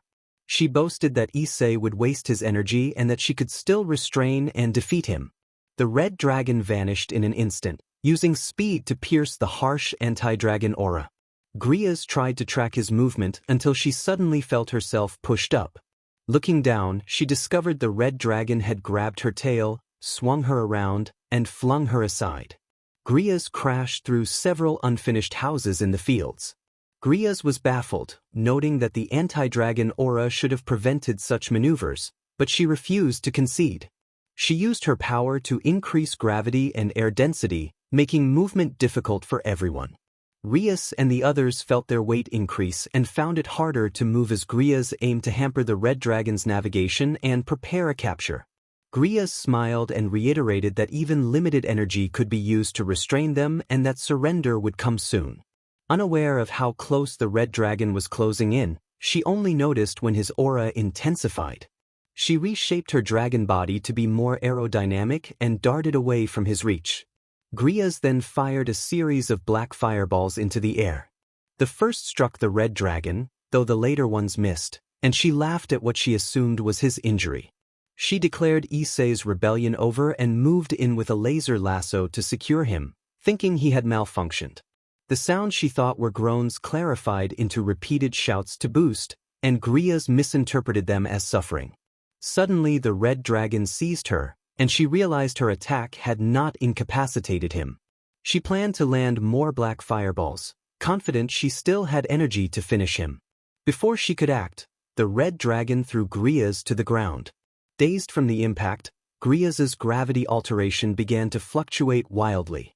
Rias and the others were carried up and down as gravity destabilized. The red dragon intercepted Griaz before she could restore the harsher environment and threw her back into the sky, launching a volley of fireballs and sending wyvern fairy knights after her to keep her aloft. Griaz was held in the air by the formations of fairy knights while the red dragon pressed his advantage, using precise, powerful bursts of flame and aerial maneuvers rather than brutal force.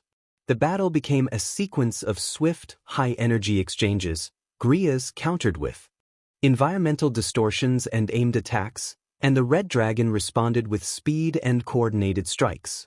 The scene played out like a dramatic aerial duel, each move choreographed and intense but free of graphic injury. As the encounter continued, it became clear that Griaz's ability to maintain the oppressive environment was faltering. Her energy reserves were stretched thin by the constant modifications, and she showed growing signs of strain. The red dragon, fueled by support and his own surging power, kept up the pressure, determined to prevent Griaz from regaining control. A tense pause followed as both sides readied for the next decisive exchange. After a few divide attacks, the knights moved aside to let the red dragon deliver one final blow. Griaz landed on the ground battered and unconscious, unable to manipulate the environment anymore. Griaz tried to tell herself she was better than the dragon and that she could recover, but it was too late. The dragon erupted from the ground and catapulted Griaz into the sky. Rias and the others were unprepared for what followed. The Occult Research Club and everyone else watched as Griaz flew higher and higher until she vanished from sight.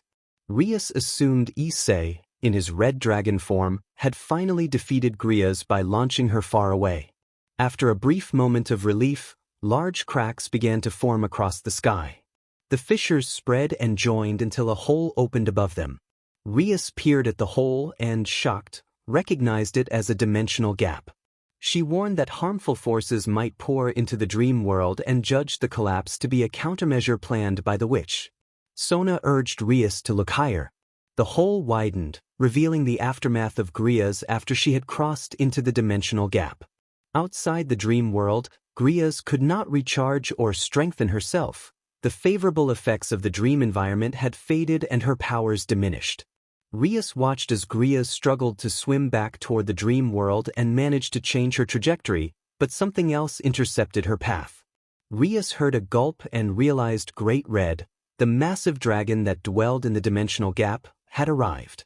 Great Red swallowed Griaz before she could reach the dream world and then swam away. Rias froze for a moment while others began to cheer. Asia celebrated that they had defeated the green dragon, and Zenobia and Irina joined the cheer. Kaneko applauded Issei for his effort, and Akino expressed admiration for how Issei had handled the threat. The boosted gear announced its closing remark, declaring reset. The red dragon reverted back into Issei, who fell to the ground. Rias rushed to Issei and was relieved to see him return, though she found him unconscious. Drag reassured her that Issei had simply expended too much energy to defeat the witch and would recover with time. Rias hugged the unconscious Issei, grateful he was alive. Earthquakes began to shake the world.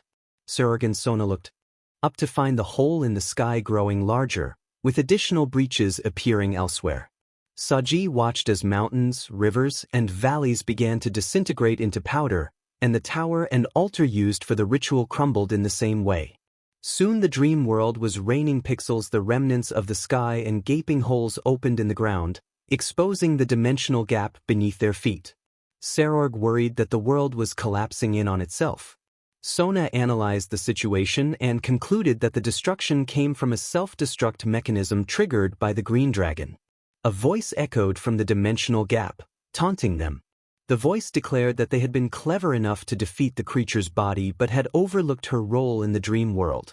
It claimed to be the force that controlled nature and maintained the world's stability, and warned that without it the world would fall apart, inviting them to face the consequences and die with the realm.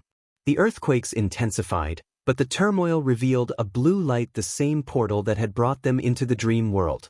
Sona called everyone to the exit and urged haste before the world collapsed. Ravel was the first to reach the light and stepped through, followed by Rosweiss. Serorg's peerage entered next, one by one, with Regulus and Serorg leaving last among their group. As the student council moved toward the portal, the dream landscape deteriorated further, the ground buckled, more terrain eroded into pixels, and the pixel rain increased, sending chunks of the world crashing down around the remaining members. Sona pushed everyone to hurry. Buno and Benya reached the light, then Momo. Saji arrived afterward and allowed Sona, Tsubasa, and the others to enter the portal before following on his own. With most of their allies gone, the Occult Research Club found the path to the blue light treacherous. The ground had eroded into floating pixels, forcing them to rely on flight. Kiba, Gasper, and Kaneko headed to the light next, then Zenobia and Irina. Aquino and Asia prepared to enter but searched for Rias and found her far behind, attempting to carry Issei toward the exit. Aquino and Asia pleaded for Rias to toss Issei to them and hurry, promising they could all exit together, but Rias was too far away to hear. The harmful effects of the dimensional gap began to take hold. Aquino and Asia could no longer endure and were pulled into the blue light.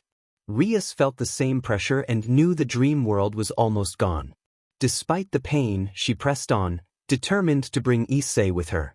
Rias vowed she would not leave Issei and made one final leap toward the blue light while holding him. The portal dimmed and then vanished before she could reach it. With her only exit closed, Rias accepted that the world around them had been sealed off and prepared to embrace whatever came next. She felt peace with her decision and remained at Issei's side as the dream world unraveled. Vowed they would live the rest of their lives together and die in peace, certain that as long as they were together nothing else mattered. The ground beneath Rias suddenly gave way.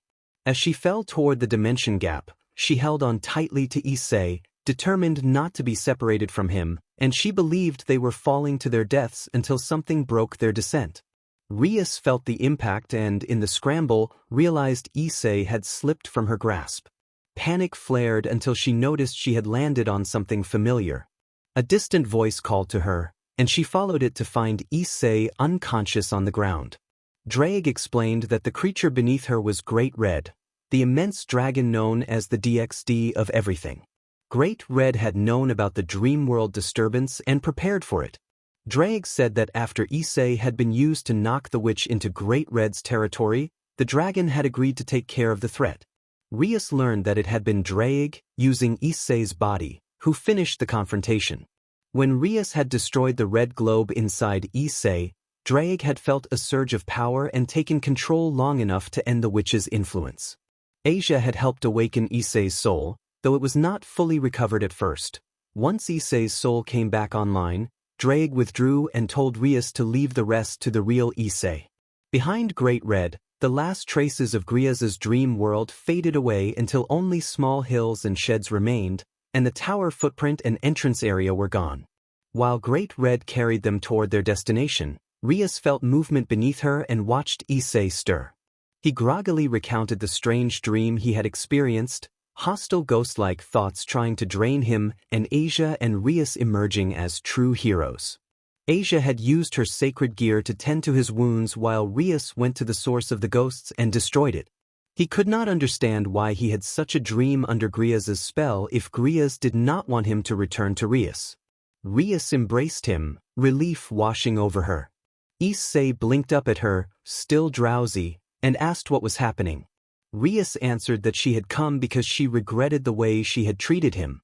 She admitted she had been too focused on improving her resort and had not understood how much he was suffering. Issei reflected on what had happened. At first the additional duties and heavy workload had felt like a challenge, but praise and rewards always went to the favorites while he received harsh penalties and fines. He felt the head handyman repeatedly ignored his efforts and treated him unfairly.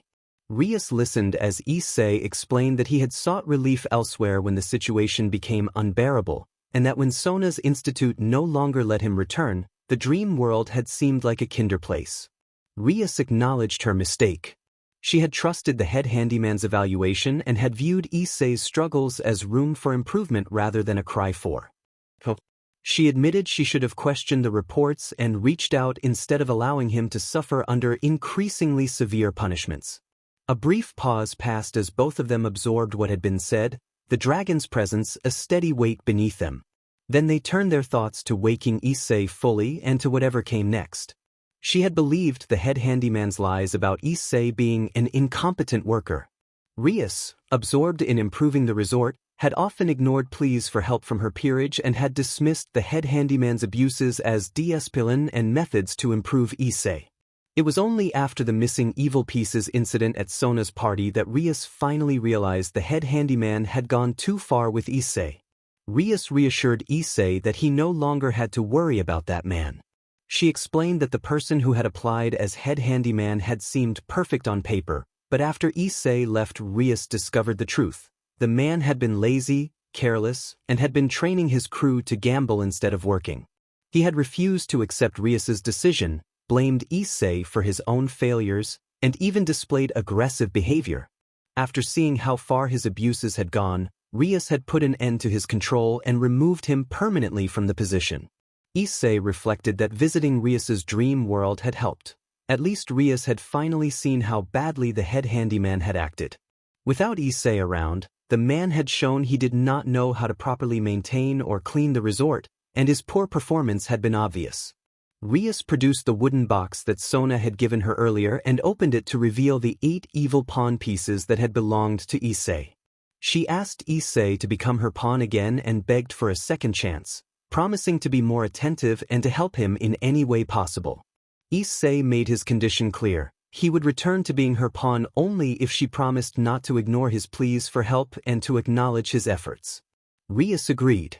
All 8 evil pawn pieces then flew out of the box, glowing red, and returned to Issei one by one. When the last piece settled back into place, Rias embraced him warmly and welcomed him back. Issei wondered aloud about what would happen next, whether they would all return to Japan and what would become of Rias's resort.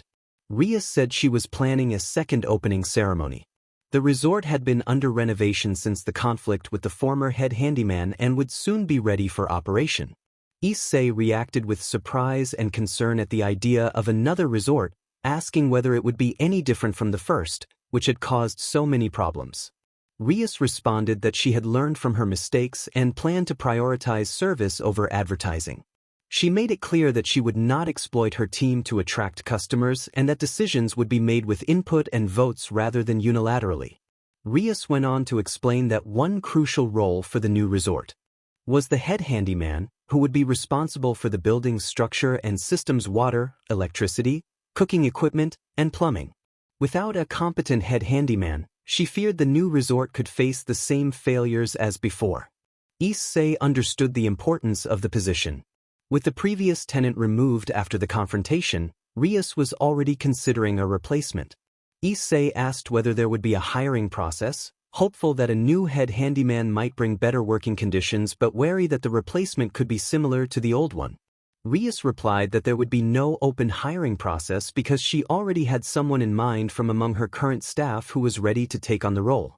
If that person needed additional help, Rias would give permission to hire more assistants. Before Issei could guess who it might be, Great Red prepared to descend to Rosweisaville on Earth, and everyone including the student council and Serorg's peerage gathered to meet them.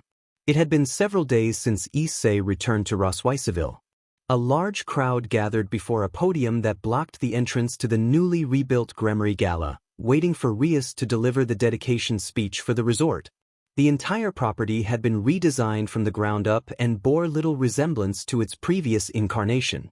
The floor plan had changed. The front desk now had additional entrances, and the artificial pond remained but had been moved to the left side with outdoor chairs and tables arranged nearby. Rias stepped to the podium and greeted the audience. She acknowledged the troubles her resort had faced in the past, apologized for her mistakes, and explained that she had learned from them. She announced that she would entrust day-to-day management to a new face to bring fresh ideas and a renewed culture to the resort. Rias said she would remain president in title but intended to take time for additional training at the Citri Institute of Defense to improve her leadership and her care for her peerage.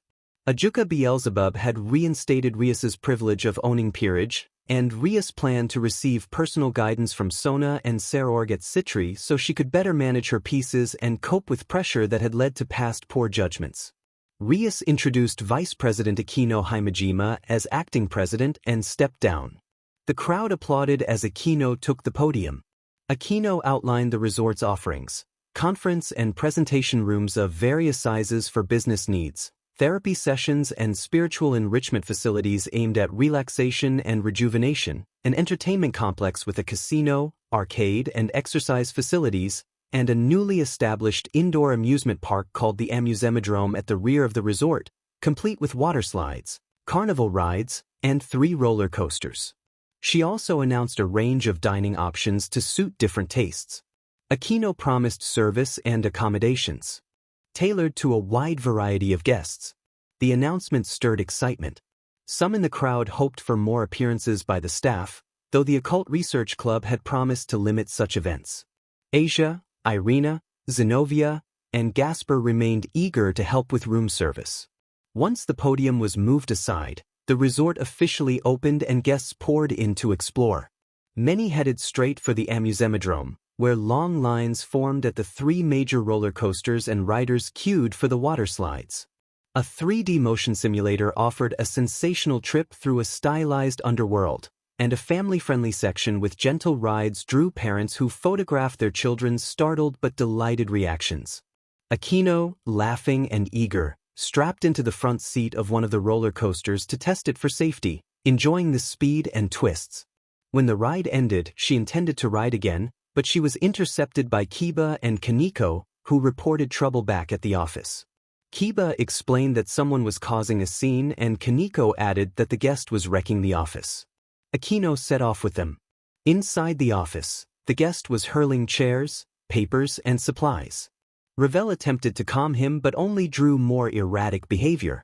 The guest ranted that the therapy facilities were useless and accused the resort's spiritual materials of being harmful. He demanded something that catered solely to him and threatened to make trouble until he got it. Akino moved forward and assessed the situation, speaking firmly to explain that the resort could not accommodate abusive behavior and that he was too unwell to remain. The guest escalated, trying to provoke a confrontation. To prevent anyone from being harmed, Akino activated a gentle restraint technique that produced a harmless burst of sparks and energy in an anime-style display, which stunned the man and left him unable to continue. Ravel and the other staff quickly secured him and escorted him out of the office. With the disturbance handled, the staff took a moment to restore order. The resort resumed its opening activities, guests returning to the attractions and staff attending to the scattered debris while the Amusemodrome filled with laughter and the hum of a successful new beginning. Kiba gave Kaneko the cue. Kaneko agreed and handled the rude guest with swift, dramatic force, sending him tumbling out of the resort and out of sight. The guest fled quickly, vowing revenge as he ran. With the disgruntled guest gone, Akino surveyed the mess he had left behind and fretted that she could not conduct business in a place like that. Kiba suggested calling the head handyman, and Akino did so. Shortly after, Kongo Kuruma arrived at the door, reminding everyone that he only had 30 minutes left in his shift and asking them to be quick. Akino explained that room 298 had been torn apart and asked for help. Kongo set to work as fast as he could. He cleared the room haphazardly, accidentally, discarding several important documents and leaving a bag of trash in the hallway. For the damaged wall, he smoothed out recycled paper, taped it in place, and painted over it so the repair would blend in. He propped broken furniture with Akino's favorite books to make it appear usable, gave the room a quick vacuum, and rushed for the clocking machine in the handyman quarters, intending to clock out before the end of his shift. Just as Kongo thought he could leave, the head handyman stepped in and blocked his path, revealing a red dragon arm and making it clear no one under him could declare the job complete until it truly was. Kongo protested that it was time for him to go, promising to finish the work on Tuesday, but the head handyman insisted there would be no leaving until it was done. Begrudgingly, Kongo crawled back into Akino's office to keep working. The head handyman was Issei. When Rias had promoted him to that position, many of the other handymen had been furious, arguing that Kongo, who had always been ranked first under the previous head handyman, should have succeeded to the role. Some suspected Rias had shown favoritism. To settle the dispute, Rias administered a simple test to all interested handymen, changing a light bulb. Issei was the only one who completed the task perfectly. Others either dropped the bulb or had no idea what to do. As Issei watched Kongo continue his work, Irina clung to his side and reported an emergency. A pressure line had ruptured and there was a leak in the boiler room. Issei assigned Moral Lichiken, the second most favored servant of the old head handyman, to handle the repair. Moral struggled to locate the leak and initially tried to downplay the problem, but he eventually performed a rushed, unsafe fix, wrapping the area with a scrap of metal, some cables, and glue rather than shutting down the boiler and replacing the pipes. The makeshift patch caused a dent to appear on the ceiling when pressure shifted.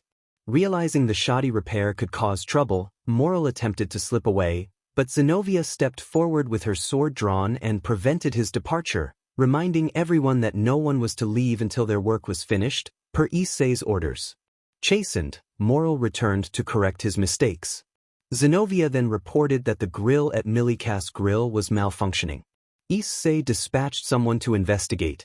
One problem after another arrived at his door. Club members flagged issues every few minutes, and although Issei sent workers to handle them, many of the fixes were poor and required him to send them back or to repair the work himself. Task after task fell on him until exhaustion finally caught up with him, and he collapsed into a therapy room to rest. By the end of the day, Rias returned to the Gremory Gala and walked its halls, admiring the refreshed look of her resort and noting all the facilities. In the middle of a hallway she found a striking mural and recognized its style as Sis. The mural reminded her of the water park painting she had used during an investigation in the dream world. On closer inspection she realized Issei had corrected every detail. The girls around him now had the proper hair and eye colors. The mural showed Rias and Aquino with him on a water slide while Asia, Gasper, Zenobia, and Irina waited at the bottom with refreshments, and Ravel sprayed water at everyone in the background. Rias thought the painting gave the resort a playful, inviting mood that emphasized its theme of fun. As she examined it further, she noticed the smell of fresh paint and turned to find Aquino working with a brush on a sketch of Rias by the lake at night. Rias called Aquino's name, and Aquino explained that she had decided to contribute her own artwork to add more color and variety to the resort's collection. Rias welcomed everyone to contribute their art at her resort but insisted that one particular spot was reserved exclusively for her. A fellow club member pointed out that no one had a name on the spot and that it should be first come, first served. Rias decided to paint somewhere else. Rias looked to the left of Issei's painting and found Kaneko and Kuroko working on a mural that celebrated their Nikomata origin. On the other side of the wall, Asia, Zenobia, and Irina were painting a large mural about the power of therapy and spiritual meditation. Ravel was creating a large firebird to hang in the middle of the grand staircase. Kiba carved many sculptures outside, each depicting a person enjoying physical activity from sports to mock battles. Gasper and Valerie hauled statues of famous vampires into the hallways. Rias vowed to get even and make sure her artwork was seen first by everyone who visited the resort. She organized family members, and Surzex, Grafia, and Millikas helped hang banners across the ceiling. Each banner carried symbols and words meant to inspire artistic expression. The pillars and ornamental trims of the resort were stamped with the Gremory family crest. Aquino enjoyed Rias's determination and suggested that they consider Aquino-themed body pillows as a playful amenity. Asia proposed cute, cuddly towels, and Irina recommended window curtains that brought a gentle blessing. Kiba suggested cutlery forged from the best steel, and Kaneko proposed soft, plush blankets like cat fur. As the Occult Research Club offered more ideas for decorations, Rias firmly denied them all and declared that she would decide the resort's theme. Life had never been happier. The following night, Matsuwada and Motohama both heard a voice coming from nowhere. The voice told them to come and find it, saying it knew the place where their dreams could come true and that it was much closer than they thought. The voice added that many awaited their arrival. Matsuwada sat up first, startled and uncertain whether he was dreaming. He told the voice that he was awake and demanded to be shown its source. The voice replied that he was indeed awake and instructed him to go outside and follow the light. Terrified, Matsuwada pleaded not to be frightened and said he only wanted a peaceful life.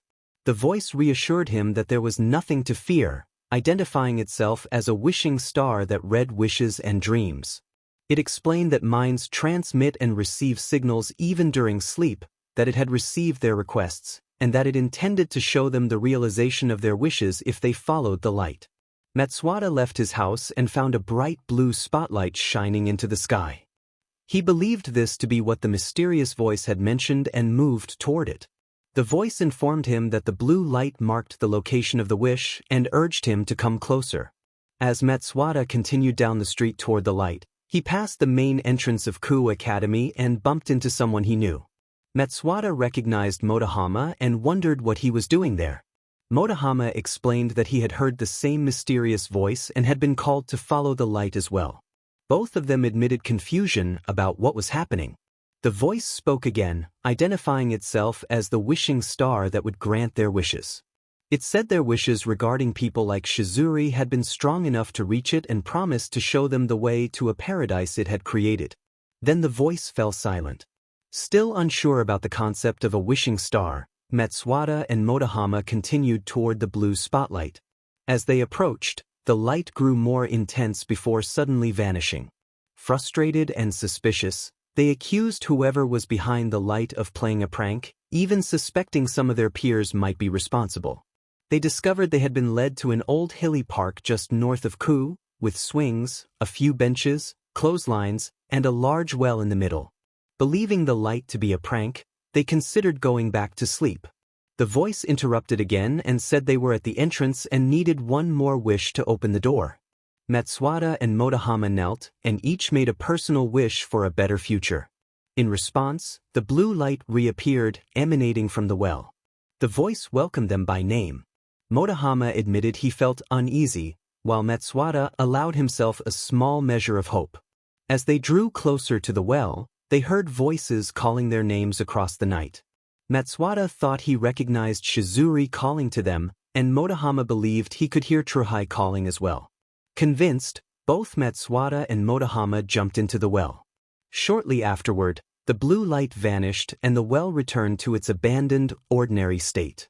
Some parts of the story found their way into a shared memory, a light-hearted photo opportunity with Akino, Kiba, and Kaneko that briefly lifted the mood even as tensions simmered beneath the surface. Rias pushed her peerage hard to earn extra money, and that pressure left Issei's pain overlooked while the head handyman's harsh treatment added another layer of strain. The atmosphere was strained but functional, moments of warmth threaded through fatigue and quiet resentment. When Rias and Asia joined Issei inside the boosted gear, their journey became an inward expedition. The world inside the gear unfolded like a surreal landscape, and together they navigated layered memories and fears. A vast, shadowy presence and embodiment of nightmare and doubt rose to challenge them. Rias, Asia, and Issei confronted it in a flurry of swift, stylized action, bright flashes, resonant strikes, and sweeping energy that scattered the darkness without lingering on injury or gore. Their coordinated effort shattered the red globe planted within Issei, the malign influence dissolving into light. As the last echoes faded, Issei felt a profound calm and clarity settle over him. The experience opened new reserves of strength and understanding, leaving him transformed and better able to face the challenges ahead. The three pulled back into the waking world, changed by what they had overcome together. Issei sent a postcard home. He wrote that he was having so much fun at Rosweiseville and that his plans had changed. He would be staying another month at the Gremory Gala with Rias and her friends.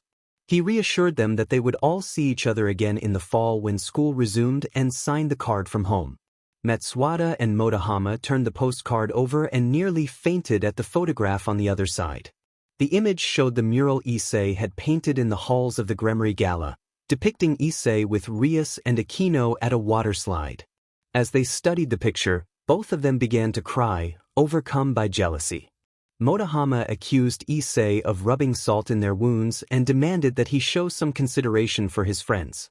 Matsuwata echoed the complaint, saying that whatever Issei had been doing while he was away was making them look bad and that they felt left behind. Shortly after Issei had been promoted to head handyman, he had sent the postcard back to Japan. Although he had tried to explain his change of plans, He had also meant to needle his friends. Matsuwata and Motohama had always ended up with the short end of the stick during their amateur spying escapades. Issei had often missed out, and their jealousy had festered ever since he had become close with Rias. Motohama wondered aloud what the photograph was supposed to mean, whether it was a sign that opportunities like that would never come their way. Matsuwata pointed out that Issei had been photographed very close to Rias and Akino, which only deepened their envy. Matsuwata lamented that their old entertainment and games no longer satisfied them and that nothing felt as exciting as the life Issei was glimpsing. They tried to take their minds off it by loading a saved game. The route they watched ended with the characters pledging to stay together forever, and the screen faded to the title. Matsuwata complained that the route had been too short and wished for more scenes with Shizuri. Motohama admitted that he wished he could be like the game's hero, Miharu, naive and somehow favored by others because the story made it seem so easy for the hero to be surrounded by people who cared for him. He wished their school life could mirror that. Matsuwata asked how Issei had managed to win Rias and Akino's favor and wondered what qualities Issei had that they lacked. Motohama said he did not expect Issei to tell them outright and that they would have to figure it out on their own. Matsuwata went back to the game and voiced a quiet wish for someone who admired their hobbies and shared their interests. Motohama agreed that perhaps they could find such connections in dreams, where anything was possible. They both nodded to the idea and returned to the screen, letting the brief escape soothe their frustration.